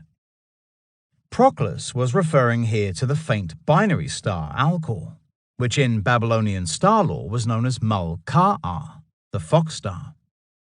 In astronomical terms, Alcor is located next to the much brighter quadruple system of binary stars, collectively known under the name Mizar. Together, Alcor and Mizar make up the kink in the handle of the plough, or Big Dipper, which forms part of the constellation of Ursa Major, the Great Bear. Some semblance of Alcor's mythical origin is revealed in Greek star lore, which tells how the star was once part of the Pleiades, or Seven Sisters, the cluster of 7 stars located in the proximity of Taurus the Bull. According to the Greek writer Hyginus, or one of his pupils writing under his name, a Pleiad named Electra was so distraught at seeing the death of her descendant, King Dardanus, during the fall of Troy, that she withdrew her light and took flight as a hare star, a comet, and became Alopex the fox, called by the Arabs Al-Suhar, the forgotten or neglected one, all names for Alcor, turning the heavens. Even though there are no astronomical explanations behind these puzzling myths featuring the star Alcor, they do reinforce the connection between the fox, as a symbol of the cosmic trickster, and the destruction of the world caused by the intrusion of a comet, or comets in plural. Why should this have been so? The answer seems to lie in the fact that the 7 main stars of Ursa Major, which includes the Alcor-Mizar combination, were once universally seen as the plough, yoke, mill, handle, wain, or mechanism that quite literally turned the sky pole or world pillar holding up the heavens. This belief came about because the stars of Ursa Major are seen to revolve around the celestial pole in an unerring fashion, a role played by the constellation in every human age, despite the fact that none of its stars ever occupy the position of pole star. Proclus's warning about the fox star nibbling continuously at the thong of the yoke which holds together heaven and earth is an allusion to the fox attempting to sabotage the universe's turning mechanism, which of course was seen to have its terrestrial point of origin wherever an axis mundi was established on the ground. The fox, if allowed to carry out its mischievous deeds, would eventually bring about the collapse of the imagined sky pole, and with it would follow the end, not just of the world, but also of time itself. The fact that Alcor or Alopex, the fox star, was additionally seen as a comet inbound from the Pleiades is revealing indeed, and conjures the idea that, as a hare star, it might have been seen as responsible for the perceived cosmic catastrophe. Fox, star, comet, pole, destruction. These are the key elements in this puzzling enigma of ancient Greek star lore, which might easily have had its origins in ancient Mesopotamia, among one of the great civilizations that rose up on the banks of the Tigris and Euphrates rivers around 3000 BC. Indeed, it is just possible that certain aspects of this seemingly naive vision of the cosmos might reflect something of the proposed strategy adapted by the epi-Paleolithic hunter-gatherers of southeast Anatolia prior to the construction of Gobekli Tepe. Interestingly, Professor Klaus Schmidt compares the leaping foxes carved on the twin central pillars in the various enclosures at Gobekli Tepe with Reynard the fox, a trickster of French folklore, as well as the Mesopotamian fox star Alcor, which he says belonged to Enlil, the highest god of the Sumerian pantheon, who was patron also of the ancient city of Nippur in Lower Iraq. Man versus devil. So if the fox star Alcor appears on the inner faces of key central pillars at Gobekli Tepe, Why are they aligned towards Cygnus and not Ursa Major? The answer seems to lie in the fact that there was once a close interrelationship between the Fox star and the power and influence of Cygnus in its role as guardian of the celestial pole. It is a relationship brought out in a complex Romanian sky myth that begins with the formation of the earth and heavens and leads into a search by humankind to find the Creator. For the journey, the man gathers together various tools, objects, and creatures, which are identified with different constellations of the night sky. Among the items taken on the journey are the Great Cross of the Church and the Fountain of the Crossroads, identified respectively as Cygnus and the constellation's bright star Deneb, the crossroads being a metaphor for both the axis mundi and the corresponding cosmic axis in the sky. Therefore, the man sets off on his voyage and eventually reaches the middle of the sky's road, with the sky's road being the Milky Way. Here, the man encounters he who will be killed by the cross. This is the devil, identified as the fox star Alcor, whom the man fights and eventually defeats. The story implies that in Christian times the mischievous sky fox was transformed into the devil himself. Restoring cosmic order. What takes place during the cosmic battle between the man as the bearer of the cross and the devil as the fox star seems to relate to the former regaining control of the cosmic world axis or world tree of other myths, after the devil sends the heavens spinning out of control. Thus, the story implies that the devil, that is, Alcor, is killed or stopped by the man wielding the cross, which is Cygnus in its role as guardian of the cosmic world axis. This restoration of cosmic order is achieved, however, only after chaos and mayhem have taken place. For we are told that once the brave man began fighting with the devil, their battle created a great storm beneath the sky, called by us on earth the rabid wind. There are no indications of what this great storm or rabid wind might have been, although it clearly implies some sort of mass upheaval in the heavens, which either affected the earth or was witnessed from the ground. It seems feasible that this Romanian sky myth reflects the role played at Gobekli Tepe by Cygnus and Deneb in particular. The leaping foxes on the pillars, along with the fox pelt loincloths on the central monoliths of Enclosure D, certainly suggest there was some connection between the fox star Alcor as the cosmic trickster and the area of sky toward which the pillars were directed, in other words, the Cygnus star Deneb.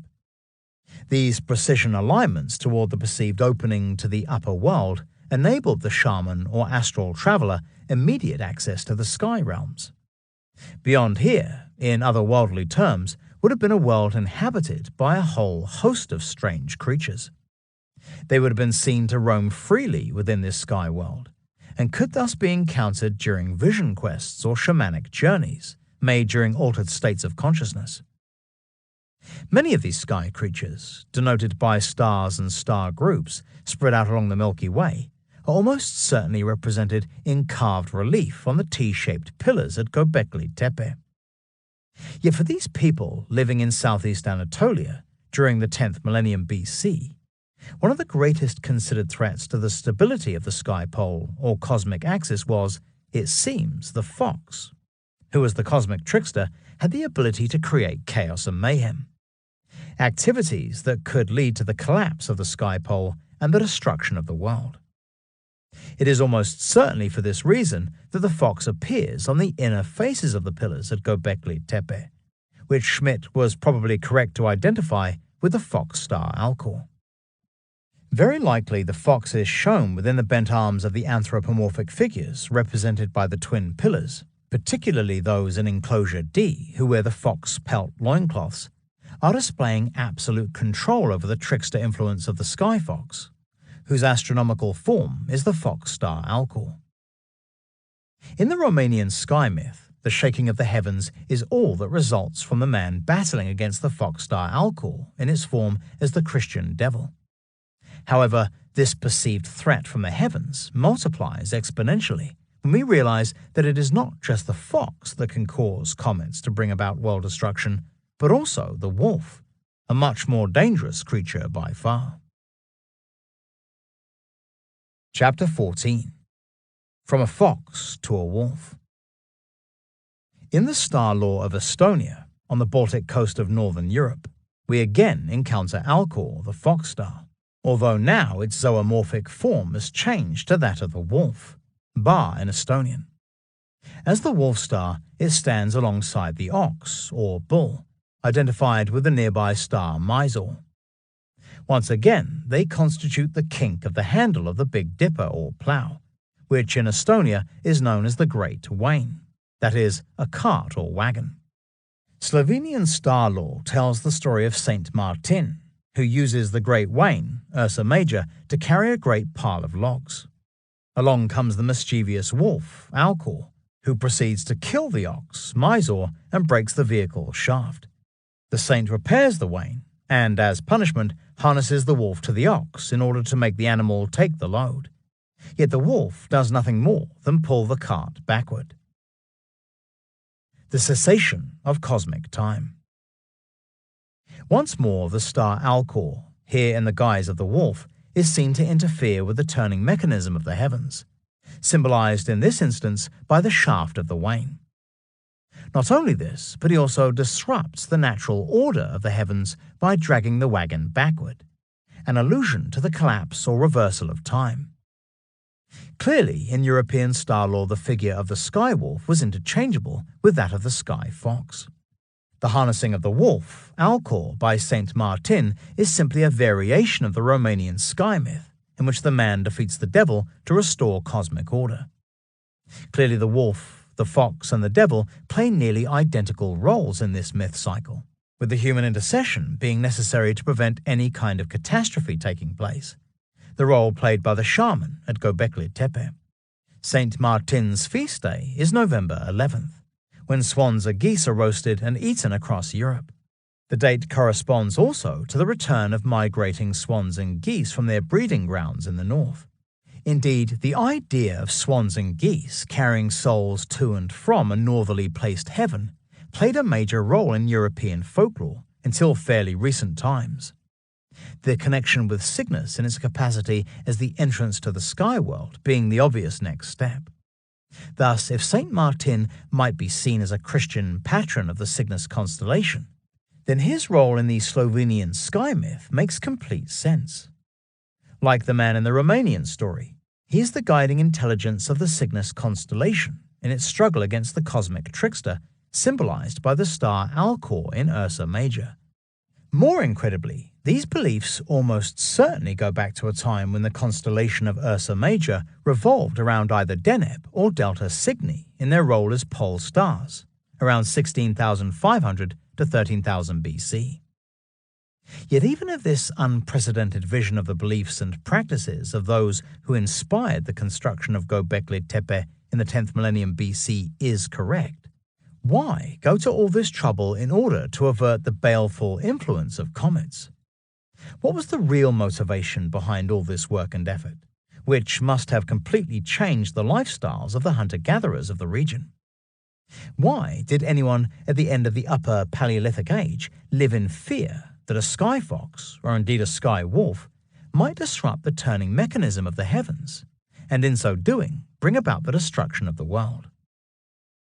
The answer would seem to be that, in the minds of the Gobekli builders, there was a genuine fear that if they did not do everything in their power to curtail this perceived threat from the sky, then something bad would happen. Whatever that something was, it was so deeply entrenched in the collective psyche of the peoples of southeast Anatolia that they were willing to abandon their old lifestyles and adopt new ones in order to deal with the problem. Accepting such a scenario only makes sense if there had already been a terrifying incident involving the sky fox or sky wolf, one that had brought chaos to the world during some former age of humankind. As we see next, a search through the folklore, myths, and legends of the ancient world tells us that just such a catastrophe might well have taken place in fairly recent geological history. Chapter 15.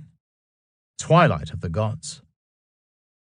It was the American congressman, popular writer, and amateur scientist Ignatius Donnelly, 1831 to 1901, most remembered for his best-selling work Atlantis, the Antediluvian World, 1882, who first publicly explored the possibility that a comet impact caused untold devastation on Earth during some former geological age. More significantly, he thought that humans living at this time might well have preserved a memory of this catastrophic event that was passed down through countless generations in the form of myths and legends. Donnelly's theories on a comet impact in recent geological history became the subject of a book entitled Ragnarok, the Age of Fire and Gravel, published in 1883, just 1 year after Atlantis, the Antediluvian World. It contains myths, legends, stories, and traditions from around the world that preserve chilling accounts of something immensely bad that happened in our skies, involving the sun, moon, and intruding celestial phenomena. As a result, the Earth is decimated by an all-encompassing conflagration, accompanied by noxious clouds, an extended period of darkness, and a subsequent deluge responsible for putting out the fires and drowning humankind.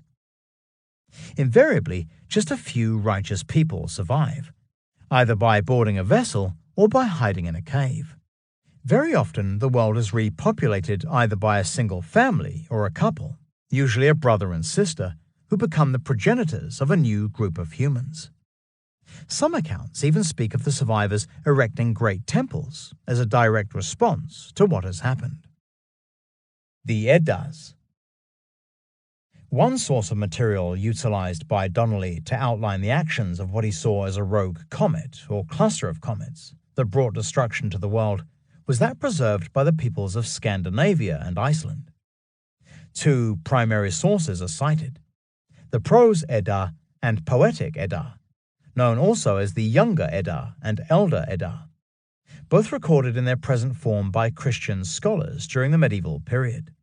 The Prose Edda, attributed to Snorri Sturluson, who lived around 1178 to 1241, derives from an Icelandic text known as the Codex Upsaliensis, which dates to the early 1300s, while the Poetic Edda is found in a 13th century manuscript written in Icelandic and known as the Codex Regius. Both Eddas feature a much prophesied event that acted as the climax to the Age of the Gods, who are known as the Aesir or Orsa. This catastrophic event is referred to as Ragnarok, an old Icelandic word meaning doom or destruction of the gods, the last day, the end of the gods. Another variation of the name, Ragnarokr, means twilight of the gods or world's end. Put simply, it is the Norse version of Armageddon, a fatalistic judgment where key gods actually die fighting hellish monsters that rise up intent on bringing about the end of the world. So important was the account of Ragnarok to Donnelly's mounting evidence for a comet impact in some former age of humankind that it provided him with a title for his book. As there is today overwhelming scientific evidence to confirm his forward-thinking conclusions, it seems appropriate to allow the U.S. Congressman's often poignant comments to set the scene as we review the account of Ragnarok, as given in the Prose Edda, Donnelly's own source for the events described in his book, cited here using the English translation by American author, professor, and diplomat Rasmus Bjorn Anderson, 1846 to 1936. The devouring of the sun and moon. The twilight of the gods began, according to the Scandinavian account, after the human race had become foul murderers, perjurers, and sinners, shedding each other's blood. Humanity's descent into depravity is a common theme in catastrophe myths that generally stress that divine intervention was necessary to purge the world of a wicked or evil strain of humanity. Thus, the scene is set for the coming destruction, and shortly afterward, a terrible sight is seen in the skies. The wolf named Skull opens its jaws and eats the sun. That is, the comet strikes the sun, or approaches so close to it that it seems to do so, was how Donnelly put it. The Edda tells us next how another wolf, named Hati Ho Vitnisson, his first name means he who hates, enemy, devours the moon, and this too will cause great mischief. Then the stars shall be hurled from the heavens, and the earth shall be shaken so violently that trees will be torn up by the roots. The tottering mountains will tumble headlong from their foundations, and all bonds and fetters will be shivered to pieces. These words Donnelly saw as describing the appearance of a second comet, its blazing debris now falling to Earth, causing absolute devastation. There is a hint here also of the loosening of the bonds that hold up the sky pole, or world pillar, preventing the world from falling apart. After this, the monster known as the Fenris wolf, the offspring of the trickster god Loki, breaks free of his shackles, which had held him firm up to this time, prompting Donnelly to comment, "This, we shall see, is the name of one of the comets." Fenris himself is the father of Skoll and Hati, wolves that pursue and devour the sun and moon. The Midgard Serpent. The account of Ragnarok continues. The sea rushes over the earth, for the Midgard serpent writhes in giant rage and seeks to gain the land.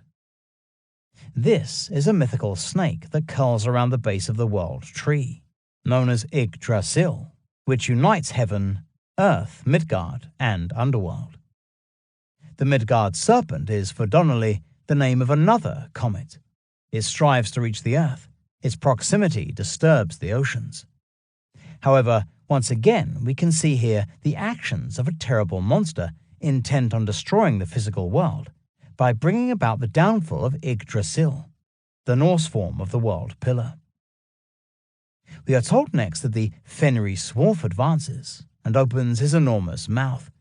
The lower jaw reaches to the earth, and the upper one to heaven, and he would open it still wider had he room to do so. Fire flashes from his eyes and nostrils. The Midgard serpent, placing himself by the side of the Fenris wolf, vomits forth floods of poison, which fill the air and the waters. These, then, the Fenris wolf and the Midgard serpent, are to be seen as the two principal comets of destruction, side by side, Donnelly suggested, like Biela's two fragments, and they give out poison, the carburetted hydrogen gas revealed by the spectroscope. Biela was the name given to a short-period comet first recorded in 1772 and observed again in 1805. It was not, however, recognized as being the same object until 1822, when Wilhelm von Biela, an army officer from Vienna, finally identified it as a periodic comet with an orbit of just 6.6 years. During its appearance in 1852, the comet split in two, prompting Donnelly's comment about the two comet fragments moving together. Biela's comet was never seen again, and presumably it is now broken up into undetectable pieces that periodically fall to Earth as harmless meteors whenever the Earth passes through the orbit of its remaining fragments.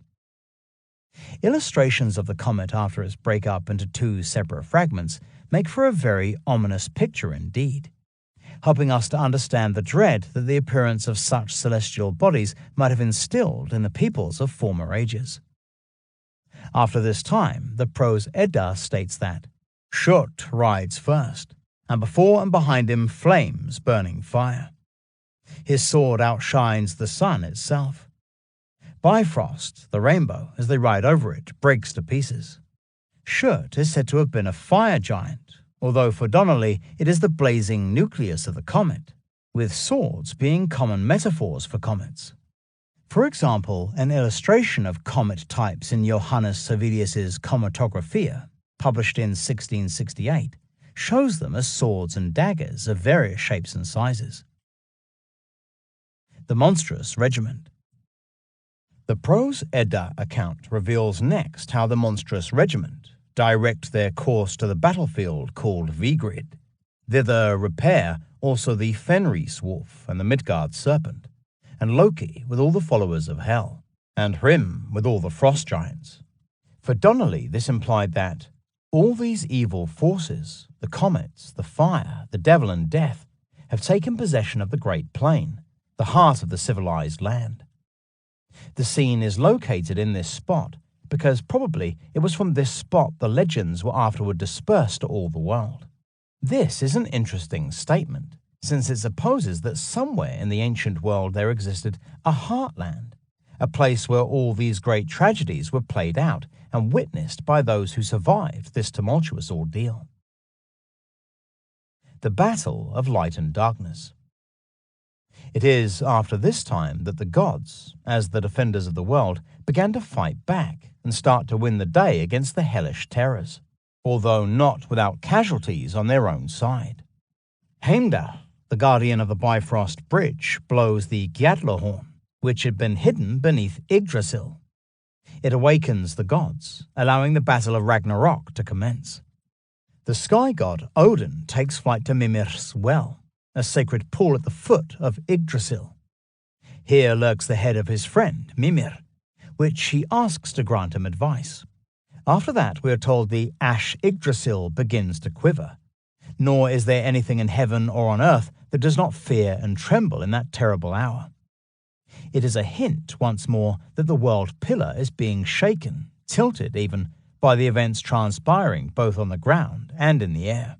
Thereafter, the gods enter Vigrid and engage in battle. That day, the dog Garm, that had been chained in the Gnipper cave, breaks loose. He is the most fearful monster of all, and attacks Tyr, and they kill each other. At the same time, the god Thor is able to slay the Midgard serpent, but dies as a consequence of the poisonous venom the monster breathes on him. Inevitably, Donnelly saw Garm, described as a blood-stained hound that guards Hell's Gate, is alluding to yet another comet fragment. Its appearance marks the entry of a fourth canet into the Ragnarok story. The earth sinks.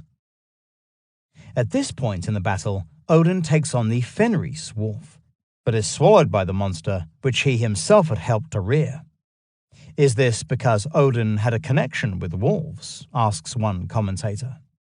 On seeing the death of his father, Odin's son, Vitir, rushes at the beast and, wearing a magic boot prepared specially for the confrontation, stamps his foot into the Fenris wolf's mouth and holds open its lower jaw. He then uses brute force to pull up on the beast's jaw, an action that brings about its instant demise.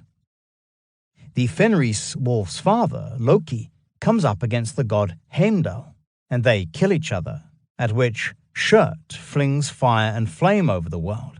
Smoke wreathes up around the all-nourishing tree. Yggdrasil, the high names, play against the heavens, and earth, consumed, sinks down beneath the sea.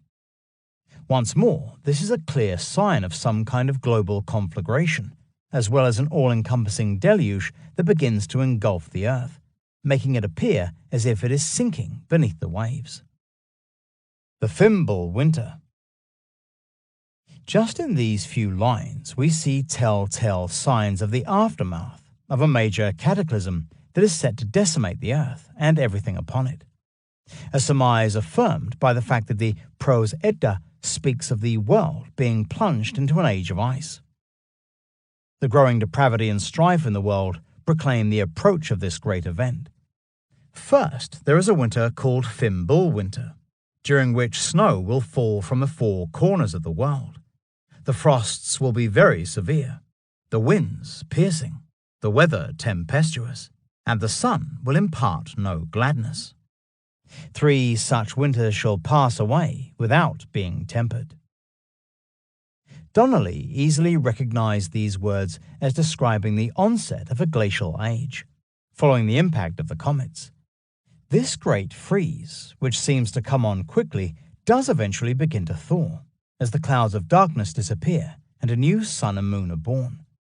The floods recede also, leading to a complete renewal of nature. Thereafter emerge the sole human survivors. During the conflagration caused by Sjurt's fire, a woman by name Lif, Life, and a man named Lifthrasir lie concealed in Hod Mima's forest. The dew of the dawn serves them for food, and so great a race shall spring from them that their descendants shall soon spread over the whole earth. Donnelly suggested that it was from a cave that Lif and Lifthrasir emerged, because caves feature worldwide in the regeneration of humankind in the wake of catastrophes, while the reference to them giving birth to a great race implies that, in Scandinavian tradition at least, the current human population derives from these two individuals. Others survived the cataclysm as well, including Vidar and Vali, the sons of Odin, and Mordi and Magni, the sons of Thor. Yet these are not mortal beings like Leif and Leif-Thrasir. They are offspring of the Aesir, who are destined to dwell on the plains of Ida, where stands the world tree Yggdrasil, alongside Mimir's well and Asgard, the home of the gods. Donnelly's dates. From what we heard here, it does seem possible that the Eddas, like very similar myths and legends from around the world, contain echoes of a devastating catastrophe that engulfed the world during some distant epoch. Donnelly envisaged this sequence of events beginning around 30,000 years ago, at the height of the last ice age, and culminating around 11,000 to 8,000 years ago. As we shall see, his later dates correspond pretty well with the proposed timescale of cosmic catastrophes, now believed to have taken place globally toward the end of the last ice age, triggered by a major impact event around 10,900 BC. Donnelly was convinced that a comet, or indeed a series of comets, was responsible for these cataclysms. And once again he was bang on the money, as we shall see soon enough. His proposal that these global killers were portrayed in ancient myths and legends as supernatural creatures of the earth and sky also seemed to be right, a theory advanced since that time by a number of different catastrophists, who have each put a unique spin on the subject. Nuclear winter. In the Ragnarok account, various monsters are cited as being responsible for destruction in this world, including the Midgard serpent, the fire giant Sjord, and at least 4 canids, 3 of them wolves. 2 of the wolves are accused of having swallowed the sun and moon, and this quite possibly describes the temporary disappearance of the heavenly bodies that would inevitably follow a catastrophe of this scale. A comet or asteroid impacting the Earth would create unimaginable clouds of smoke, dust and microparticles of various kinds that would be thrust into the upper atmosphere, creating what is known as a nuclear winter, a total blackout of available light. This debris, which would probably remain airborne for some considerable length of time, would be joined by a thick layer of toxic ash produced by the intense firestorms that would engulf entire regions of the planet in the days, weeks, and months after the initial event.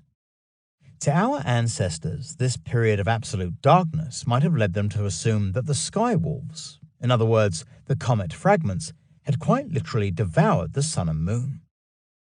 Clearly, the lack of any sunlight hitting up the planet would have resulted in an immediate drop in temperature, helping to trigger the onset of an ice age in a matter of days.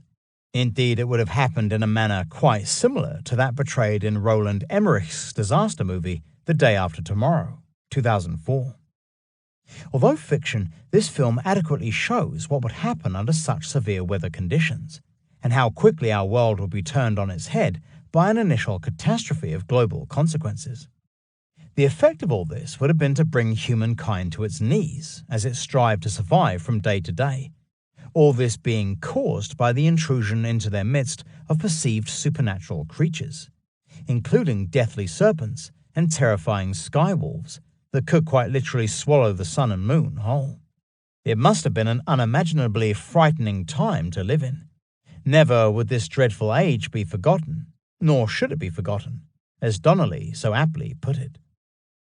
What else can mankind think of, or dream of, or talk of for the next 1,000 years, but this awful, this unparalleled calamity through which the race has passed?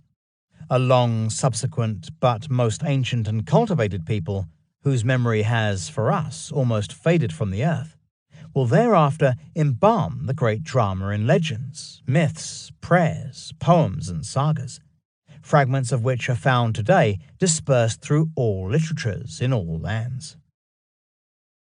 The peoples of Northern Europe almost certainly preserved their memory of this unparalleled calamity in their accounts of Ragnarok. Its existence helped strengthen the case for canids, wolves, hounds, and foxes being seen by our ancestors not just as dangerous cosmic tricksters with the power to bring about death and destruction, but also as outright enemies of the world pillar, or sky pole, that connects this world with both the underworld and sky world. Yet as we see next, these myths existed not only in legends, myths, prayers, poems, and sagas, handed down from some forgotten age. They lingered on in fragmentary sky lore that once again reveals the great threat that the sky wolves were seen to pose in destabilizing everything that we have ever held dear in this world. Chapter 16. The Wolf Progeny.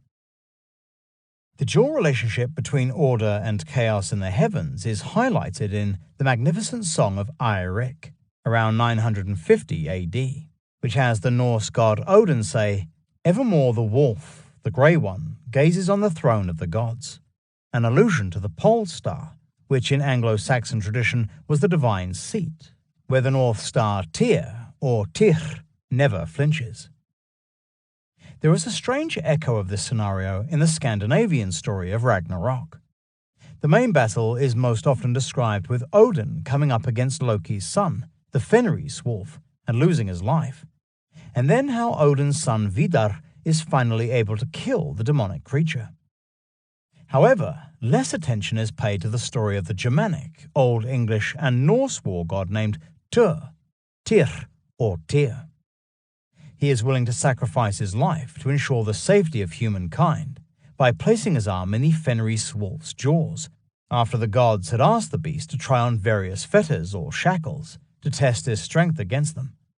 The real purpose being to trick Fenris into bondage so that he could never wreak havoc on the world. Fenris is easily able to break free of 2 sets of fetter, the second one twice as strong as the first. Yet he becomes suspicious when he sees the next fetter, which seems to be little more than a silk ribbon. So to make sure this is not a ruse, Fenris asks one of the gods to step forward and put his arm in his mouth. Tyr agrees to do so, after which the wolf is bound. Of course, it is a trick, as the silk ribbon has been forged by dark elves from 6 different magical substances, which, when combined, make an utterly unbreakable fetter. Once the Fenris wolf realizes he has been tricked, he bites off Tyr's right arm. Although simply a tale, it is a story containing much deeper symbolism relating to the stability of the world, and in particular the world pillar. In the Norse magical alphabet known as the runes, Tyr is represented by the T rune, named Tivaz. It is composed of an upright pole at the top of which are 2 downward turned lines that show the rune to be an arrow. The Tivaz rune is popularly considered to be a representation of the vault of heaven held up by the universal column, as well as the Irminsul, the world column of the Saxons that has its heavenly termination in the pole star. This identification fits well with Tyr's role as personification of the North Star, suggesting that originally he was the genius loci, or guardian spirit of the Axis Mundi, protecting it against attacks by adversaries such as the Fenris wolf. Even though Tyr is killed by the hell dog Garm in the prose Edda rendition of Ragnarok, in the poetic Edda this act is never fulfilled. Tyr's earlier sacrifice for his warriors and humanity, permitting him the title Leavings of the Wolf. In other words, the one that the wolf left alone, that is, didn't kill. Savior of the world. Tyr is a very early sky god. His name is thought to derive from the same root as Deus, or day, meaning god, although he is also the hanged god.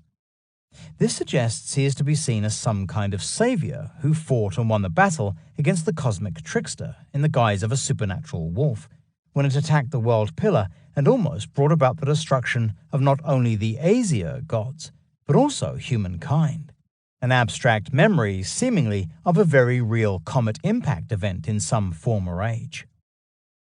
In Nordic folklore, the twin streams formed by the Milky Way's Great Rift, in the vicinity of the Cygnus, have been identified as the two streams of saliva that fall from the Fenris wolf's jaws, one named Will, the other One, or Van, also known as Hell Stream, or the Road of the Dead. Fenris's alternative name, Vanagundr, actually means monster guardian of the river Van. So there is tantalizing evidence that the wolf was linked in some manner with the Milky Way's Great Rift, and through this to the celestial pole and axis mundi, from which the monster was finally able to break free of his bonds and wreak havoc in the world. Black Dog. And the Fenris wolf was not the only supernatural canid of European folklore to have been perceived as a threat to the stability of the world pillar. Ukrainian sky lore relates how the constellation of Ursa Major, which includes the 7 stars making up the Plough or Big Dipper, is a team of horses tethered to a harness, and that, every night, a black dog tries to bite through the harness in order to destroy the world. But he does not achieve his disastrous aim. At dawn, when he runs to drink from a spring, the harness renews itself. Since the Big Dipper circles around the celestial pole, the horses tethered to the sky pole are the method by which the heavens turn. The black dog is, of course, the cosmic trickster, attempting to break the horses free in order to collapse the sky pole and bring about the destruction of the world. Variations of the Ukrainian sky myth say that the black dog was bound in chains beside the constellation of Ursa Minor, the Little Bear, which is the location of the current pole star, Polaris. Here the animal attempts to gnaw through its shackles, and when this occurs the world will end, a clear comparison with the actions of the Fenris wolf in Norse sky lore. The eternal struggle. In a similar vein, Russian philologist Dr. Vyacheslav Ivanov wrote that the eternal struggle against the dragon in Slavonic folklore derives from a much older tradition, in which heroic blacksmiths were able to bind and chain a terrible dog. Ivanov goes on to say that, over the whole territory of Eurasia, this mythological complex is associated with the Great Bear, and with a star near it as a dog which is dangerous for the universe. Although it's not stated which star near Ursa Major the infernal dog is to be identified with, almost certainly it is Alcor, the fox star or wolf star. It is a conclusion confirmed by the fact that this canine is dangerous for the universe and has the ability to bring about the destruction of everything. As sky monsters, the wolf and dragon are essentially one and the same, as is shown by the battle standard of the Dacians, the pre-Roman peoples of Romania. With a wolf's head and a serpent-like tail, it is called the Draco or Drago, the dragon, and has been identified as a possible representation of a comet. Teutonic mythology. The great philologist and mythologist Jacob Grimm, 1785 to 1863, in his multi-volume work Teutonic Mythology, discusses the role of the supernatural canid in catastrophe folklore. He saw the Fenris wolf as quite simply the trickster god Loki in a second birth, although now in the shape of a wolf. Grimm cites also an old Scottish story about the tale of the wolf and the world's end, a reference to the world falling apart following the appearance of a wolf's tail, which we can be pretty sure is a metaphor for a comet. Grimm wrote that much fuller stories of how a great wolf or dog had brought destruction to the world must once have existed, all over Germany and beyond it, adding that, we still say, when baneful and perilous disturbances arise, the devil is broke loose, while in the north they would say, Loki or Bundum. Loki is out of control.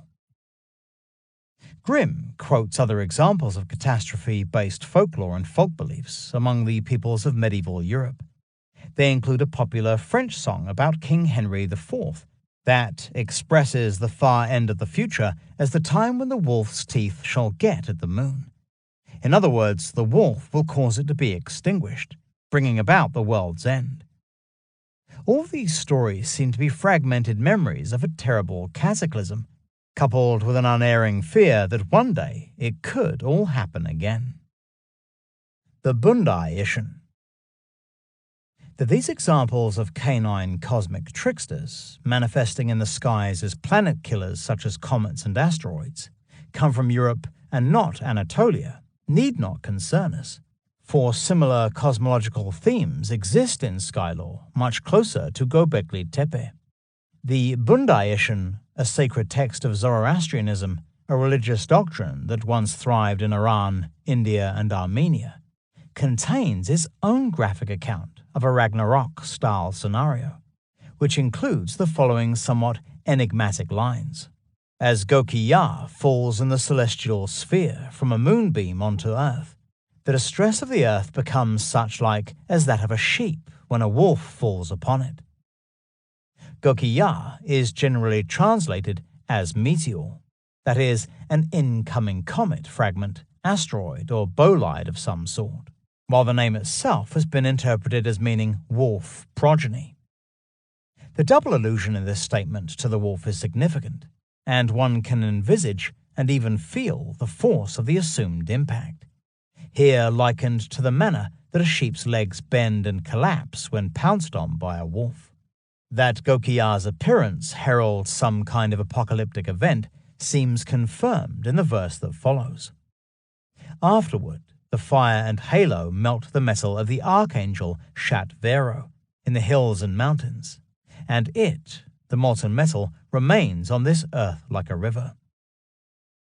If the impact of a comet fragment or asteroid is implied, then the presence afterward of firestorms and rivers of molten metal caused by the eruption of volcanoes would be inevitable.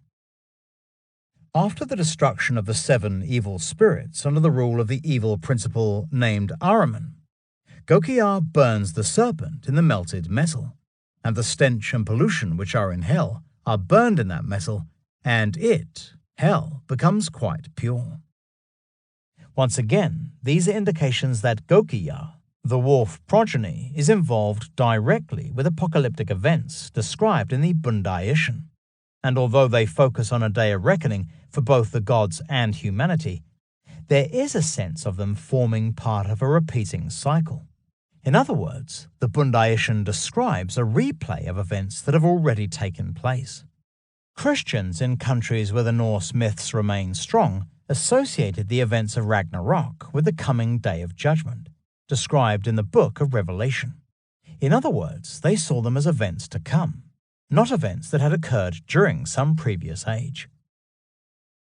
Gokya ably takes the place of the Fenris wolf in the Norse myths, although in the Bundai-Ischen there is a strange twist. The comet, or bolide, personified as a supernatural wolf, actually becomes a cleansing agent, clearing away the wicked in order to make the world immortal forever and everlasting. It is a disturbing account of a past that is to be repeated in the future, and if all this is true, then the cataclysm that Donnelly envisaged as having taken place in some former epoch of humankind must have been so powerful, so all-encompassing, that it affected not just a few isolated communities here and there, but human populations all over the world. What, then, was this event, and how did it come to affect the mindset of the Epi-Paleolithic peoples that occupied southeast Anatolia in the age immediately prior to the construction of Gobekli Tepe? As we see next, those who lived in the Near East at this time might have had every reason to be suffering from catastrophobia, as publisher, visionary, and mysteries writer Barbara Hand Clow so aptly put it in a book of the same name. For the great cataclysm did not pass them by. Instead, it engulfed them in a quite terrifying manner that the scientific world is only now piecing together for the first time. Chapter 17. A Dark Day in Syria. Tel Abu Huraira is an archaeological site of great importance on the middle Euphrates of northern Syria.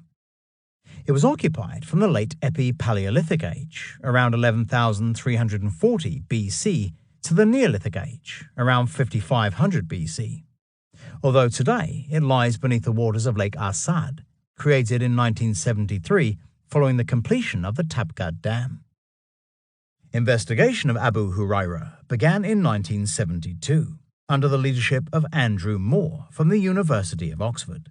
Yet, as the rising waters began to lap around the base of the Tell during the second digging season, the excavation changed into a frantic salvage operation as the British archaeologists' team desperately attempted to understand the significance of the occupational mound before its final submergence.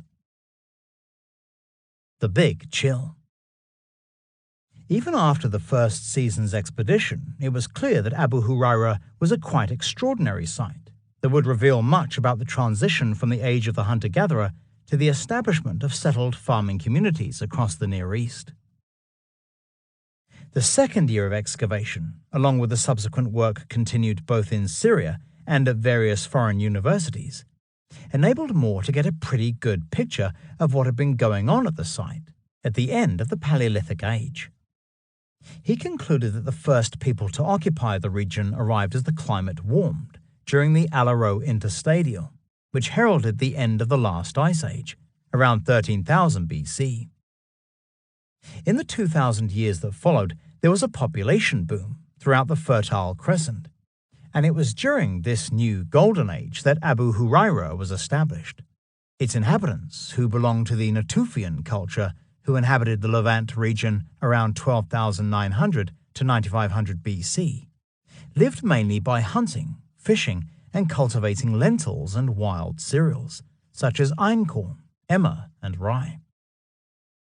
With the onset of the Big Chill, known as the Younger Dryas, around 10,900 BC, there was a sudden and unexpected disruption to migratory animals across the region. One animal that all but disappeared from the Fertile Crescent was the Persian gazelle, which until that time had formed a major part of the diet of the hunter-gatherers at Abu Huraira.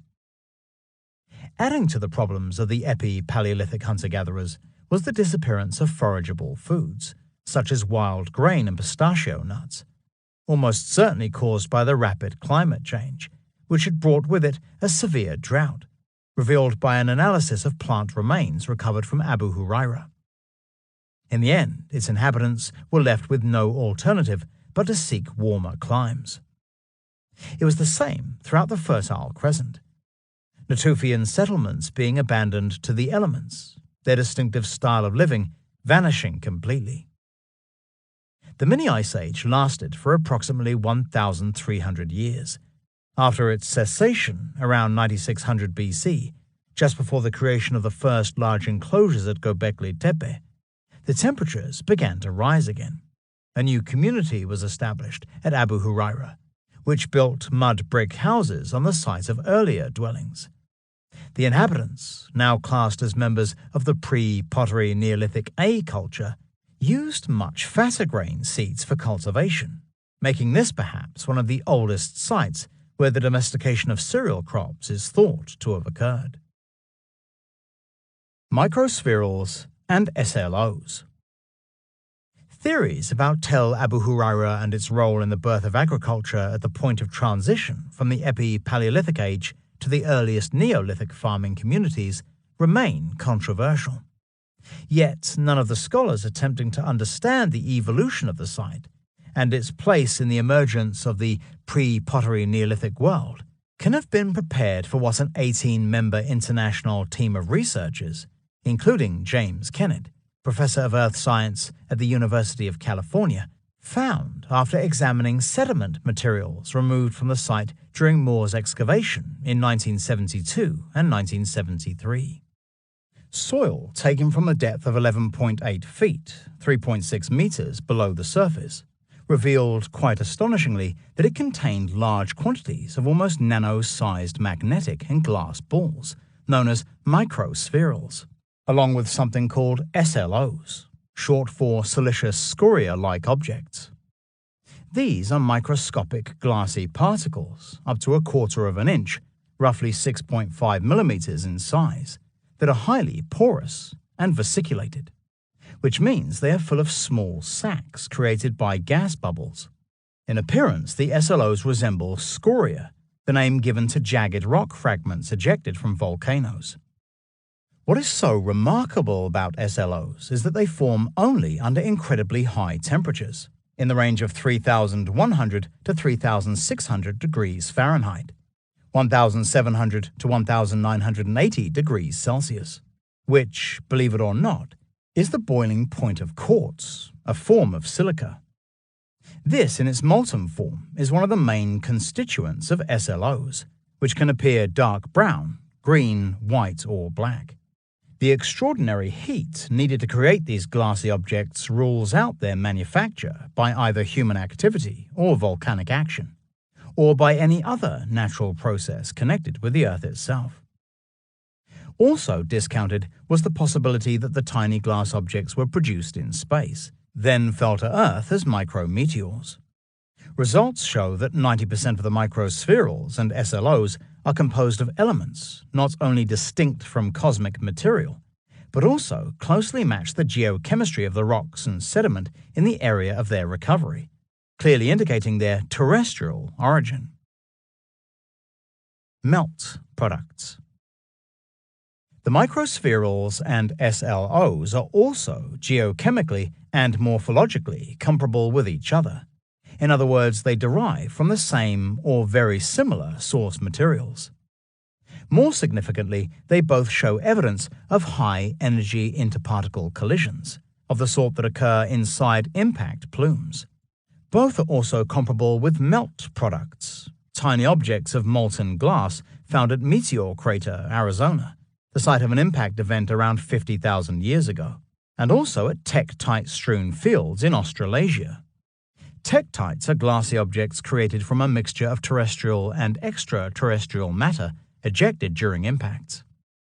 More disturbingly, the SLOs found at Abu Huraira and two other sites in the United States, Blackville, South Carolina, and Melrose, Pennsylvania, resemble high-temperature materials found at the Trinity site, which forms part of the Alamogordo bombing range, New Mexico, following the detonation there of the first atomic bomb in 1945. Apparently, the thermal blast melted 0.5 to 1 inch, 1 to 2.5 centimeters of the desert floor for a radius of approximately 500 feet, 150 meters, and left puddles of melted silica glass objects across a wide area. Multiple impactors. Nature herself creates such unbelievably high temperatures only during lightning strikes. Under such conditions, microspherules and SLOs can result, although when this occurs, the lateral spread of glassy objects is only around 60 inches, 1.5 meters. None generally reach beyond this point. However, the SLOs discovered at Abu Huraira indicate a minimum spread of 14.5 feet, 4.5 meters, ruling out lightning as their cause. All this supports the slightly disturbing conclusion that the microspherules and SLOs found at Abu Huraira were the product of an unimaginable impact plume or fireball cloud. Moreover, the fact that similar microparticles were discovered at 3 of the 18 sites where evidence of an impact event was found by the team tells us there must have been multiple impactors, air blasts caused by a fragmenting comet or asteroid, most likely the former. Most significant to this debate are the final words of the published paper containing the findings of the international team. Because these 3 sites in North America and the Middle East, i.e. Syria, where SLOs were found, are separated by 1,000 to 10,000 kilometers, we propose that there were 3 or more major impact airburst epicenters for the YDB, Younger Dryas Boundary impact event. If so, the much higher concentrations of SLOs at Abu Huraira suggests that the effects on that settlement and its inhabitants would have been severe. The Younger Dryas Boundary, or YDB impact event, is the name given to this proposed comet collision with Earth, which is believed to have occurred around 10,900 BC. This date marks the boundary or horizon between the Alaro interstadial and the Younger Dryas mini-ice age. The glass microspherules and SLOs found at Abu Huraira were located at this Younger Dryas boundary, immediately beneath an organic rich layer referred to as the black mat, which the report claims has been found at a number of sites in North and South America, Europe, and now Syria. Too close for comfort. We can only imagine how the epi-Paleolithic hunter-gatherers of Abu Huraira felt around 12,900 years ago, gazing out of their subsurface round houses and seeing one or more blinding balls of fire crossing the open sky, like the meteor caught so spectacularly on film as it passed over Russia's Chelyabinsk region in February 2013, before exploding shortly before impact with the ground, and as a result causing thunderous explosions, unlike anything ever imagined before in the lives of these people. Moments later, everything, livestock, buildings, and people, are hit by a shockwave of soaring heat and wind that peppers everything in its path with microscopic glassy objects, like the discharge of 100,000 shotguns all fired at once. This is just a glimpse of what might have happened at one location on the Euphrates River, but other Natufian settlements in the Levant and elsewhere could also have been affected by the Younger Dryas impact event. Indeed, we have no real idea just how widespread the proposed devastation might have been, with the only clue being the Oslo horizon. This is a charcoal-rich layer, measuring 8 inches 20 centimeters in thickness, that has been detected at the Elero-Younger Dryas boundary at sites in the Netherlands, France, Germany, Belgium, Belarus, Poland, India, South Africa, Egypt, and Australia.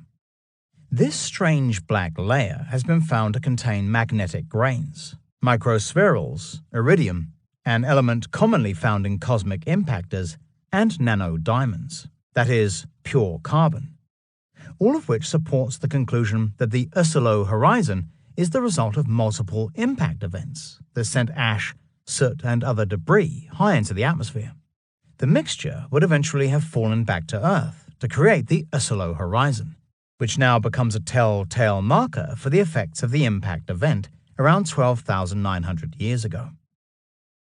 In addition to the evidence presented here, other scientific teams have uncovered similar evidence of microspherules at the Younger Dryas boundary in Venezuela, South America, and various other parts of the world. It is thus clear that something very major did go down at this time, and that it involved a series of bolides, very likely fragments of a comet, that perhaps broke up during its slingshot orbit of the Sun. The inhabitants on Earth would have seen all this, the arrival of the comet or comets in the sky, its reappearance and fragmentation, along with the incoming waves of fireballs and the terrifying air blasts as the fragments reach the lower atmosphere, causing maximum devastation on the Earth itself. Kill, chill, ill, and now grill. The effects of the Younger Dryas boundary impact event would have been felt on every continent, although the true extent of the damage can only be guessed at today. What we do know is that it coincided with the disappearance of the Ice Age megafauna, such as mammoths, mastodons, giant ground sloths, dire wolves, and saber-toothed tigers. All of these animals existed in abundance until the end of the Elero interglacial, then vanished with the onset of the Younger Dryas mini-ice age.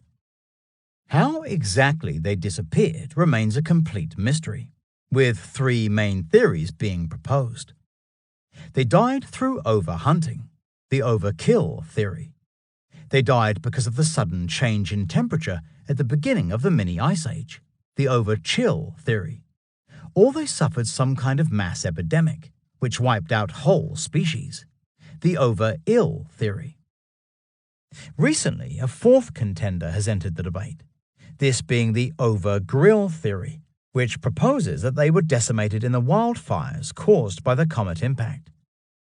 None of these theories, kill, chill, ill, or grill, is ever going to account for the extinction of so many different Ice Age animals, and indeed there is a good chance that all 4 scenarios played some role in their demise. Also around the same time, North America's Paleo-Indians, represented by the Clovis culture, abruptly disappear from the archaeological record. With the knowledge that some of the larger fragments of the disintegrating comet are thought to have impacted with the Laurentide ice sheet, which had covered hundreds of thousands of square miles of North America for much of the last glacial age, causing the ice to vaporize and fall back to Earth as acid rain, it becomes increasingly likely that the Clovis population might have been greatly reduced by the events of the Younger Dryas boundary impact event. That some kind of cataclysm really did occur at the Elaro-Younger Dryas boundary seems inescapable, both from the evidence presented by science today and from the wealth of catastrophe myths preserved in ancient texts and by indigenous societies worldwide. All of this tells us very clearly that something terrible happened in the world around this time, and very likely these legends refer, at least in part, to the same catastrophic event. Most likely, a disintegrating comet was the culprit, although we cannot discount other possibilities, such as an asteroid or meteor impact, or a close supernova event. What is important, however, is its impact on the mindset of the peoples existing in the Euphrates basin at the termination of the Paleolithic Age, for there is compelling evidence that a memory of this devastating cataclysm lingered on in the minds of the Gobekli builders themselves. Chapter 18. Aftermath. One of the major problems for farmers in southeast Turkey is that the landscape is littered with basalt boulders of all shapes and sizes, making it difficult to plough or sow a piece of land unless the rocks are first moved to the edge of the field. Since many of these boulders can be anything between several hundred pounds and a couple of tons apiece, this can often be a near impossible task. The sources of these boulders are local volcanoes, which are known to have erupted in fairly recent geological history. Exactly when this might have been differs from volcano to volcano, although some kind of pattern might eventually emerge. One such volcano is Kara Jadar Dağ, part of the Karagödağ Massif, which lies between the cities of Diyarbakir in the east and Şanlıurfa to the west. It is Karagödağ, we should recall, that geneticists have identified as the point of origin of 68 modern strains of wheat, suggesting that it was here, in the heart of the Triangle Door, that the Neolithic Revolution had its inception. A Bedouin catastrophe myth. With this information in mind, it is interesting to find that Kara Jadar Dağ is the setting for a highly significant folk tale preserved by Bedouin tribespeople, who inhabit the area even to this day. The tale, told to the author in 2004 by a Bedouin driver as they came within sight of the mountain, speaks of how once, long ago, when humankind first began to till the land, a dragon with 7 heads lived in a hole. One day, the tiller's plows revealed the monster's lair, making the creature extremely angry. It emerged into the light and began torching the forests with its fiery breath until all the trees had been razed to the ground. Fearing for their lives, the people called upon Allah to stop this misery.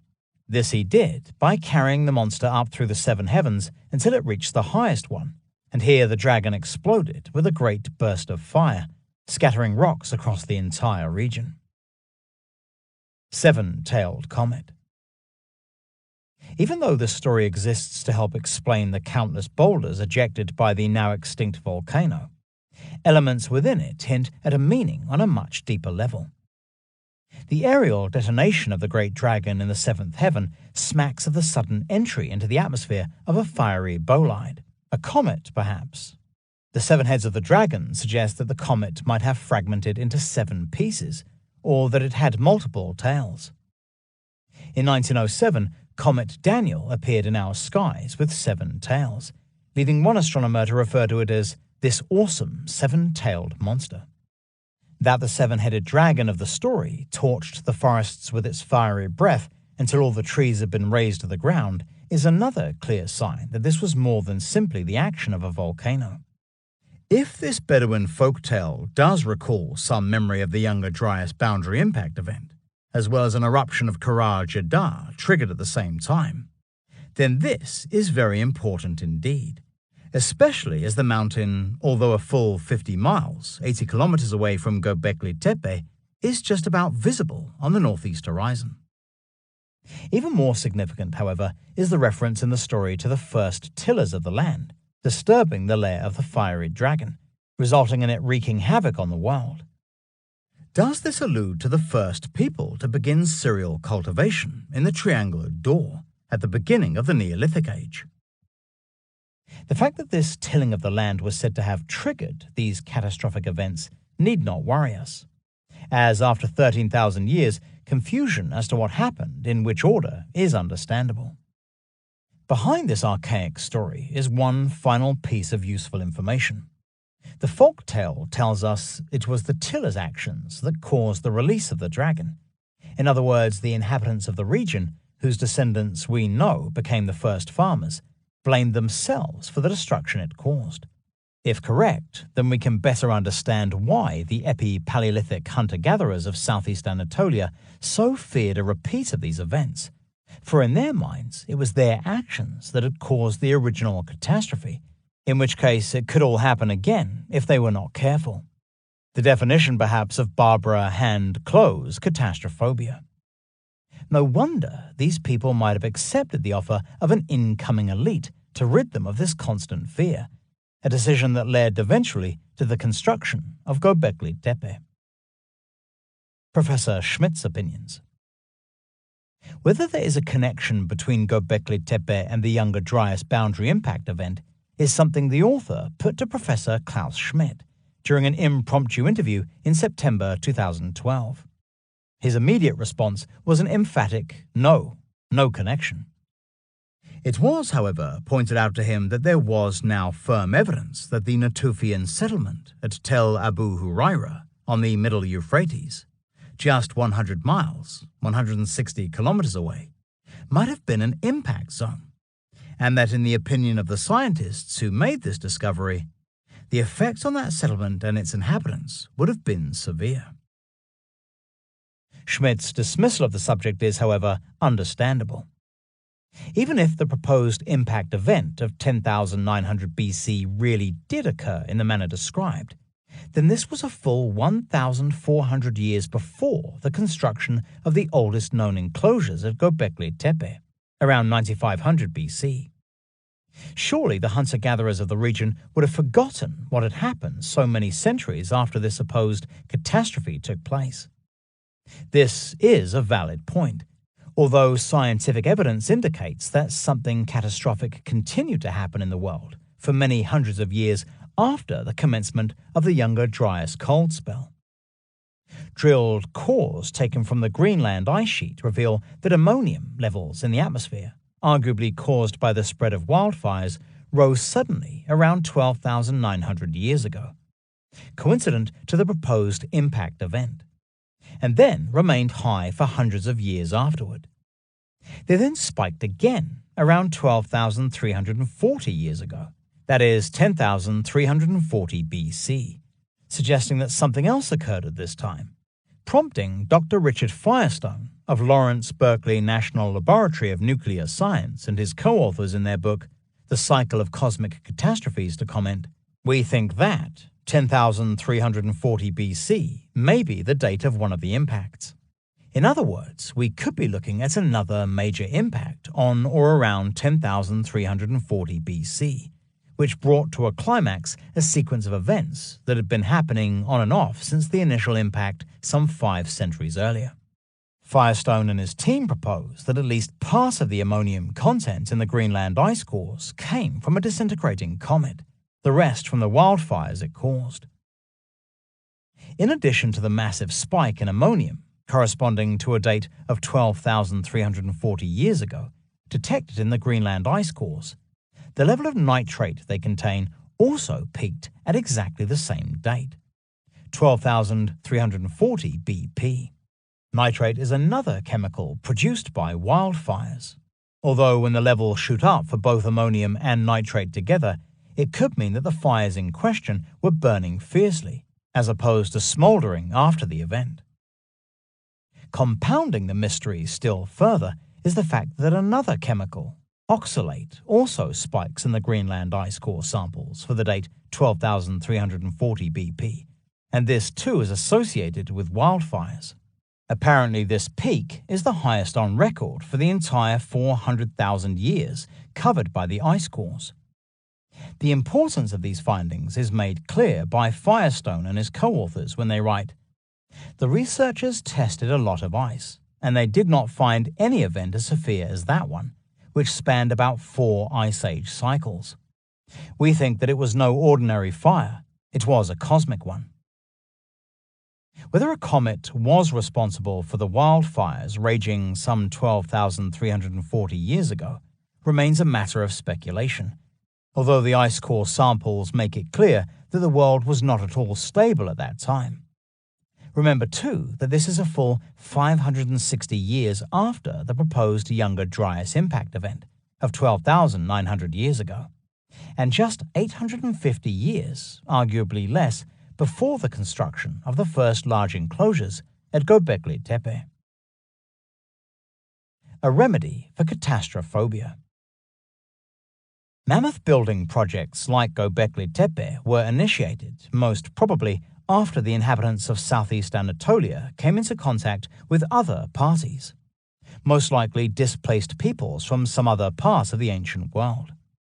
They perhaps brought with them a virtual messianic message explaining how they had the power to put an end to the prevailing state of fear. We have called them the Hooded Ones, and suspect that it is their memory and the memory of their own great ancestors embodied in the T-shaped pillars erected at Gobekli Tepe. Most likely, this power elite was shamanic in nature and believed it had some special relationship with either the fox or the wolf, a connection that gave them control over the sky fox or sky wolf, responsible for bringing destruction to the world. It is time now to examine the archaeological record in the hope of identifying this incoming group who would appear to have had such a big impact on the Epi-Paleolithic peoples of southeast Anatolia. Where did they come from? And how were they so easily able to convince communities of hunters to give up their free lives to build huge stone monuments, the oldest known astronomically aligned temples anywhere in the world? The answers, as we shall see in Part 4, might well lie on a different continent together, with that continent being Europe. Part 4. Contact. Chapter 19. The Reindeer Hunters. Dr. Alice Roberts is a British anatomist, anthropologist, and osteoarchaeologist, bone specialist, as well as an author and TV presenter. In her book The Incredible Human Journey, 2009, written to accompany a BBC documentary series of the same name, she visited Gobekli Tepe and chatted at some length with lead archaeologist Professor Klaus Schmidt. During the interview, Roberts made a poignant observation, based on a sound knowledge of ancient stone tool technologies. She noted that the toolkit in use at Gobekli Tepe was similar to some of the tanged point cultures of Central Europe in the late Paleolithic and Mesolithic. In response, Schmidt suggested that perhaps there was some kind of connection or communication between the societies of Turkey and those around the Black Sea and the Crimea, noting also a similarity between the style of game hunting in southeast Anatolia in the epoch of Gobekli Tepe's construction and the reindeer hunters of the north. Yet, as if immediately to distance himself from any proposed connection between Europe and Gobekli Tepe, Schmidt pointed out that there is nothing even vaguely like it in Europe until well into the Neolithic. Tanged point cultures. This is true. There is absolutely nothing to compare with Gobekli Tepe anywhere in Europe, or indeed anywhere else in the ancient world, until much later, when megalithic architecture begins in earnest at places such as Malta, Sardinia, Brittany, Ireland, and of course Britain. Yet that doesn't rule out the tantalizing possibility that the Gobekli builders came in contact with peoples from Europe, and from what Dr. Roberts and Klaus Schmidt were both implying, perhaps we should be looking toward the tanged point cultures and reindeer hunters of the north for some answers. In the late Upper Paleolithic Age, reindeer hunters who occupied the forests and plains of northern Europe often operating on the sandy terrains of Less, left behind by the melting glaciers, started different hunting strategies because their perennial prize, the reindeer herds, were abandoning their old territories and moving ever northward and northeastward. The animals undertook these continual migrations so that they could remain within the forests and tundra, land with small trees and plants, essential for their continued survival. Even with the onset of the Younger Dryas mini-ice age, around 10,900 BC, the reindeer kept moving, even though the worsening weather conditions were forcing human populations to migrate ever southward. As part of their change in strategy, the reindeer hunters at the termination of the Upper Paleolithic Age, which in Europe quickly transformed into the Mesolithic Age, adopted the use of a very specific type of weapon, usually made of flint and known as the tanged point. This is a type of arrowhead either shaped like a willow leaf or geometric, that is, triangular in form. These points have distinctive shoulders, or tangs, delicately chipped away from the base so that they could more easily be hafted into the arrow shaft. Sometimes the points have only one tang or shoulder, while at other times they have two. Clearly, the use of the bow and arrow gave Paleolithic hunters the advantage not only during the chase, but also over human enemies. The case of Mary Setagast. So could there have been some kind of contact between these reindeer hunters of the North European plain and the epi-Paleolithic peoples of southeast Anatolia in the lead-up to the construction of the first large enclosures at Gobekli Tepe? The answer is almost certainly yes. In 1987, a fascinating book entitled Plato Prehistorian by archaeological writer Mary Setagast attempted to paint a picture of the turmoil that might have existed in Europe in the aftermath of a global catastrophe at the end of the last ice age. Setagast linked this event with the account given by the Greek philosopher Plato in his works Timaeus and Critias, written around 350 BC. He, of course, describes the destruction of a mythical island empire called Atlantis that was said to have existed beyond the Pillars of Hercules out in the Atlantic Ocean. According to Plato, the main island of Atlantis sank beneath the waves around 9500 BC, following a day and night of earthquakes and floods, sent by the sky god Zeus to punish the Atlanteans for having become too haughty and arrogant. Prior to this time, they had made incursions into the Mediterranean and attacked major city ports as far east as Italy's Tyrrhenian Sea, then under the control of the Athenians. Plato's account of Atlantis might well be based on some kind of historical reality, although the wars between the Atlanteans and the Athenians are much more difficult to prove, especially given that Athens and its inhabitants, the Athenians, did not exist in 9500 BC. For this reason, some of Setagast's proposals are quite obviously biased toward accepting the validity of Plato's account. That said, the evidence she presents for bloodshed and turmoil in Europe at the end of the Ice Age is stunning. The Swiderian culture. Crucially, Setagast recognized that during the Younger Dryas period, around 10,900 to 9600 BC, major migrations were taking place all over Europe, seemingly in the aftermath of the proposed cataclysm. Among those on the move was a specific group of reindeer hunters known as the Swiderians. They began pushing farther and farther eastward and southward until they were quite literally knocking on Anatolia's door. Mary Setagast realized that, as they moved across Europe at the onset of the Younger Dryas cold spell, the Swiderians left behind a noticeable trail of finely carved tanged points. It stretched all the way from the Carpathian Mountains of Central Europe right across to the Crimean Mountains, located on a peninsula immediately west of the Sea of Azov, a northerly extension of the Black Sea in what is today Ukraine. She noted also that around this same time, strikingly similar tanged points started to appear at epi-Paleolithic and proto-Neolithic sites in the Near East, something that is unlikely to be a simple coincidence. To better argue her case, Setagast included in her book a map that shows the trail of Swiderian points across Europe. Her compelling evidence prompted the question of what exactly these Paleolithic hunters were doing, crossing Eastern Europe so boldly, with the standard explanation being that they were following the flight of the reindeer herds. But as Sedegast herself noted, many of their campsites show very little evidence of the spoils of the chase, so clearly something else was going on in their lives. So who exactly were the Swiderians, and how do they fit into the gradually emerging picture painted so far in this book?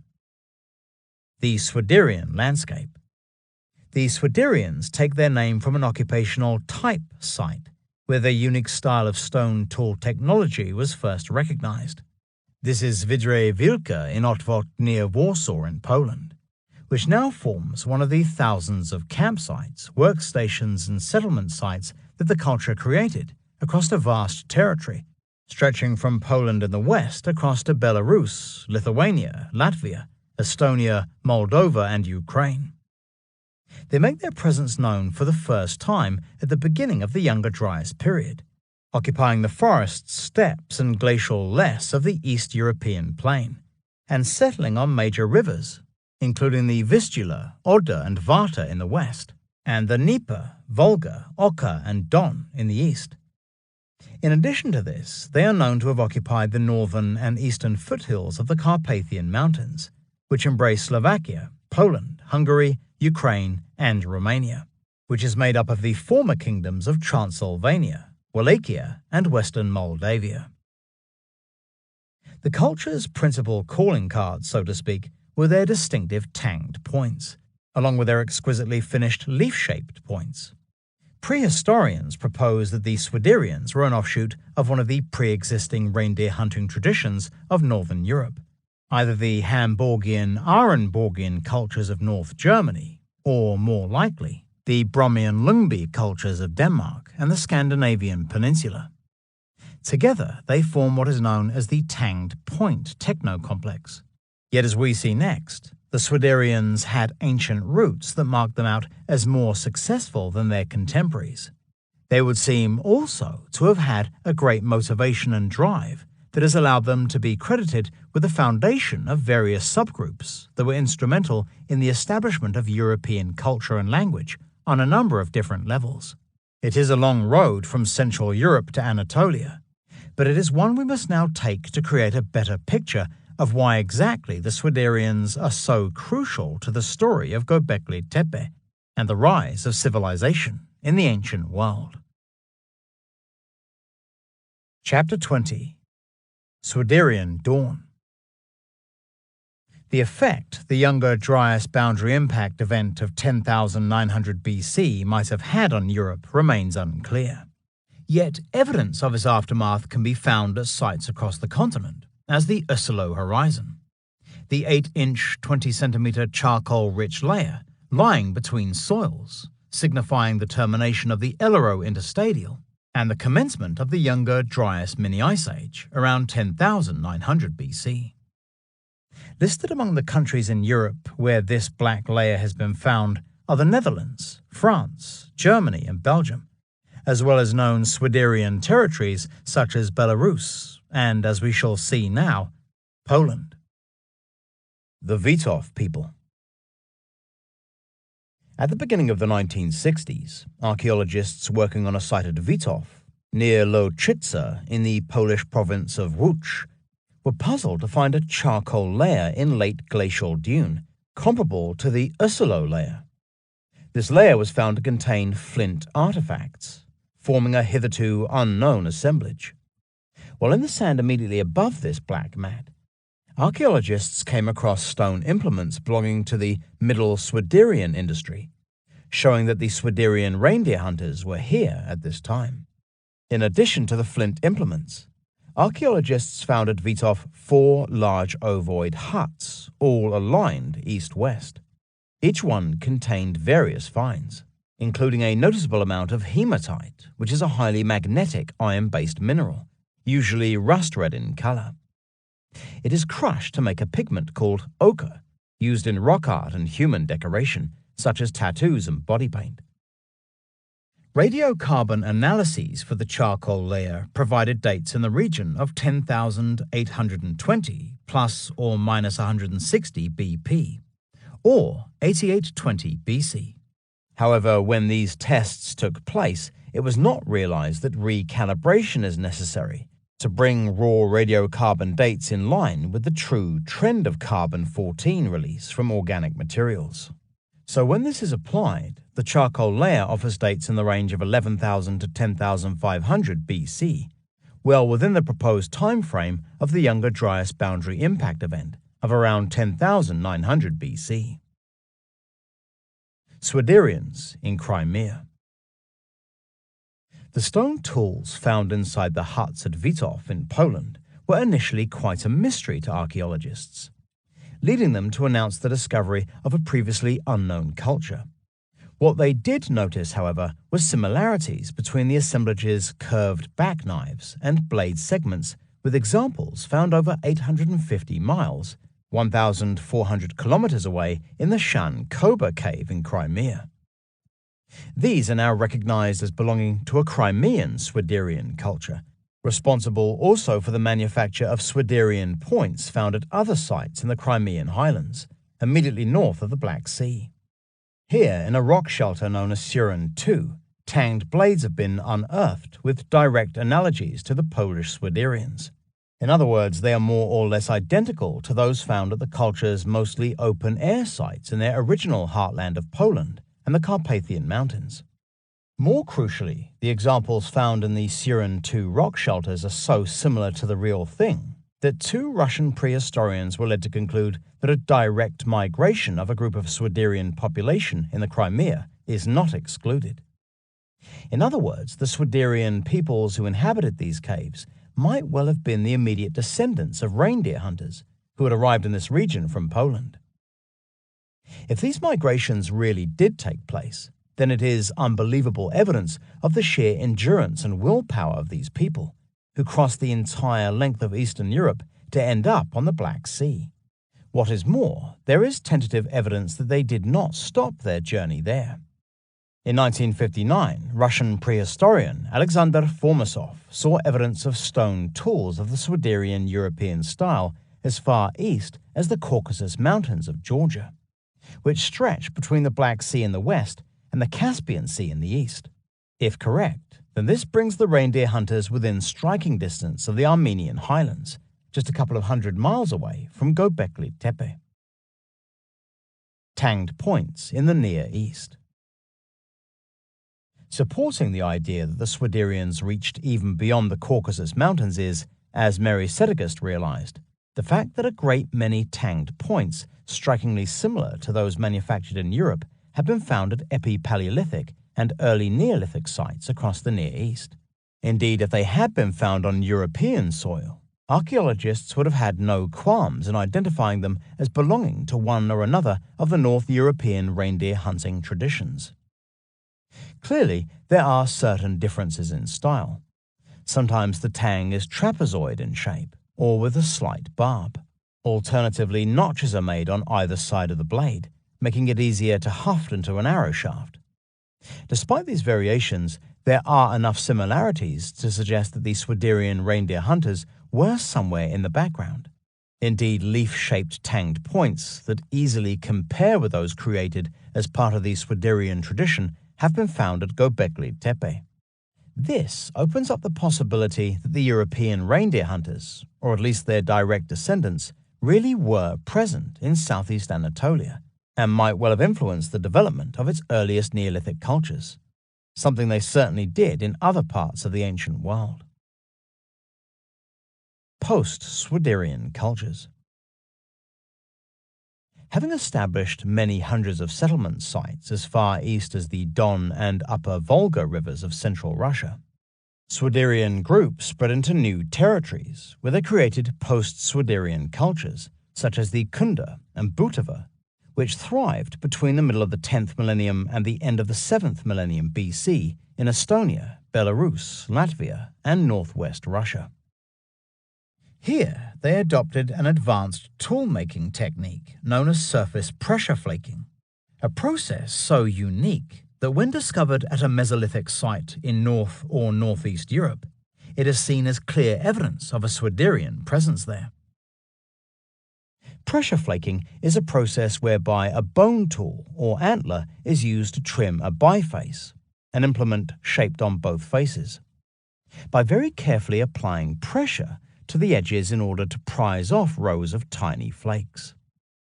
This produces equally spaced concave troughs, each one generally overlapping the next in line, which can reach as far as the center of the implement, giving it a perfect geometric finish. Although stone tools dating back 75,000 years, found at the Blombos Cave in South Africa, show evidence of having been finished using pressure flaking, it is a technique not usually associated with European cultures at the end of the Paleolithic Age. This said, pressure flaking was being used in eastern Anatolia to process obsidian during the pre-pottery Neolithic B period, around 8700 BC and 6000 BC, and was present at the Neolithic city of Çatalhöyük by 7000 BC. Finno-Ugric peoples. There is firm evidence also that post-Swiderian groups entered Finland and established key settlements during the 9th millennium BC. Here, their traditions are associated with the country's Finno-Ugric-speaking peoples, including the Sami, a shamanic-based reindeer herding culture that exists to this day. Additionally, newly discovered settlement sites in Norway, dating to roughly the same age as those in neighboring Finland, have revealed evidence of a blade technology identified as post-Swiderian in nature.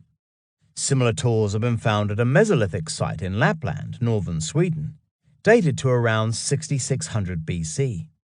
What is more, extraordinarily accomplished stone tools finished using pressure flaking techniques were manufactured during the late Neolithic, early Bronze Age, around 3000 to 2500 BC in parts of Scandinavia, Denmark in particular, and this can be put down to the presence of technologically advanced cultures deriving from the post-Swiderian tradition.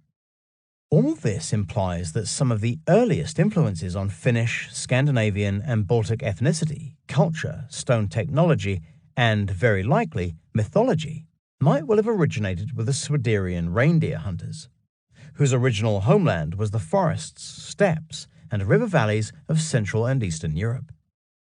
Yet who exactly were the Swiderians? Where did they come from? And what did they look like? Human hybrids. Anatomically speaking, the Swiderians have been described as tall, long-headed, and thin-faced. It is something confirmed by noted Lithuanian anthropologist Maria Gimbutas, 1921 to 1994, who in 1956 detailed the discovery 8 years earlier, in 1948, of a partial cranium, minus its lower jaw, at Kabale, near Priekule in Lithuania. Dating to the end of the Paleolithic Age, when Swiderian settlements occupied the area, it is said to have been massive, dolichocephalic, that is, long-headed, with strong proclivity, inclination of the forehead, prominent and massive brow ridges, and a narrow forehead. In her opinion, the strange skull was sapiens, but had Neanderthaloid elements. In other words, it was a Neanderthal-sapiens hybrid. Gimbutas spoke also of a closely related cranium dating again to the end of the last glacial age, this one discovered on the Skodnia River, northwest of Moscow, where Swiderian groups are known to have existed at this time. A third skull of interest, attributed to the post-Swiderian Kunda culture and found in a pit paved with stones at Kersna, in the district of Marijampolė in southern Lithuania, Gimbutas describes as hyper-dolichocephic, that is, extremely long-headed, narrow-faced, high-orbited, and resembling the Brun skull of Central Europe. The Brun skull mentioned refers to one of a number of examples, all very similar, unearthed in 1891 at Brunn, modern-day Brno, the capital of Moravia, in what is today the Czech Republic. Here, human remains dating back as much as 25,000 years were found that had a slightly different physiognomy to the pre-existing Cro-Magnon population, that had entered Europe from Africa around 43,000 years ago. Whereas the Cro-Magnon were broad-faced, large-headed individuals, the Brun skulls displayed extreme elongation and dolichocephaly, that is, their craniums were long and narrow. They also had strong chins, high cheekbones, low, wide-set eye orbits, and, like the Kabale example, prominent brow ridges. Similar skulls from the same human population were unearthed 3 years later in 1894 at Przmost, modernly pronounced Premosti, also in the Czech Republic. 14 complete skeletons and the remains of 6 others had been placed in a tight circle within a pit. The bodies contracted into a squatting position and surrounded by a bank of stones. The size of the limbs of these individuals indicated that they were of large stature. The finds at Przmost led anthropologists of the period to start referring to this unknown human type as Brun Przmost man, and even Homo przmostensis. Speculation mounted in the early 20th century that the Brun population of the Upper Paleolithic Age were in fact Neanderthaloids, either Neanderthal-human hybrids or the remnants of the intermediary stage between the two species. Ideas that almost certainly influenced the observations made by Maria Gimbutas in 1956 regarding the strange physiognomy of the Kabale skull. It is thus possible that these Swiderians of Central and Eastern Europe were directly related to the Brun population, and that both either evolved from or contained within their communities Neanderthal-human hybrids of quite striking appearance, having elongated heads, long faces, high foreheads, prominent brow ridges, a specific Neanderthal trait, high cheekbones, large jaws, a Cro-Magnon trait, and an increased height. It was a physiognomy inherited by post-Swiderian cultures, such as the Kunda, who are elsewhere described as tall with elongated skulls and narrow faces. That the Swiderians might have been related to the Brun population that appeared in Central Europe sometime around 25,000 years ago is an extraordinary realization.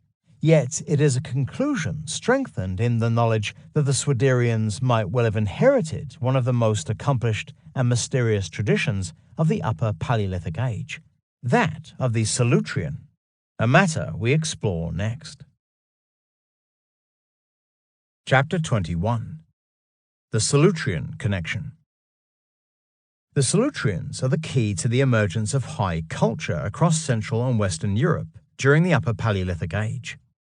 Their campsites, workstations, and cave sites date to between 25,000 and 16,500 years ago, and span from England, especially East Anglia in the north, to northern Spain, Portugal, and France in the south. Like the Swiderians much later, the Solutreans mastered the use of surface pressure flaking to create highly unique willow leaf-shaped projectile points, and much larger laurel leaf-shaped lance heads, which share similarities to the Swiderians' own leaf-like points. Moreover, like the Swiderians, the Solutreans, who were themselves reindeer hunters, fashioned shouldered, i.e. tanged points with either 1 or 2 shoulders, and thus almost certainly used bows and arrows. So thin and so finely worked are the Solutreans' laurel leaf lanceheads, which can be up to 14 inches, 36 centimeters in length, translucent, and just 1/4 of an inch, 0.6 centimeter thick, that Sharon McKern, an anthropological consultant, writing with her husband Dr. Thomas McKern, professor of anthropology at the University of Kansas, was moved to observe, "This delicately flaked tool technique is the most aesthetic and the most mysterious known from prehistoric times." The fact that a number of these unique blades have been found in groups within caches and are regularly made of non-local exotic materials, including chalcedony, jasper, and quartz crystal, has led to speculation that they were not used for any practical purpose, but instead served some ritual or symbolic function. Rimute Rimantiene's comments. So what exactly is the connection between the Solutreans and the later Swiderians? In 1996, Lithuanian archaeologist Rimute Rimantiene proposed grouping together the various North European cultures that thrived in the Upper Paleolithic under a single umbrella term, the Baltic Magdalenians, or the group of Baltic Magdalenian cultures, because they all display signs of having a common origin. Just one culture was to be excluded from the list, and this was the Swiderian, where the relations with the Solutrean are outstanding, though also indirect. Rimantiene recognized the remarkable similarities between the stone tool technologies of the two cultures and felt the need to put this in writing, even though making such a connection was clearly anathema in the scholarly community in which he moved. The problem is simple. The Swiderian culture does not enter the scene until the beginning of the Younger Dryas period, around 10,900 BC. This is 3,500 years after the Solutreans disappear from the pages of European history to make way for the Magdalenians, an altogether different culture whose principal legacy is the beautiful Ice Age cave art of southwest Europe. As to the fate of the Solutreans, no one really knows, although some prehistorians propose that they departed for the North European plain when the reindeer herds migrated northward at the end of the last Ice Age. If so, then they might easily have formed the core of much later reindeer hunting traditions, in particular the Brummian Lungby cultures of Denmark and the Scandinavian peninsula. Certainly laurel leaf points and shouldered points, identical to those of the Solutreans, have been found in the south and west of Sweden and Norway, suggesting strongly that this is where the Solutreans came looking for the reindeer herds. Here, their descendants would have remained until the onset of the Younger Dryas mini-ice age, when, with the worsening climate, they were forced southward into Central Europe, paving the way for the emergence of the Swiderian tradition in places such as Poland, Slovakia, and the foothills of the Carpathian Mountains. Ancient mariners. All this is quite plausible, although there is now mounting evidence to suggest that the Solutreans also took to the high seas and ended up in North America, having navigated the southern limits of the sea ice that clogged large areas of the North Atlantic Ocean some 20,000 years ago. In North America, beyond the Laurentian tide ice sheet, which reached as far south as Missouri and the Ohio River basin, the Solutrean hunters became the forerunners of the Clovis culture, producing laurel leaf-shaped blades very similar to those manufactured in Western Europe. It was a tradition continued in the production of the exquisite Clovis points, manufactured using the pressure flaking technique by the Clovis people, who thrived in many parts of North America around the same time as the emergence of the Swiderian culture some 13,000 years ago. Yet unlike the Clovis culture that flourished for just 500 to 700 years before disappearing during the Younger Dryas period, the Swiderians continued to thrive, creating all manner of post-Swiderian cultures, which, as we have heard, went on to occupy large areas of North and Northeast Europe during Mesolithic times. The Brunn controversy. Strengthening the connection between the Solutrean and the Swiderian traditions still further is the fact that the two cultures might once have shared the same territories and the same physiognomy. It has long been known that a stone tool industry identical to that of the early Solutrean existed in Germany and the modern Czech Republic, and even further east in Hungary and Poland. Anthropologists of the early 20th century became convinced that the Solutreans derived not from Cro-Magnons, but from the Brunn peoples, who emerged onto the scene in places such as Hungary and the Czech Republic around 25,000 years ago, where they formed part of the much larger and far older Eastern Gravettian culture. This connection was no idle speculation either, for quite distinctive Solutrean tools and laurel leaf blades were found in association with human remains of the Brunn type at two separate sites, one of them being Prepmost in the Czech Republic. Leading Princeton paleontologist and geologist Henry Fairfield Osborn, 1857 to 1935, to observe, "There is no question that the human remains found at Predmost belong to the human Solutrean stage." It was a link that seemed confirmed with the discovery in the late 19th century of skulls similar to those of the Brun type at Sol-Outre, west of Mâcon, in France's Saône-et-Loire region, which, as the name suggests, was the original type site of the Solutrean tradition. Yet when in the second half of the 20th century typological thinking regarding the racial origins of humankind became unfashionable, if not downright distasteful, any proposed connections between the Brun type and the Solutrean tradition were dropped. Not only did this leave the Solutreans without any definitive physical characteristics, but any notion that the Solutreans of Western Europe were related to the Solutreans of Central Europe was abandoned.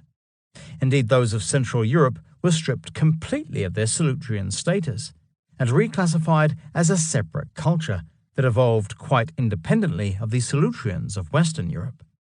Despite this awkward and somewhat strange reclassification process, it remains possible that the Solutrean tradition really is tied in with the sudden appearance in Central Europe of the Brun population around 25,000 years ago. Having said this, modern anthropological thinking has the Solutreans enter southwest Europe from Africa, where it has been suggested they formed part of a Saharan culture known as the Aterian, which employed the use of strikingly similar tool-making techniques. Yet equally likely is that the Solutreans and the human population of Central Europe, categorized as the Brun type, came from the east, not the south. Paleolithic stone tool expert Bruce Bradley, Ph.D., of the University of Exeter, and his colleagues have proposed that the Solutreans' highly sophisticated stone tool technology originated among the peoples who occupied a region stretching from the cold forest steppes north and northeast of the Black Sea, as far north as the central Russian plain. Here, between around 30,000 BC and 19,000 BC, thrived an advanced culture known as the Kostenki Strelitskaya, which formed part of the much larger Eastern Gravettian tradition and produced stone tools and projectile points, with close parallels to those manufactured by the Solutreans in both Central and Southwest Europe. These Ice Age peoples of the Russian steppes and plain inhabited a series of settlement sites, including Kostenki, the culture's principal type site, on the west bank of the Don River, and Sungir on the Kliazma River. At this last site, located on the outskirts of the city of Vladimir, some 110 miles, 177 kilometers east-northeast of Moscow, 3 extraordinary human burials were uncovered in 1956. Each was adorned with thousands of ivory beads, which had been attached to tailored garments of immense sophistication. Radiocarbon evidence shows that the burials took place as early as 30,000 BC. One of the skulls, Sungir I, bears similarities to some of the skulls found at the Predmost site in the Czech Republic. In particular, an example known as Predmost III, with its prominent brow ridge and a pronounced jaw. It bears distinct characteristics of not only the Brun population that entered Central Europe around 25,000 years ago, and perhaps kick-started the Solutrean culture, but also the Neanderthal human hybrid skulls found in Russia and Lithuania, which might well have belonged to individuals stemming from the Swiderian culture. It is a supposition supported by the observations of one of the 20th century's greatest prehistorians, V. Gordon Childe.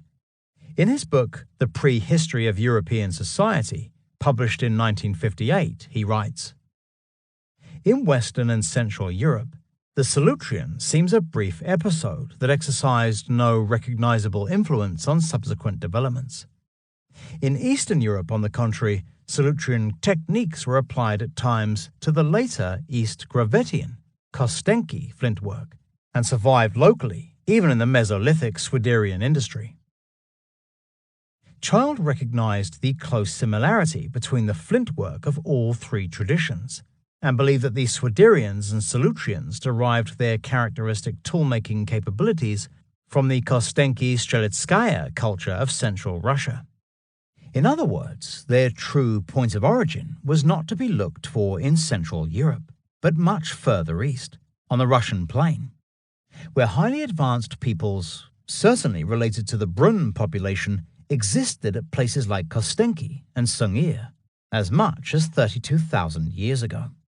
Thus, it is exciting to think that the legacy of these technologically advanced societies of the Upper Paleolithic might have had some influence on the events that led eventually to the construction of Gobekli Tepe during the 10th millennium BC.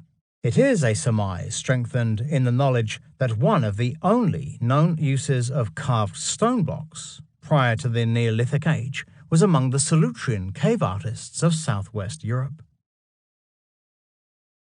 Solutrean stone friezes.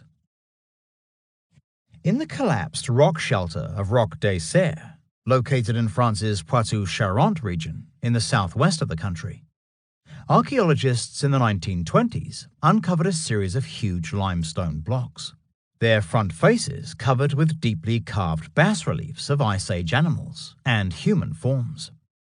Ibexes, deer, bison, and boars are represented, as are reindeer and horses.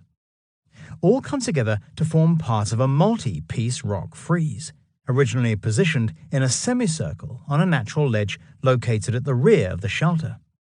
In addition to this, lumps of manganese used to create a black pigment for painting were also found at Roc des Serres, suggesting that its elaborate rock frieze was originally painted in some manner. This incredible stone art, thought to be around 19,000 years old, has been firmly identified as belonging to the Solutrean occupation of the shelter, even though it would not look out of place among the Gothic architecture of Chartres Cathedral or Notre Dame de Paris. Two more carved stone blocks were found at the Fourneau du Diable rock shelter in France's Dordogne region, and these have also been identified as belonging to the Solutrean tradition. In addition to this, archaeologists found within the Solutrean layers, in the Cuevo del Papalio rock shelter, situated on the slopes of Mont Dubert mountain in Valencia, Spain, literally thousands of painted stone slabs. Although direct evidence of ritual activity and even burials is sadly lacking when it comes to the Solutreans, it is proposed that the placement of engraved blocks at some sites, the accumulation of painted slabs at Papalio, and even the abundance of elaborate worked stone points at a number of sites all reflect some type of ceremonial or ritual activities.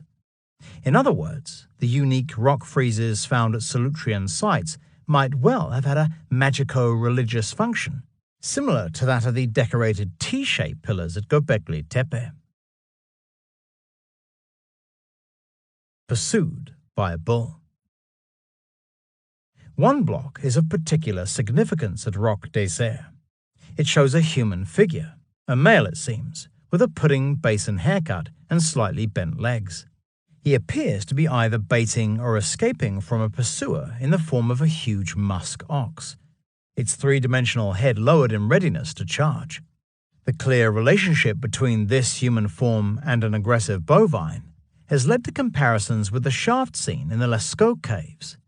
This, as we shall recall, shows a reclining birdman being confronted by a wounded bison. Yet the connection with the Lascaux goes deeper. The stylistic and dating evidence indicates that its famous shaft scene was executed not by Magdalenian cave artists, as most prehistorians assume, but by Solutreans who entered the well shaft as early as 16,500 BC. Solutrean bird cult? More incredibly, the only other human figure depicted among the stone blocks forming the frieze at Roc des Serres appears to be wearing a bird mask. It is carved on the very same block as the aforementioned musk ox and figure with pudding basin haircut. This mask-wearing figure, which also has slightly bent legs, might well have an erect phallus, like the birdman in Lascaux's shaft scene.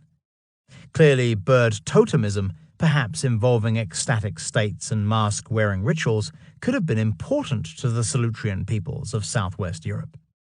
This conclusion is strengthened by the presence in various caves decorated during the Solutrean period of a strange abstract symbol known as the AV form. This is a long, thick horizontal line with downward turned lines at each end and a vertical extension either up or down at its center. Aviform means bird-like, and there is no denying the bird-like appearance of these devices, which are found so often that they might well be a sign of recognition among a particular Solutrean grouping or subculture. Yet if these are birds, then their down-turned outer wings suggest they have adopted a gliding position, usually seen when birds are kept aloft by thermals generated by columns of warm air. It is a method of flight used particularly by raptors, vultures, seagulls and storks, as well as by smaller birds such as swallows and swifts. Thus, the aviform could represent either astral flight or the soul of the shamans in the form of a bird.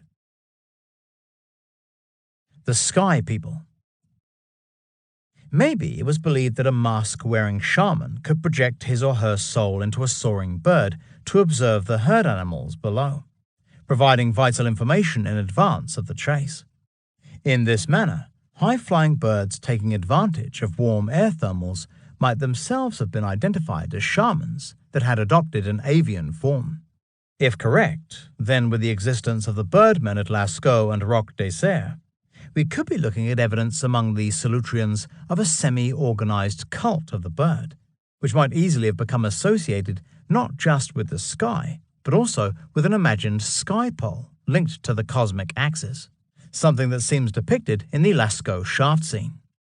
Perhaps the Solutreans were the original sky people, with the aviform a visible sign of their sky-based religion. That the Lascaux shaft scene might be the handiwork of Solutrean artists is incredibly important, for it could suggest they were carriers of the tradition that identified Cygnus as a celestial bird, with its bright star Deneb marking the entrance to a sky world reached through the Milky Way's Great Rift. Remember, Deneb occupied the position of the pole star from around 16,500 BC to 14,500 BC, precisely when Solutrean cave artists created the Lascaux shaft scene. Thus, it becomes possible that Solutrean knowledge regarding the execution of stone friezes in cave sanctuaries, along with their profound understanding of cosmic geography, bird totemism, and avian shamanism, might well have found its way to southeast Anatolia via the Swiderians. This enabled much earlier traditions, which all had their roots in the Kostenki-Strelitskaya culture of the Russian plain, to flower once more with the construction of the large sanctuaries at Gobekli Tepe, an event that undoubtedly helped catalyze not just the Neolithic Revolution, but also the rise of civilization. Swans and wolves. Despite their compelling links to the Solutreans, the religious ideologies of the Swiderians have been more difficult to ascertain. The ancient rock art of the Russian Republic of Karelia, which borders Finland to the west, does, however, throw some light on the matter. Close to the shores of Lake Onega, where in 1936 a 9,000-year-old cemetery was found and identified as belonging to the post-Swiderian Kunda culture, exposed rock surfaces are covered in carved petroglyphs, many of which belong to the Mesolithic age. Some show swans with exaggerated necks, like long poles. Others show swans sitting on top of poles that are being climbed by a small human figure. As at Lascaux, the poles almost certainly symbolize axes mundi, while the human figures are perhaps the souls of shamans traveling between the physical world and sky world. This suggests that the Swiderians, like the Solutreans before them, saw birds, and swans in particular, as symbols of a sky world reached via the Cygnus constellation, a belief probably going back to a time when Cygnus marked the celestial pole, around 16,500 to 13,000 BC. Interestingly, a large number of bird bones, including those of the swan, have been recovered from the Mesolithic cemetery of Orleni Ostrov, Reindeer Island, on Lake Onega. Their deliberate placement alongside human burials has been compared with the shamanic practices of the indigenous Sami population, who utilize bird and animal bones in rituals and see the spirit of the bird as associated with otherworldly journeys. Also, as we heard in Chapter 10, the swan replaces the stork in the Baltic countries as the bringer of newborn babies into the world. Another intimation that the swan was associated with the soul's passage to and from the sky world. Also of value is an examination of the beliefs and practices of those who much later occupied Swiderian territories in Central Europe. For instance, in the first millennium BC, a collective of fierce tribal nations, known as the Dacians or Geti, inhabited the region between the Carpathian Mountains and the Black Sea, which was known as Dacia. They honored the spirit wolf and saw themselves as wolf people. The Dacians venerated the wolf as lord of the animals and utilized its supernatural power against all they saw as evil, in which role it became their guardian warrior. In fact, the Dacians' bond with the lupine influence was so strong that they were apparently able to transform themselves into wolves and become werewolves, a connection with Romania and more specifically Transylvania and the Carpathian Mountains, all too familiar to Western popular culture. According to the Romanian historian Mircea Eliade, 1907 to 1986, the Dacians conducted carefully orchestrated rituals featuring wolf pelts and psychoactive mushrooms in order to undergo a total psychological transformation into wolves. The origin most likely of lycanthropy, the belief that certain people can, quite literally, become wolves.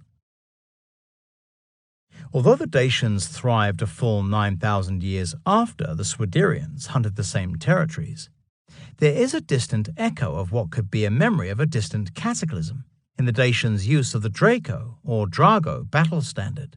Its description as a wolf's head with the tail of a serpent and its proposed identification as a comet are too close to the Fenris wolf's role in Ragnarok for this to be a simple coincidence.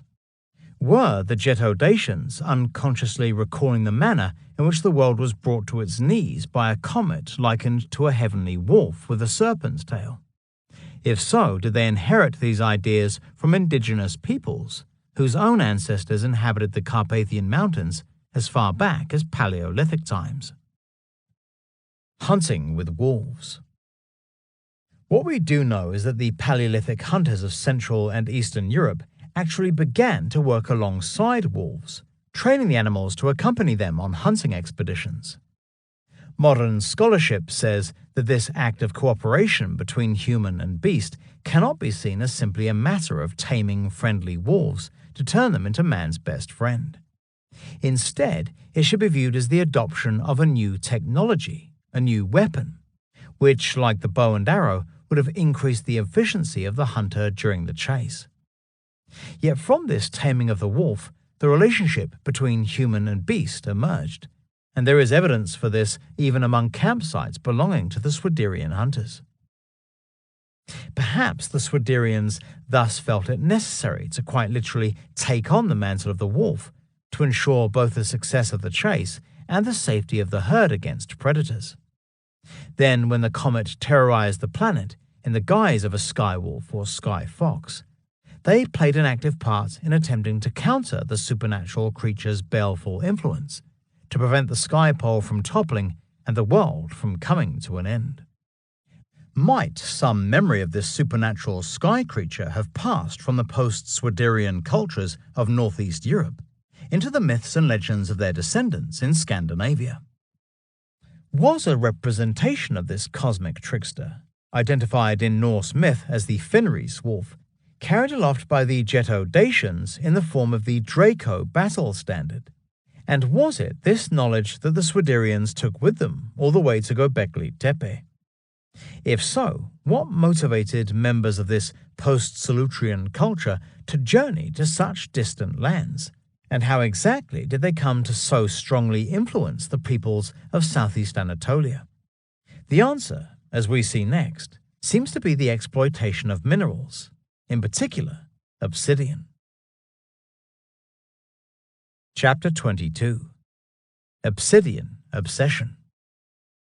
Not only were the Swiderians an advanced hunting society with a unique stone tool technology, but they also established sophisticated mining operations, some of the only accepted examples anywhere in the world during the Paleolithic Age.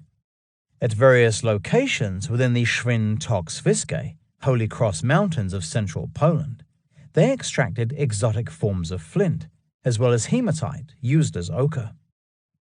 In addition to becoming efficient miners, the Swiderians established long-distance trading networks to export high-quality stone tools, as well as the preform cores to make new ones.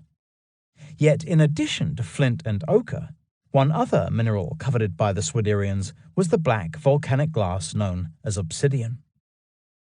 Obsidian is a natural glass, usually black or grey, created when volcanic lava solidifies very quickly, without allowing any time for a crystalline matrix to form. Throughout the Middle and Upper Paleolithic ages, obsidian was a highly prized commodity all around the world. It was used by prehistoric cultures in Africa, Asia, the Americas, Australia, and Europe. The Solutreans also used obsidian to create their unique projectile points. In Europe, there are only a handful of obsidian sources. 2 can be found on small volcanic islands forming part of the Sicilian archipelago off the south coast of Italy. Another is located on a tiny island off the west coast of Italy, with a further source on the island of Sardinia. There is also an important ancient source on the Greek Cycladic island of Milos, with another on the volcanic Greek island of Yali, close to the southwest coast of Turkey. The only other sources in mainland Europe are located in the Carpathian Mountains, the land of obsidian, within the Tokai and Zemplane Mountains, which straddle the border between, respectively, northeast Hungary and southeast Slovakia. The Frochthi Cave. The obsidian trade was big business in the Upper Paleolithic, with examples from the island of Milos reaching an occupational site known as the Frochthi Cave in the Greek Peloponnese around 13,000 BC. This tells us that even at this early age, obsidian was being transported across the Aegean Sea from Milos to the Greek mainland, a minimum distance of 62 miles, 100 kilometers. Maritime trading on this scale can only have come under the control of an elite group, most probably a band of complex hunter-gatherers exporting obsidian across vast distances, initially by sea and then by land. Professor Catherine Pell, a prehistorian with the University of Paris, argues that the Milos obsidian trade was in the hands of specialists who had the ability to navigate a familiar sea route and knew exactly where to find the raw material on the island.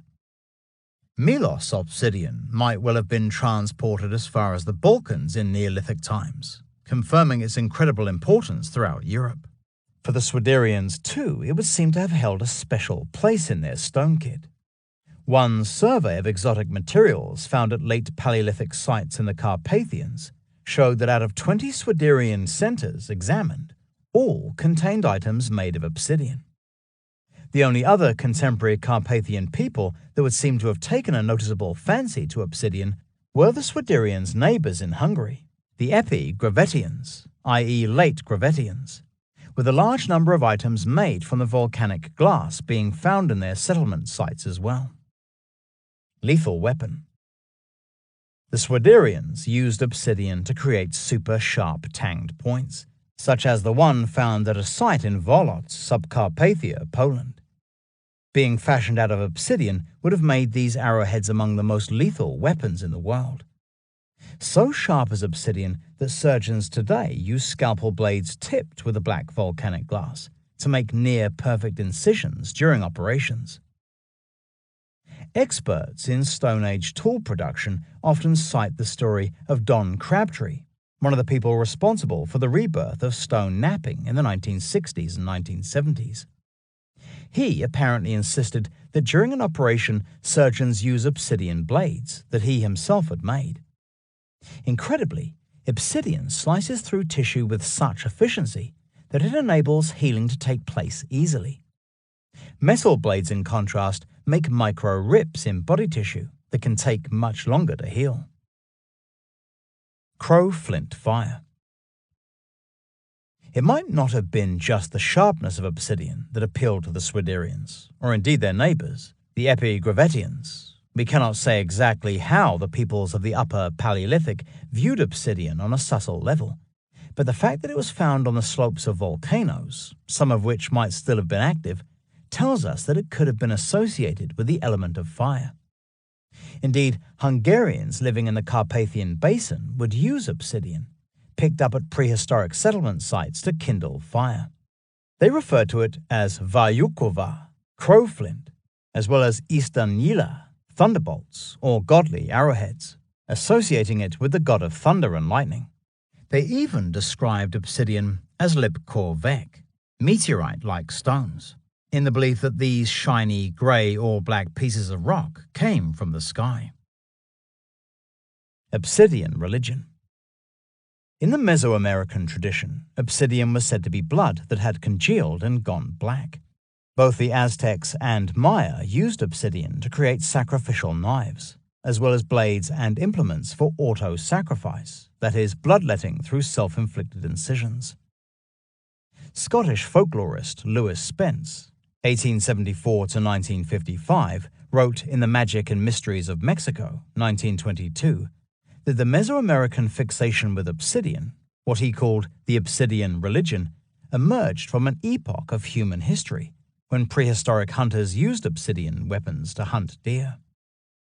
The deer was slain by the obsidian weapon, which therefore came to be regarded as the magical weapon, that by which food was procured by the prehistoric hunters of Mexico. In the course of time, it assumed a sacred significance. The hunting gods themselves came to wield it, and it, obsidian, was thought of as coming from the stars or the heavens where the gods dwelt. Even though Mexico lies thousands of miles away from the Carpathian Mountains, can we envisage the existence of similar beliefs in the magical potency of obsidian among the Upper Paleolithic peoples of Central and Eastern Europe? Did the Swiderians see obsidian as a magical weapon, linked integrally with their role as reindeer hunters? The search for new sources. In all likelihood, the Swiderians' fascination with obsidian could suggest they had some kind of control over its collection and distribution in the Carpathian Mountains, the land of obsidian, prior to any kind of forced migration to North and Northeast Europe, caused either by the Younger Dryas boundary impact event around 10,900 BC or the 1300-year mini-ice age that followed it. Not only was obsidian to be found in the Caucasus Mountains, which the Swiderians reached as early as the 11th millennium BC, but as we see next, it was the sources in and around the Armenian highlands that became crucial to making the connection between the Swiderians and the power elite thought to be behind the construction of Gobekli Tepe.